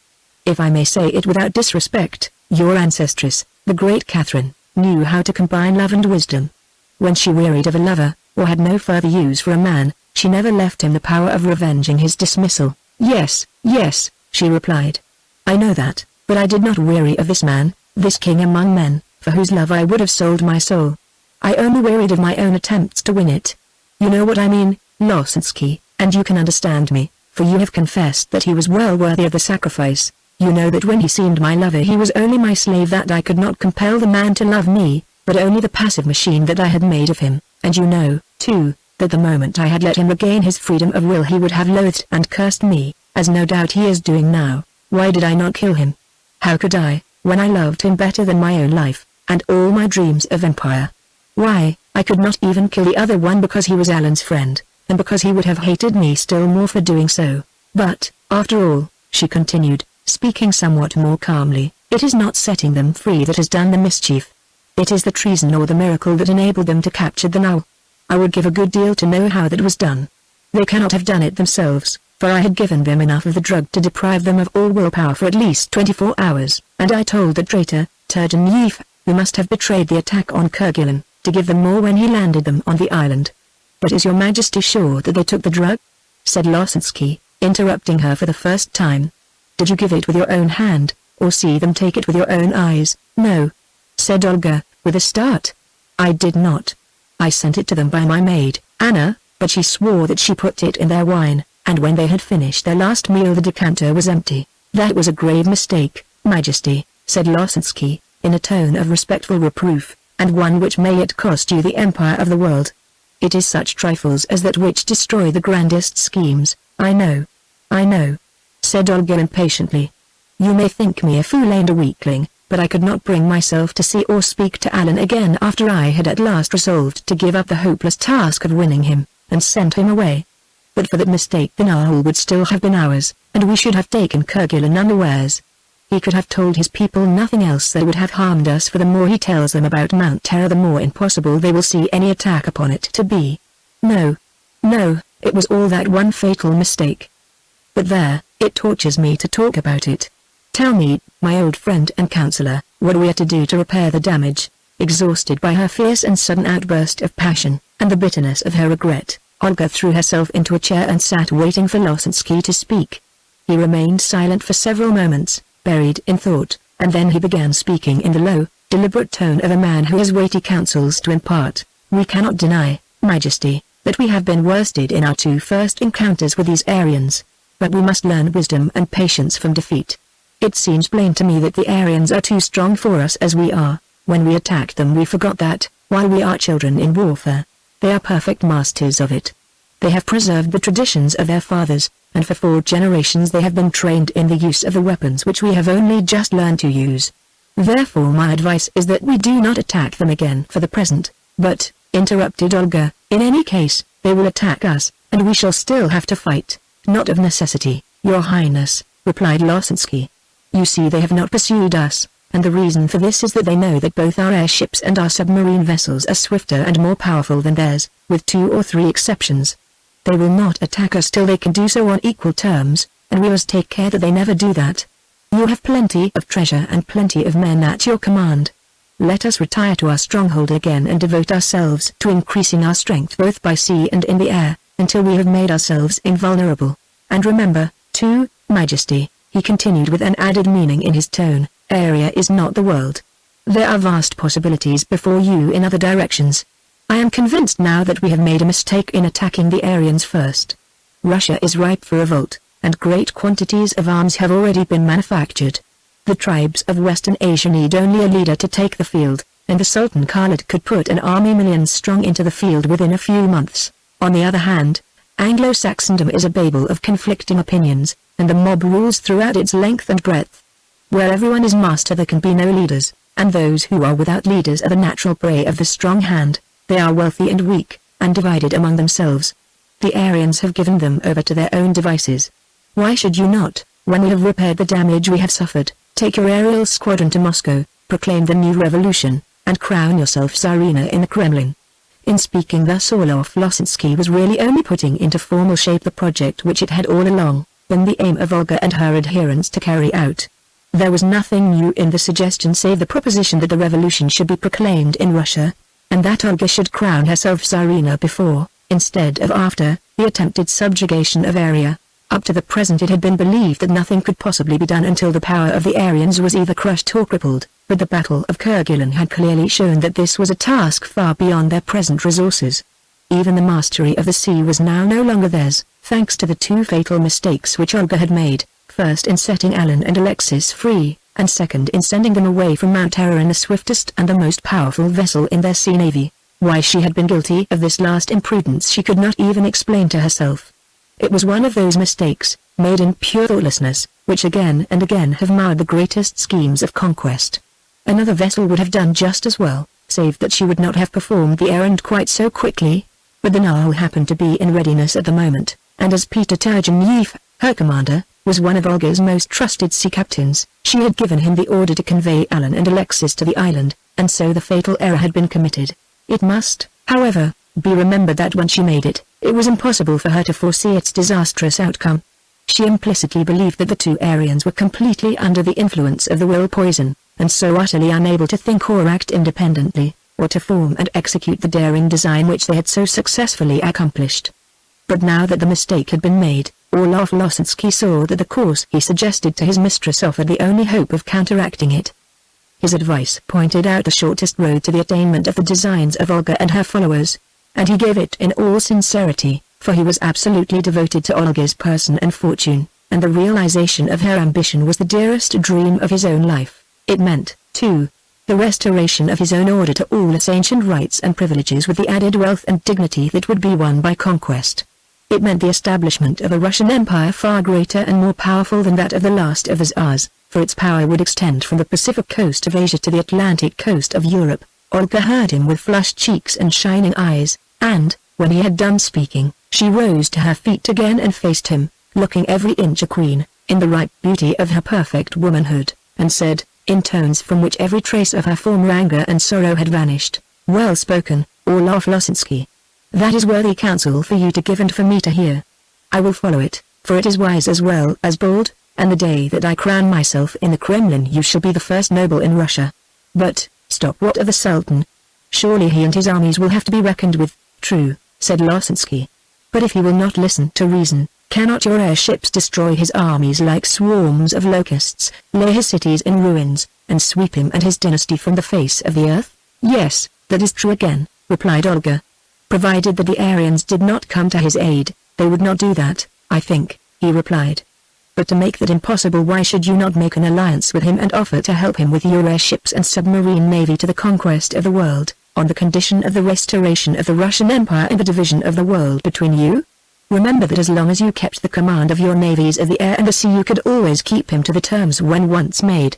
As the old man ceased speaking, Olga laid her hand upon his shoulder, and said in a low, clear, steady voice that spoke of a great resolution finely taken, "My friend, you are the wisest of counselors, and when I regain my throne you shall be the first minister of the empire. I will pardon your son for his failure today for the sake of his father's wisdom, and we will say no more about disaster and defeat. We will look forward only to victory and the empire that it will bring us." But when the defeated squadrons arrived at Mount Terror, Olga was rudely awakened from her dreams of empire by the tidings of the disaster that had occurred during her absence. The damage inflicted by the Nile was speedily proved to be irreparable. For a distance of nearly a mile the roof of the tunnel had sunk bodily down, blocking it forever. Millions of tons of rock and earth had fallen into the submarine channel, and all hope of clearing it again was out of the question. The explosion of the 12 torpedoes had not only brought down all the rocks in their vicinity, but it had so shaken the earth in both directions that a general subsidence had taken place, forming a barrier which was so vast and massive that its removal, even if possible, would have taken many months of labor, and so there was no avoiding the dismal conclusion that their submarine dockyard was useless, and, for the present at least, their sea power crippled. The effects of the explosion in the interior of the mountain, though bad enough, were much less serious. Nearly 70 men, or more than half the total garrison that had been left behind, had been either killed or maimed for life. The 6 submarine warships that had been lying in the lake were, of course, useless now that their way to the sea was barred, and 5 of the 12 airships which had been lying in the vast cavern whose floor formed the shores of the subterranean lake were so seriously injured that considerable repairs would be necessary for them. The whole of the lower level of the vast system of chambers and galleries which pierced the interior of the mountain in all directions had been flooded by the volumes of water projected from the lake by the explosion. Workshops, laboratories, and building slips had been wrecked or thrown into complete confusion, and the appearance of the whole of the level was that of a place which had been swept by a tornado. As soon as the amount of the damage done had been estimated, Olga called a council of war, composed of 12 of her most skilled and trusted adherents, in a chamber which was led up to by a path sloping steeply up from the shores of the lake. This chamber was an almost perfect oval, about 60 feet long by 20 wide, and about 30 high. Neither its temperature nor its internal appointments would have given any idea of the fact that it was situated at the uttermost end of the earth, and buried under the eternal snows of Antarctica. The rough rock walls had been smoothed and hung with silken hangings, against which statues of the purest marble gleamed white, and pictures, some of vast size and exquisite execution, brought the scenes of sunnier lands to the eyes of the occupants. Electric light globes hung in festoons all around, shedding a mild diffused luster over the luxurious furniture of the chamber. The floor of lava, smoothed and polished, was covered with priceless carpets into whose thick pile the foot sank noiseless, as though into soft, shallow snow. Treasures, both of art and luxury, which had been plundered from ocean transports that had fallen victims to the rams of the submarine cruisers, were scattered about in lavish profusion that was barbaric in its excess. Behind the hangings of the walls ran an elaborate system of pipes which circulated fresh air drawn from the exterior of the mountain and, heated by passing through electric furnaces, at once warmed and ventilated this council chamber of the extraordinary woman who, in virtue of her strange conquest of the air, had come to be known among her followers as the Syren of the skies. Human art and science had completely conquered both the ruggedness of nature and the inclemency of the elements, and had transformed these gloomy caverns, excavated by the volcanic fires of former ages out of the heart of Mount Terror, into warm, well-lighted, and aerial abodes, capable of sheltering several hundred human beings from the rigors even of the Antarctic winter. This subterranean retreat and stronghold was roughly divided into two levels, on the lower of which were situated the chambers and galleries which served for the performance of all the work necessary for the building of the airships and submarine vessels, while the upper was devoted to storerooms and dwelling places for the followers and assistants of the queen of this strange realm. No other region could have presented such a marvelous contrast to the sunlit and flower-scented paradise which was the home of their mortal enemies, the race with which they had dared to dispute the empire of the world. The powers of darkness and of light could hardly have been better typified than were these two contending forces by the different characters of their respective strongholds. When the Council of War, summoned at Olga's bidding by Olaf Losensky, had assembled in the central chamber, a pair of heavy purple velvet curtains parted, and the Syren entered from the gallery, which had been hewn through the solid rock and which communicated with her private suite of apartments. The members of the council rose as she entered and greeted her as subjects were wont to greet their sovereigns in the days before the Terror. She acknowledged their reverence with a royal condescension, and took her seat on a raised divan at the inner end of the chamber. Beckoning Losensky to her side, she exchanged a few words with him in an undertone, and then called upon Andrei Levin, the secretary of the council, to enumerate the nature and extent of the losses they had sustained in their brief but disastrous first attempt to cope with the mighty race which had dominated the world for nearly a century and a half. When Levin had finished, it was found that, in addition to the irreparable damage done to the submarine dockyard, no less than 35 submarine cruisers had been destroyed or rendered useless, while 23 airships had been annihilated by the projectiles of the Aryans. This left an available fighting force of 28 submarine and 24 aerial warships fit for service. It had been calculated that it would take at least a month of hard work to get the subterranean arsenal into such working order as would enable them to repair their losses, and after this at least 12 months would have to elapse before they had brought their fighting force up to the strength it had possessed but 5 short days before. In addition to their losses in ships and raw materials, more than 100 of Olga's chosen and most devoted followers had lost their lives in the terrible warfare which knew no sparing of life, and it would be necessary to draft more men from Russia to replace them before the work could be carried on upon an adequate scale. Olga listened to the catalogue of disasters with frowning brows and eyes gleaming with hardly suppressed fury. When it was over, she rose and spoke in a voice whose wonderful music and witchery seemed to charm all sense of misfortune for the time being out of the hearts of her listeners. A born queen of men, she knew when to wither with her scorn or to charm with her sweetness, and she was well aware that this hour of defeat and disaster was no time for reproaches or rebuke. So her voice was low and sweet, and almost pleading, as she reviewed the situation, which, for the moment, seemed so dark, and appealed to her followers, through those who commanded them, not to yield before a sudden and temporary misfortune, but to learn from defeat the lessons of victory. She reminded them of all that their ancestors and hers had lost at the hands of the terrorists, the forefathers of the hated and arrogant Aryans, and she painted in glowing colors the glory and the boundless wealth that would be the reward of victory. Heavy as their losses had been, there was no reason why they should not repair them. She reminded them how, 5 years before, they had possessed but a single airship, and were only a weak and scattered body of revolutionaries. Now they possessed, even after all they had lost, an aerial fleet superior to all the vessels of the Aryan navies save 2, and submarine cruisers swifter and more powerful than any that floated, save only the stolen now. More than this, they were now supported by a vast organization numbering thousands of devoted men and women, any one of whom would give his or her life for the cause for which they were fighting. She only spoke for a quarter of an hour or so, but every word went home, and when she concluded with an appeal to their loyalty and devotion, the 12 members of the council rose with one accord to their feet, and there and then spontaneously renewed the oaths of fealty to her person and dynasty which they had taken when they enlisted in her service. Every man of them was a scion of some once noble Russian house, and her cause was theirs in virtue of personal interest as well as that sentiment of blind, unreasoning loyalty which even 4 generations of freedom had failed to eradicate from the Russian blood. Olga thanked them with a tremor in her voice which, whether it was real or not, spoke to them with far greater eloquence than words, and then she bade Losensky lay before the council the plans which she had already discussed with him for the future conduct of the vast enterprise which had opened so inauspiciously. Losensky rose at once, and for over 2 hours unfolded a vast and subtly conceived scheme, which has been very briefly outlined in a previous chapter, and the results of the working out of which will become apparent in due course. At the end of the discussion which followed it was decided that a transport should be purchased as soon as possible in a Russian port and sent out to Antarctica with fresh supplies of men and materials. A flotilla of 12 marine cruisers was told off to convoy her on her voyage, and protect her from possible attack in case the Aryans should suspect or discover the purpose to which she was devoted.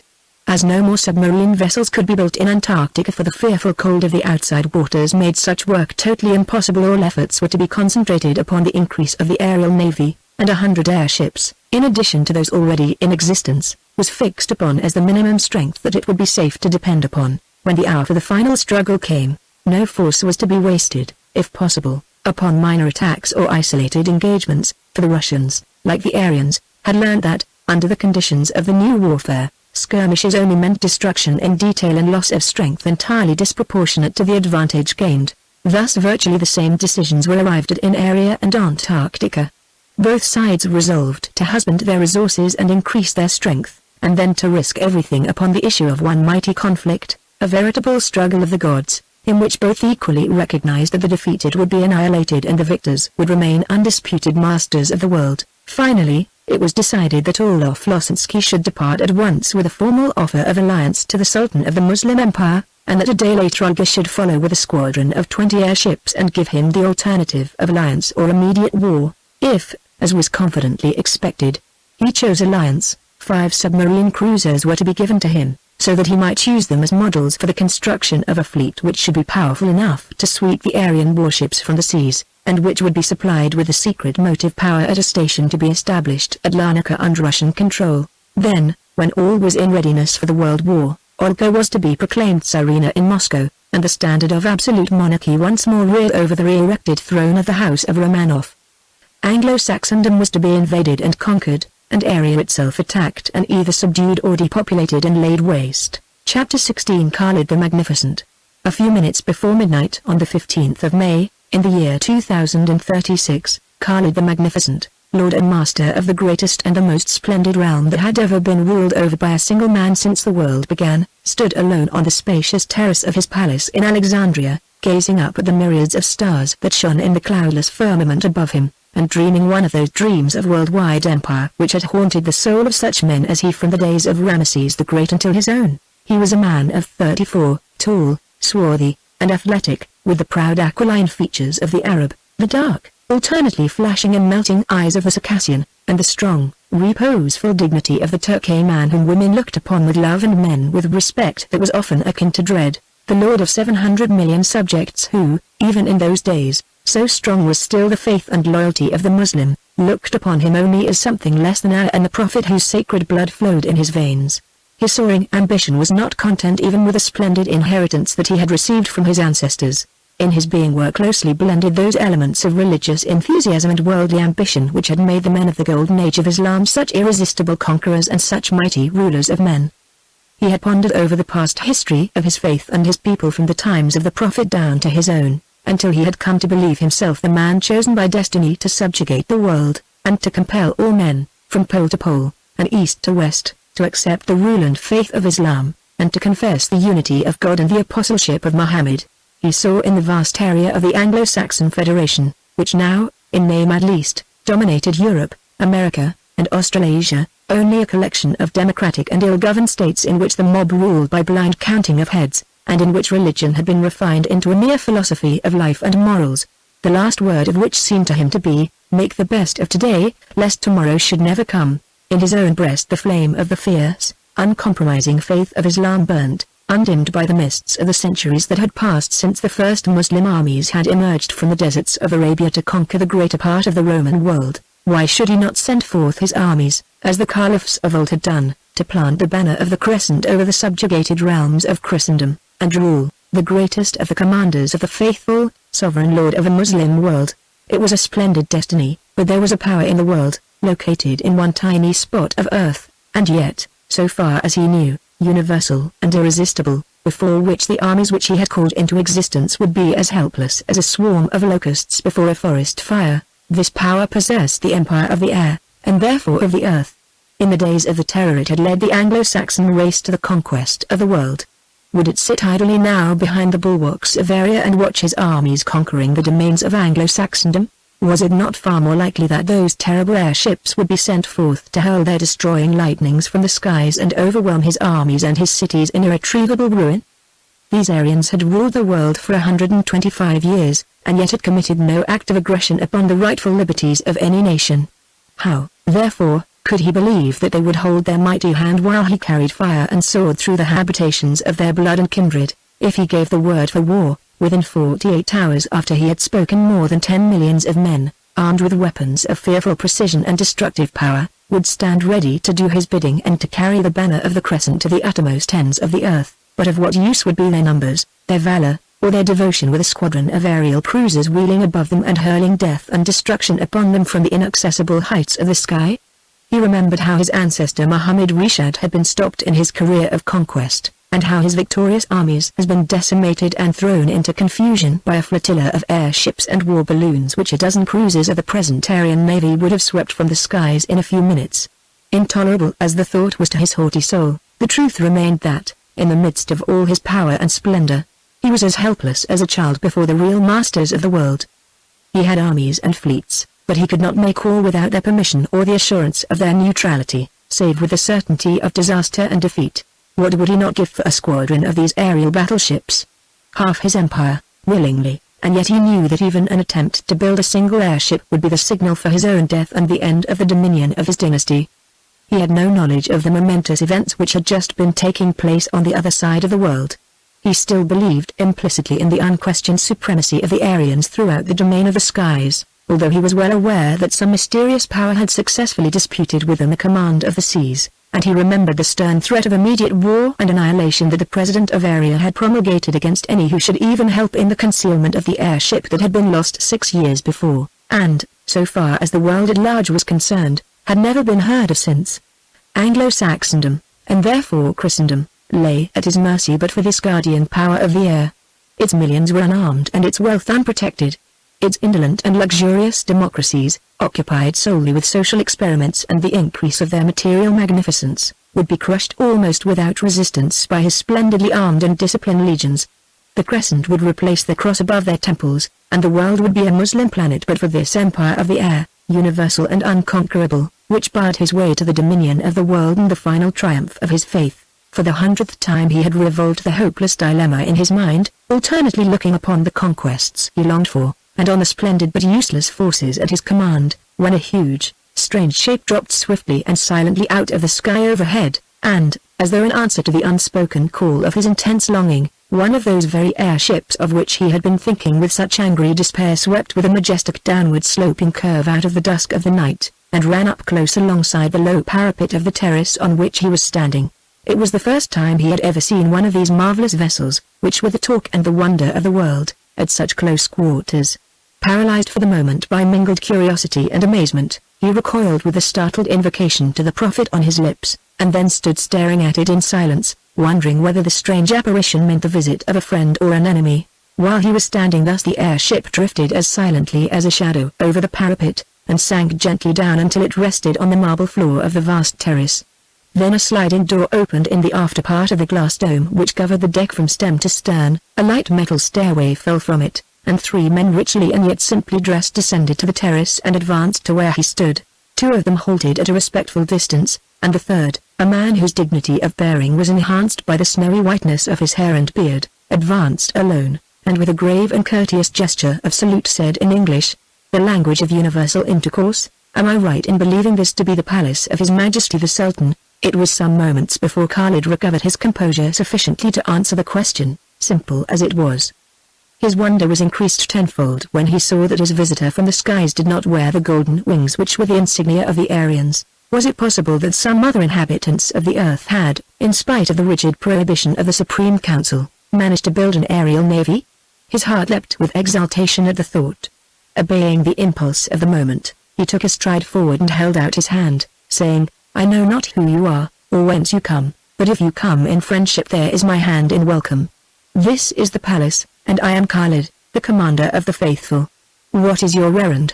His visitor took the outstretched hand, and, bending low over it, replied in a tone of the deepest respect, "I am honored and fortunate beyond measure.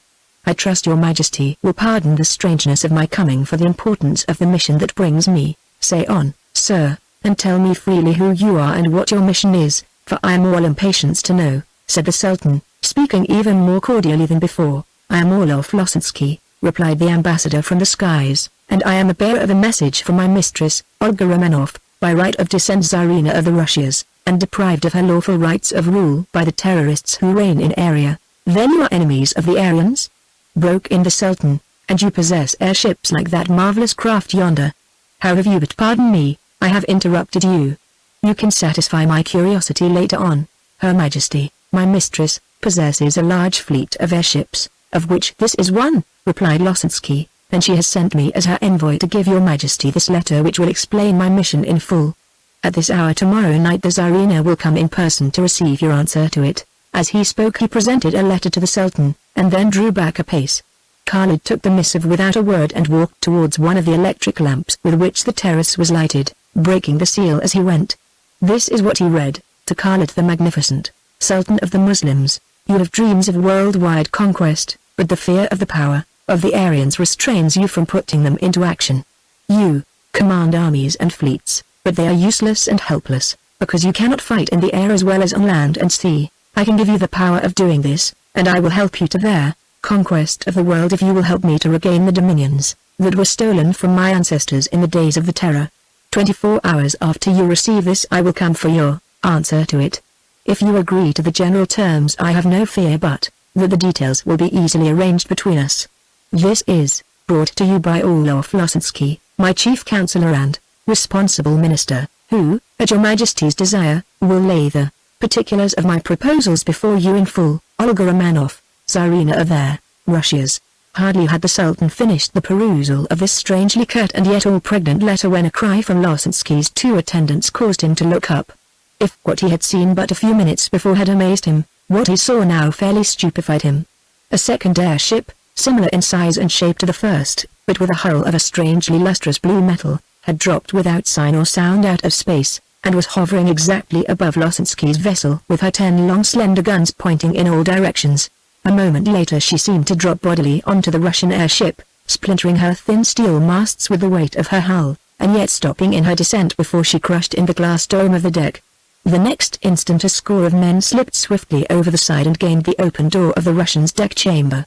Then there came a sound of fierce cries and oaths, and the quick crackling reports of repeating pistols. The envoy's two companions turned as though to fly, but 2 shots fired in quick succession brought them down before they had made a couple of strides. Then a dozen men leapt down upon the terrace and covered Losensky and the Sultan with their pistols before they had time to recover from the stupefaction into which the suddenness of the attack had thrown them. The next moment a man, whose splendid stature raised him a good head above the Russian and the Muslim, came down the steps from the deck of the now captured airship. As he advanced towards them Khalid, brave and haughty as he was, looked up at him almost as he might have looked upon the visible shape of one of the angels of his faith. He was dressed in the area costume, save for the fact that, instead of azurine and gold, his winged coronet was black and lustrous as polished jet. In his left hand he carried a magazine pistol, and in his right a long slender rapier with a blade of azurine that gleamed with an intense blue radiance in the light of the electric lamps. "Olaf Losensky, you are our prisoner. Go back to your ship or you will be shot where you stand." "Sultan Khalid, have you received that letter in your hand from this man?"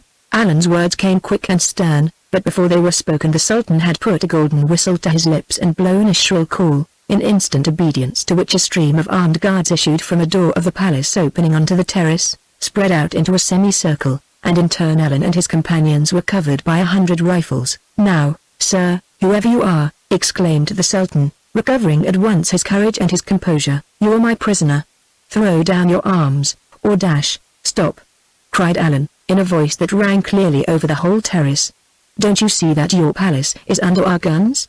Fire a shot, and in an hour it shall be a heap of ruins." Khalid had forgotten the airships for the moment.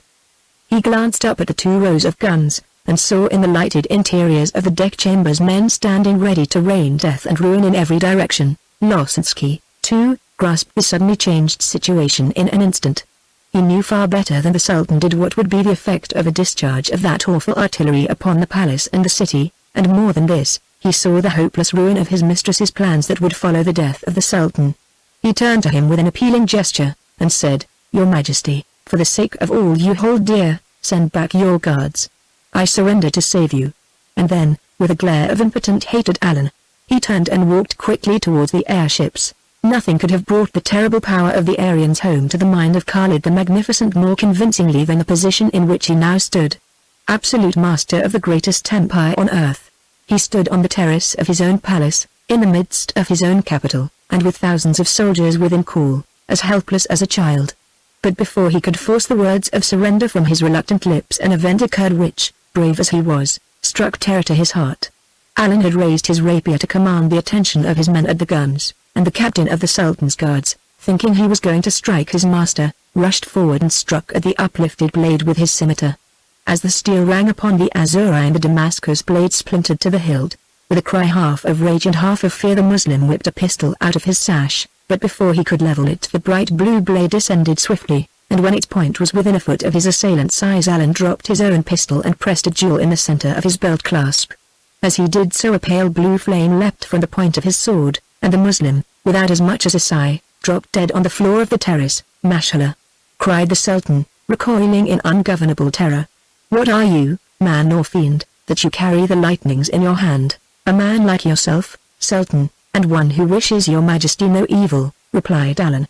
"I am Alan Arnold, the son of the President of Aria, and therefore your friend, unless you choose to make me your enemy. I am at present in command of the cruiser Ithuriel, and we have followed that Russian vessel for over 5,000 miles to find out what his errand was. When he landed on your palace we guessed it, I think, pretty nearly.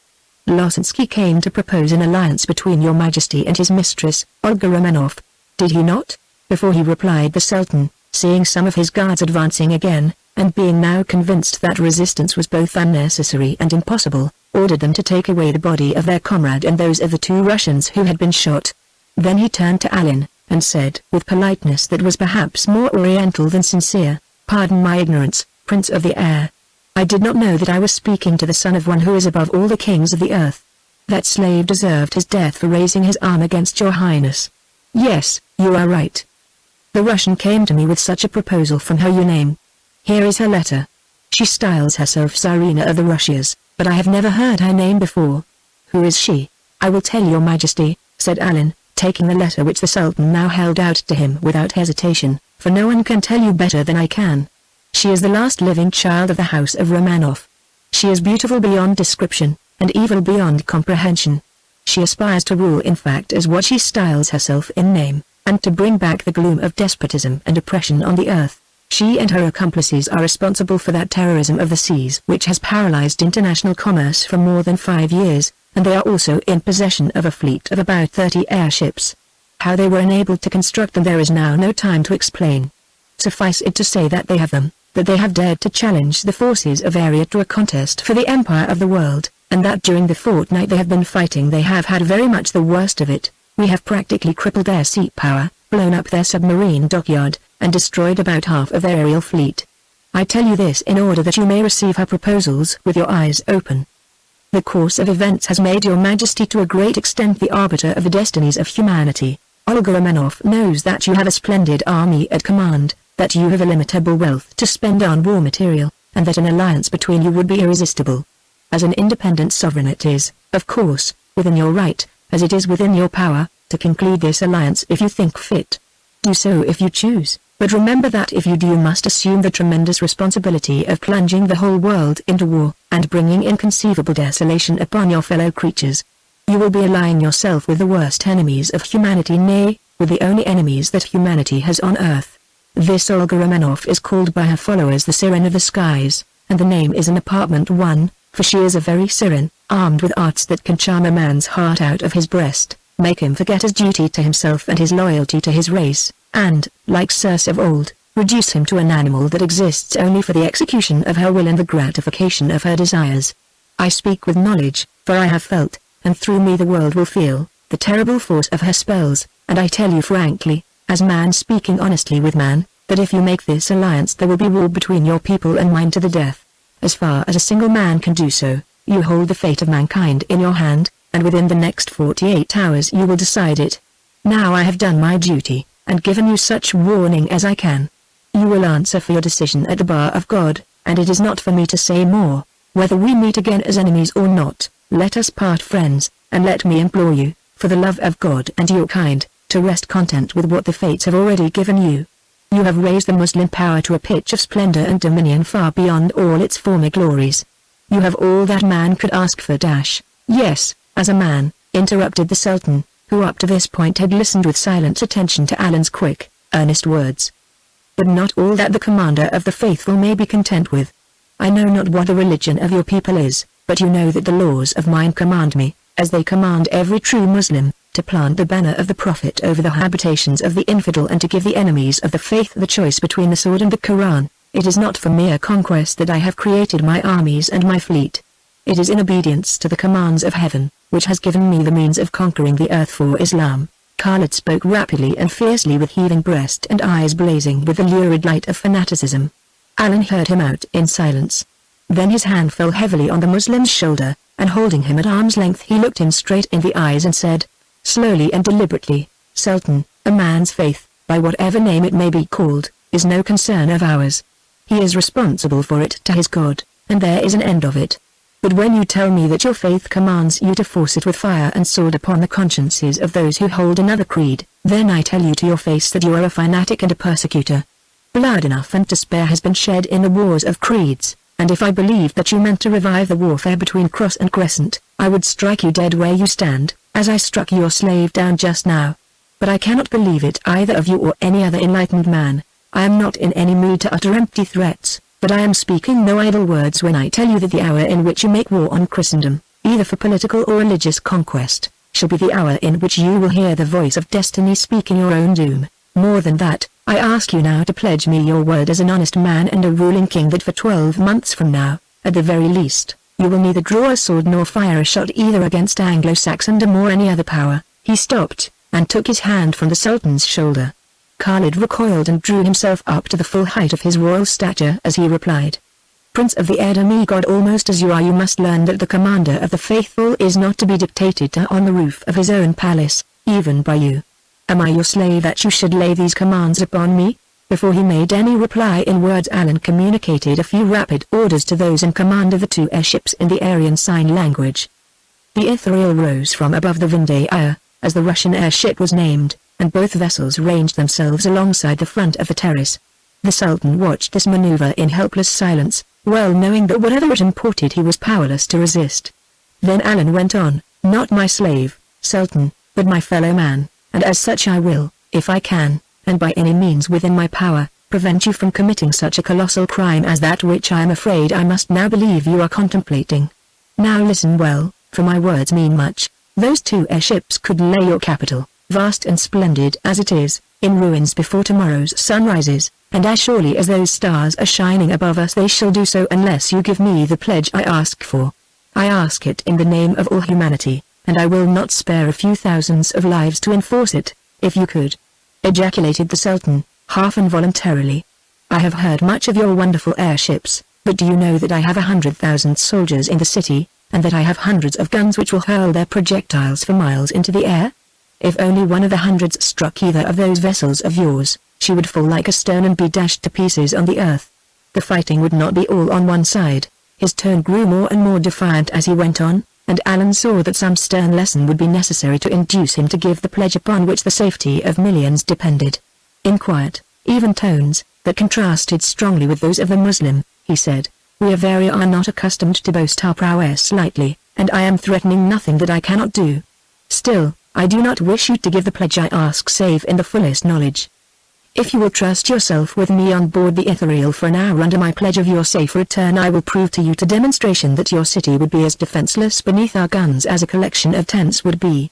The moon is high enough now to give us plenty of light for the experiment if you think fit to make it." The Sultan hesitated for a few moments, as though in doubt whether he would be permitted to return if he once allowed the Ethereal to carry him away from the earth. Then he remembered that no man had ever known the Aryan who had broken his word. He looked into Alan's strong, frank face, and read there an absolute assurance that his safety would be respected. Then, with a slight inclination of his head, he said, "Your words are wise. I will come, and if you convince me that you can do as you say, I will swear by the holy name of the Prophet that I will make no war upon any man for a year from now." Alan signaled to the Ethereal, which ran in close to the terrace. The door of the deck chamber opened, a gangway was run out, and for the first time in his life Sultan Khalid trod the deck of a cruiser of the air. The Ethereal and the Vindaya at once mounted up into the now brightly moonlit atmosphere. The Sultan saw the myriad lights of his splendid capital sink swiftly down into a vast abyss that seemed to open beneath him. The dim horizon widened out until it enclosed an immense expanse of pale grey desert to the south, while to the north a dark stretch of sea spread out farther than the eye could reach. Up and up the airships soared until the lights of Alexandria glimmered like a faint white mist at the bottom of a seemingly unfathomable gulf. At length Alan, who was standing beside him, pointed down and said, "There is your city. If I gave the word, 100 shells a minute would be rained onto it from here. Do you think your guns could reach us?" "No," said the Sultan, striving in vain to repress a shudder at the fearful prospect disclosed by Alan's words. "But how could your shells strike that little patch of light which is miles away, and thousands of feet below us? That, too, I will prove to you, but not at the expense of your city." He sent an order to the engine room, and the Ethereal swerved round to the northward and, followed by the Vindaya, swept out over the Mediterranean, in the direction of Crete. Half an hour's flight at full speed brought them in sight of a small rocky islet which showed like a black spot on the surface of the moonlit sea. The two airships were stopped 6,000 feet above the water, and about 4 miles from the heap of rocks. Alan then gave orders for each of the ships to train 4 guns upon it. "Now," he said to the Sultan, "fix your glass on that mass of rocks down yonder and watch what happens." As he spoke he raised his hand and the 8 guns were discharged simultaneously.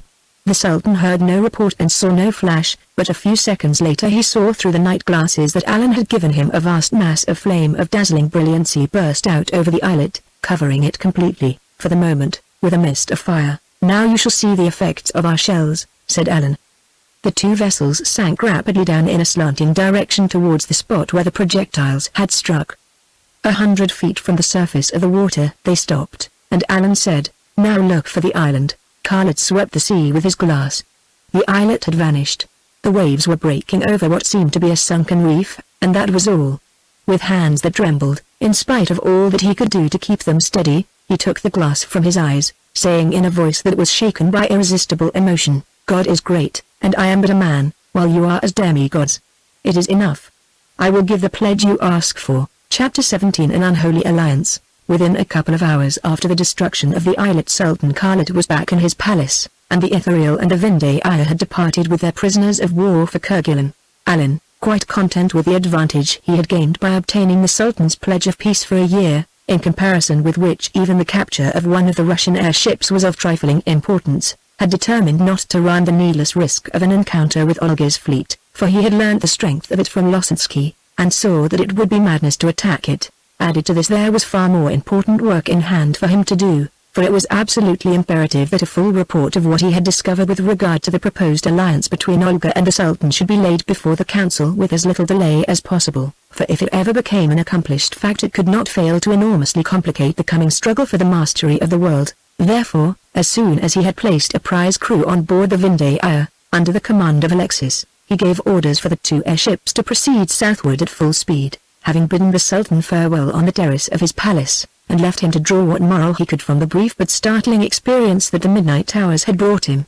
A few minutes before 12 on the following night the inhabitants of Alexandria were thrown into a state of the most intense excitement by a marvelous appearance in the southern heavens.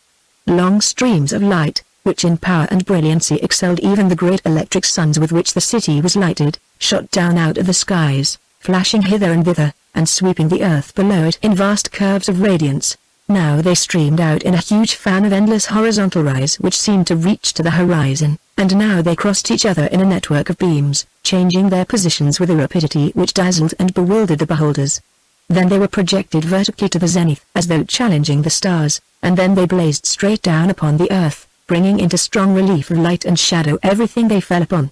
Instantly the spacious streets were crowded with excited throngs of people, and millions of eyes were cast heavenwards watching the approach of the Syren and her aerial squadron. The 20 airships swept up out of the south at a speed of about 100 miles an hour in the form of a wide crescent, with the Revenge in the center.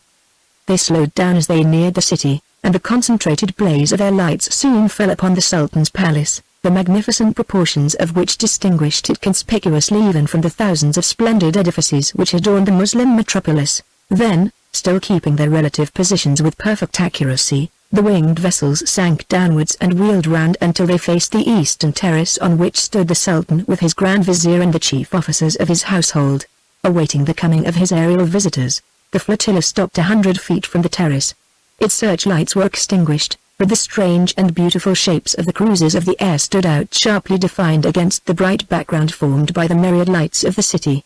The Revenge, flying the long-vanished imperial standard of Russia, with its crowned black eagle on a broad ground of gold, at the mizzen, the white flag of peace at the main, and the star and crescent of the Muslim Empire at the fore, floated slowly forward till her shining ram projected over the parapet and her 3 keels rested lightly upon it. Then one of the forward doors of the deck chamber was drawn back by some invisible agency, and the Sultan saw standing in the opening such a vision of loveliness as he had never imagined even in his dreams of the houris of paradise. Clothed, according to her invariable custom, in a plain clinging robe of royal purple, with no other ornament than a coronet, consisting of a plain broad band of gold from which rose above her temples 2 wings of silver filigree thickly encrusted with diamonds, Olga Romanoff stood upon the deck of her flagship, the perfect incarnation of royal dignity and womanly beauty. Khalid, who had advanced to the parapet as the squadron approached, saw instantly that this could be none other than the woman whom Alan Arnold had described as beautiful beyond description and evil beyond comprehension. Few men had seen so many beautiful women as he had, and there were scores of them waiting in his harem for the favoring glance that none could win from him. But no sooner did his upward glance rest upon the vision that was looking down upon him from the doorway of the deck chamber of the Revenge than his eyes fell and his head bowed in the involuntary homage that the supreme beauty of such a woman has always claimed from such a man. Evil she might be, but evil in such a shape might be something more than good in the eyes of some men, and of these Khalid the Magnificent was one. His hot Arab blood was aflame the instant that he looked upon her intoxicating loveliness, and half her errand was accomplished before a word had passed between them. She returned his greeting with a gracious inclination of her wing-crowned head, and as she did so he said, "The Tsarina is welcome. My house and all that is in it is hers if she will honor me by entering it, for she will make it more beautiful by her presence. Your Majesty's welcome is sweet in my ears," she answered, almost insensibly adopting his oriental style of speech, "for I come as a friend and I hope to go as an ally." The gangway stairs dropped as she spoke, and as they did so the Sultan made a sign and a pair of attendants brought forward some steps covered with crimson velvet, which they placed so that she could descend from the parapet, to which the Sultan himself ascended to meet her as she came down. Taking her hand on the parapet, he led her down to the terrace with the grace of a king and the deference of a courtier. Then he bent low over her hand and kissed it, and as he did so the attendant officers of his empire bowed in silent and respectful salutation. Olga was at once conducted to one of the state apartments of the palace in which the Sultan was wont to receive his most distinguished guests. She was treated with even more respect than would have been accorded to one of the crowned monarchs of the earth, for not only her wonderful beauty and royal carriage, but the marvelous manner of her coming and the tremendous power represented by the flotilla of airships inspired both the Sultan and his subjects with a deference that amounted almost to homage. Then, too, the mystery and romance which invested her name and family and fortune distinguished her as a woman apart from all other women in the world. It might be, as Alan had told the Sultan, that she was really the enemy of the human race, that her true object was to destroy the peace of the world, and rekindle the fires of war on earth, but still the present romance was stronger than the future, and possibly problematical, reality, and so it would hardly be too much to say that Olga had succeeded in removing the impression left by Alan on Khalid's mind before she had been an hour under his roof. She naturally expected that one of the first to receive her would be the ambassador who had preceded her, but, After looking anxiously for him and not finding him either on the terrace or in the reception room, she turned to Khalid and said, "I do not see my ambassador here, and yet he must have arrived, since your majesty tells me that you have been expecting me." The Sultan's face darkened, and his brows slightly contracted, as he replied, "Tsarina, I have been waiting for an opportunity to tell you what cannot but be unwelcome news. Your ambassador, Olaf Losensky, is not here. What?" cried Olga, half rising from her seat. "Not here? Surely he has not presumed to leave before my arrival? I can hardly believe that of him." "He has gone, nevertheless," said the Sultan, "though not by his will or mine, I can assure you."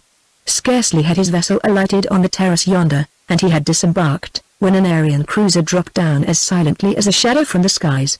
Whence it came I know not, but it would seem that these Aryans see everything, and that their hands reach everywhere. In a moment she had dropped upon your ambassador's vessel, splintering her masts, and yet so softly did she alight that the glass dome was not broken. Then her crew streamed out of the doors of the deck chamber, and the next I knew was that your ambassador and I were covered by half a score of pistols and rifles and commanded to stand still on pain of death. Then Alan Arnold alighted, forced your envoy to surrender, struck one of my guards dead by some mysterious lightning that flashed from his sword, and, after carrying me away into the air over the sea and blasting a rock out of the waters to prove to me the power of his guns, brought me back honorably and in safety to await your coming.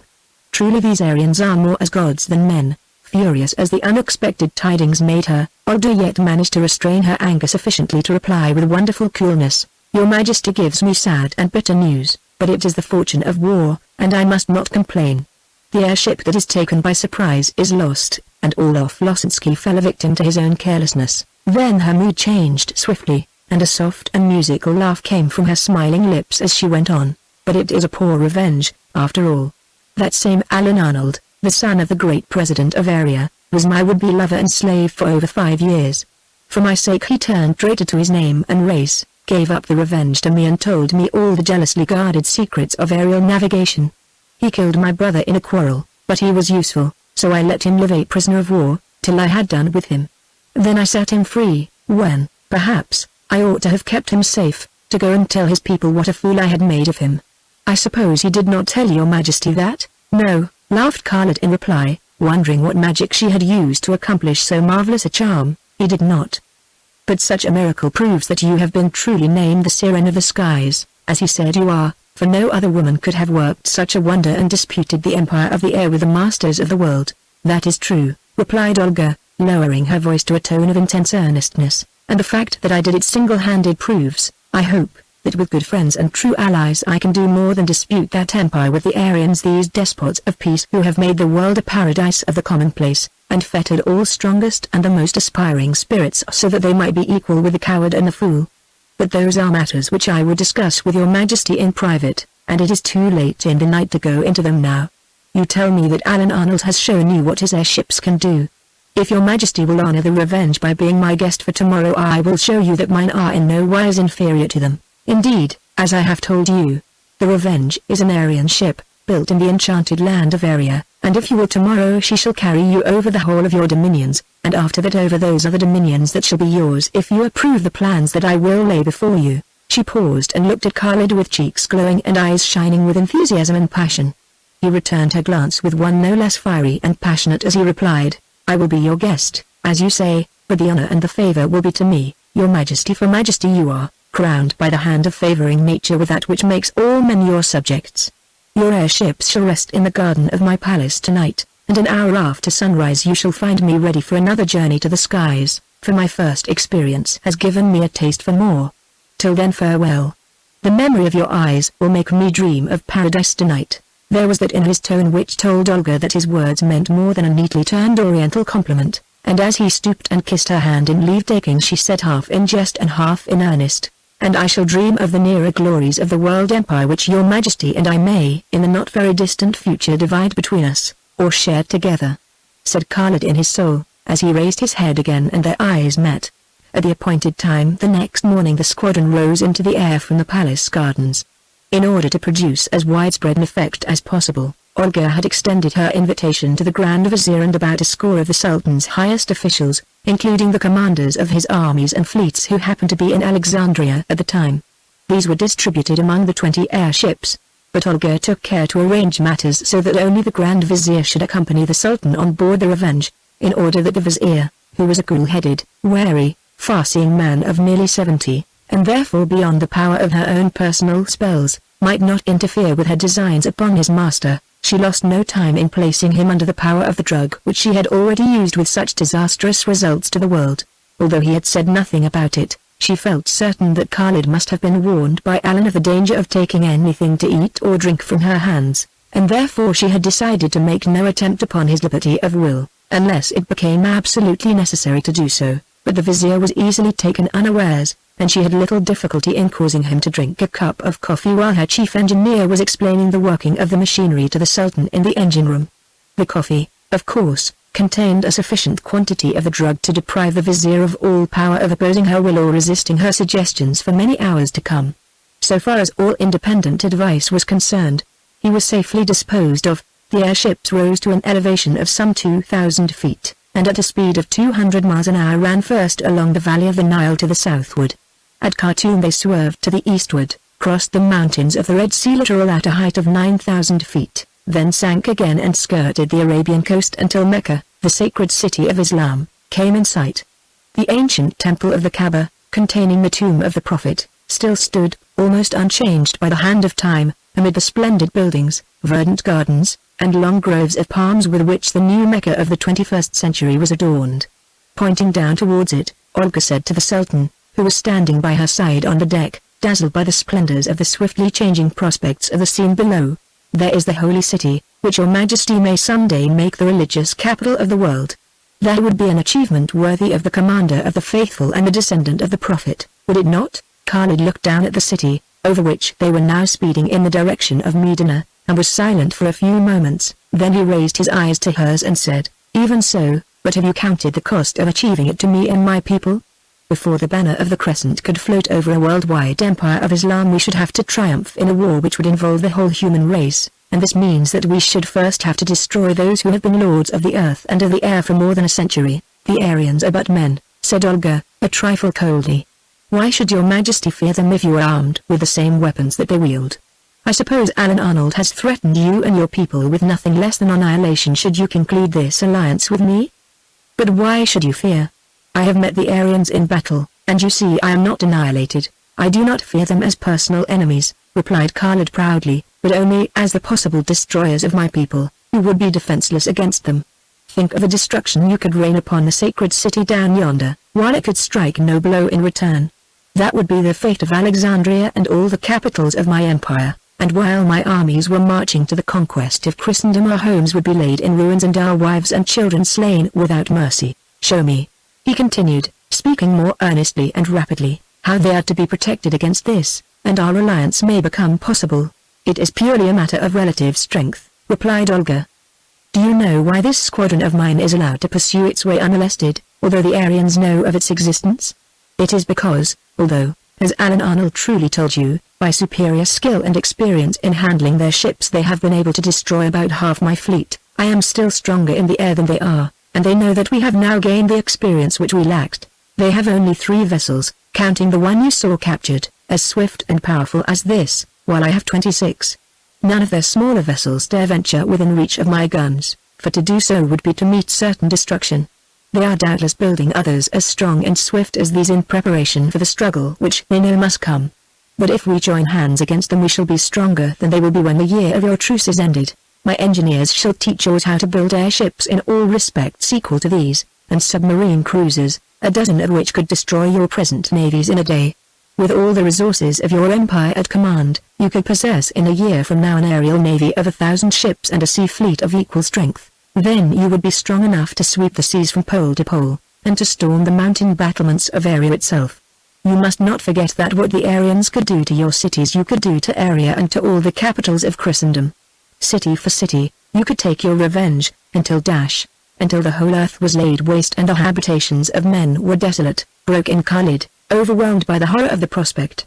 "It is too great a price to pay, even for the empire of the world and the supremacy of Islam, even if we survived the ruin that we should have brought upon the world. Too great if there were any need to pay it," said Olga quickly, seeing that her lust of conquest and revenge had carried her too far. "But matters will never come to such a pass as that. Our battlefields will be the countries that we shall invade and conquer, not our own, and enough airships can be devoted to the defense of your cities to repel any attack the Aryans may make upon them. Your Majesty must not forget, too, that they will not dare to send any very large force away from Arya, for they well know that the final battle for the possession of the earth will have to be fought out round the summits of its mountains. You are right and I was wrong, Syren, said the Sultan in an altered tone, and the Prophet had said of the infidel, such as are stubborn and refuse the true faith ye shall slay without mercy. Kill them wherever ye find them but alas dash. He stopped suddenly and looked at her, and she could see a smile moving his lips under his black beard and moustache. She divined instantly what was passing in his mind, and saw the opportunity for a stroke of diplomacy which, base as it was, she made without a moment's hesitation. Before he could continue, she turned and faced him, looking into his eyes with a glance that dazzled him, and said in a low, quick, earnest tone, I know what you would say, Sultan Khalid. You would say that I and my people are infidels in your eyes, and therefore worthy of destruction. I have thought of that but the deck is too public a place for the discussion of such a matter. Call your vizier and we will retire to my own saloon and talk of it there, Khalid obeyed, wondering what was coming next from the lips of the Syren whose fatal beauty of person and subtlety of mind were luring him on to plunge into an ocean of blood of which no human eyes could see the further shore if it had one at all. And as soon as the three were seated in the room which had once been Ellen's, Olga, addressing the vizier first, rapidly but very clearly sketched out the project that had been suggested to her by Losensky, and then, turning to the Sultan, she said, there seems now but one real bar to such an alliance, and that is the difference in our faiths, or, I should rather say, in our creeds. I have not ignored this, nay, I have pondered it deeply and earnestly. Creeds change with times, and Russia, like the rest of Europe, has now no real, living faith like yours. But you shall give it to them if you wish, and the day that I am proclaimed Empress of the Russias the crescent shall shine on the towers of the Kremlin. What do I hear? Cried Khalid, springing to his feet in amazement at her astounding words. You and your people will accept the Quran and acknowledge the Prophet? I will and they shall, said Olga calmly and firmly, committing herself to the huge apostasy without a tremor in her voice. Remember, too, that millions who should by right be my subjects in Asia are already good Muslims. If the Russians refuse to obey me in this they will be rebels, and you shall do with them as you will do with the other peoples of Christendom if they remain stubborn.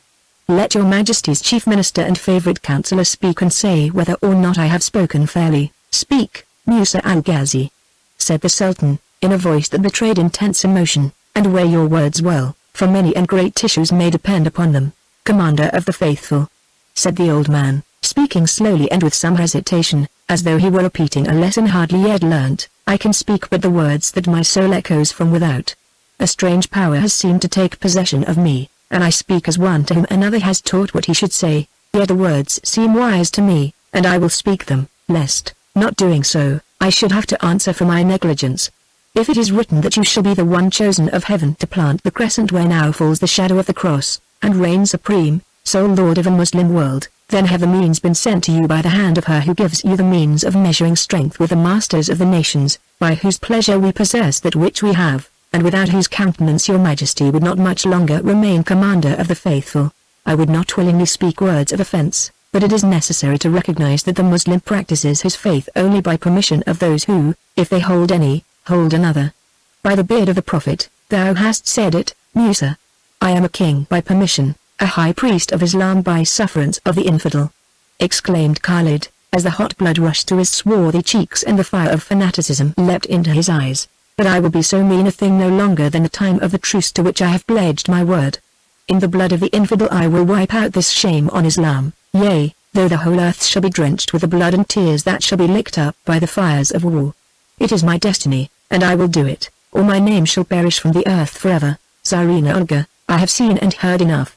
Let us return to my palace and arrange the terms of our alliance, and when you have sworn upon the Quran that you will take Allah for your God and Mohammed for your Prophet, I will sign them, and together we will conquer the world for Islam. It is Kismet, and that which is written shall be done. Olga looked upon the splendid figure of the Sultan as he stood before her, his athletic form dilated and his face glorified by the passion of religious fervor that was burning within him, and as she did so a new light dawned upon her. She saw that this strong, fiery soul might some day conquer even hers, and fuse it into itself. It would be an unholy union, a love bought with apostasy from her faith and sealed with treachery to her people and the trust that she had inherited from her forefathers. But what were apostasy and treachery to her now that the love she had stained her soul with blood and untold crime to win was lost to her forever? Earthly pomp and power, the pomp of imperial rule and the power of life and death, of happiness and misery, over millions of her fellow creatures were well worth living for, and with them might come love again, or if not love, then passion, fierce and all-consuming, for this one king of earth who dared to be a king in fact as well as in name. And then before she could make any reply to the Sultan's words, the slow, measured tones of the vizier sounded again, saying, "If I may speak again, Majesty's say on, good Musa," said the Sultan, "for so far thou hast spoken the words of wisdom. I would say," continued the old man, "that even as the winged steed Albarak bore the prophet from earth to the seventh heaven, so may it be written that their winged ship of Syren Olga shall bear thee, my master, into that paradise of love which so far thou hast sought and not found. What say you, well-named Syren of the skies, to that?" said Khalid, taking a step towards the couch on which Olga was sitting, and making a half-appealing gesture with both his hands. She rose to her feet and faced him. One look into his passion-lighted eyes told her that the victory was already won, and that strength could now give place to softness. She dropped her eyes before his burning gaze, and, crossing her hands upon her bosom with a pretty semblance of submission, said, in a low, sweet tone that he heard now for the first time, "All things are possible, and if this be possible, then more than Cleopatra lost for Antony I will win for you, and you shall reign sole Caesar of a subject world. As for me, when that comes to pass, let it be to me as it shall seem good in the eyes of my lord the king." And so saying she bowed slightly before him and turned and passed out of the saloon, seeing the vision of him whom she had loved in vain through the mist of tears which rose in that instant to her eyes.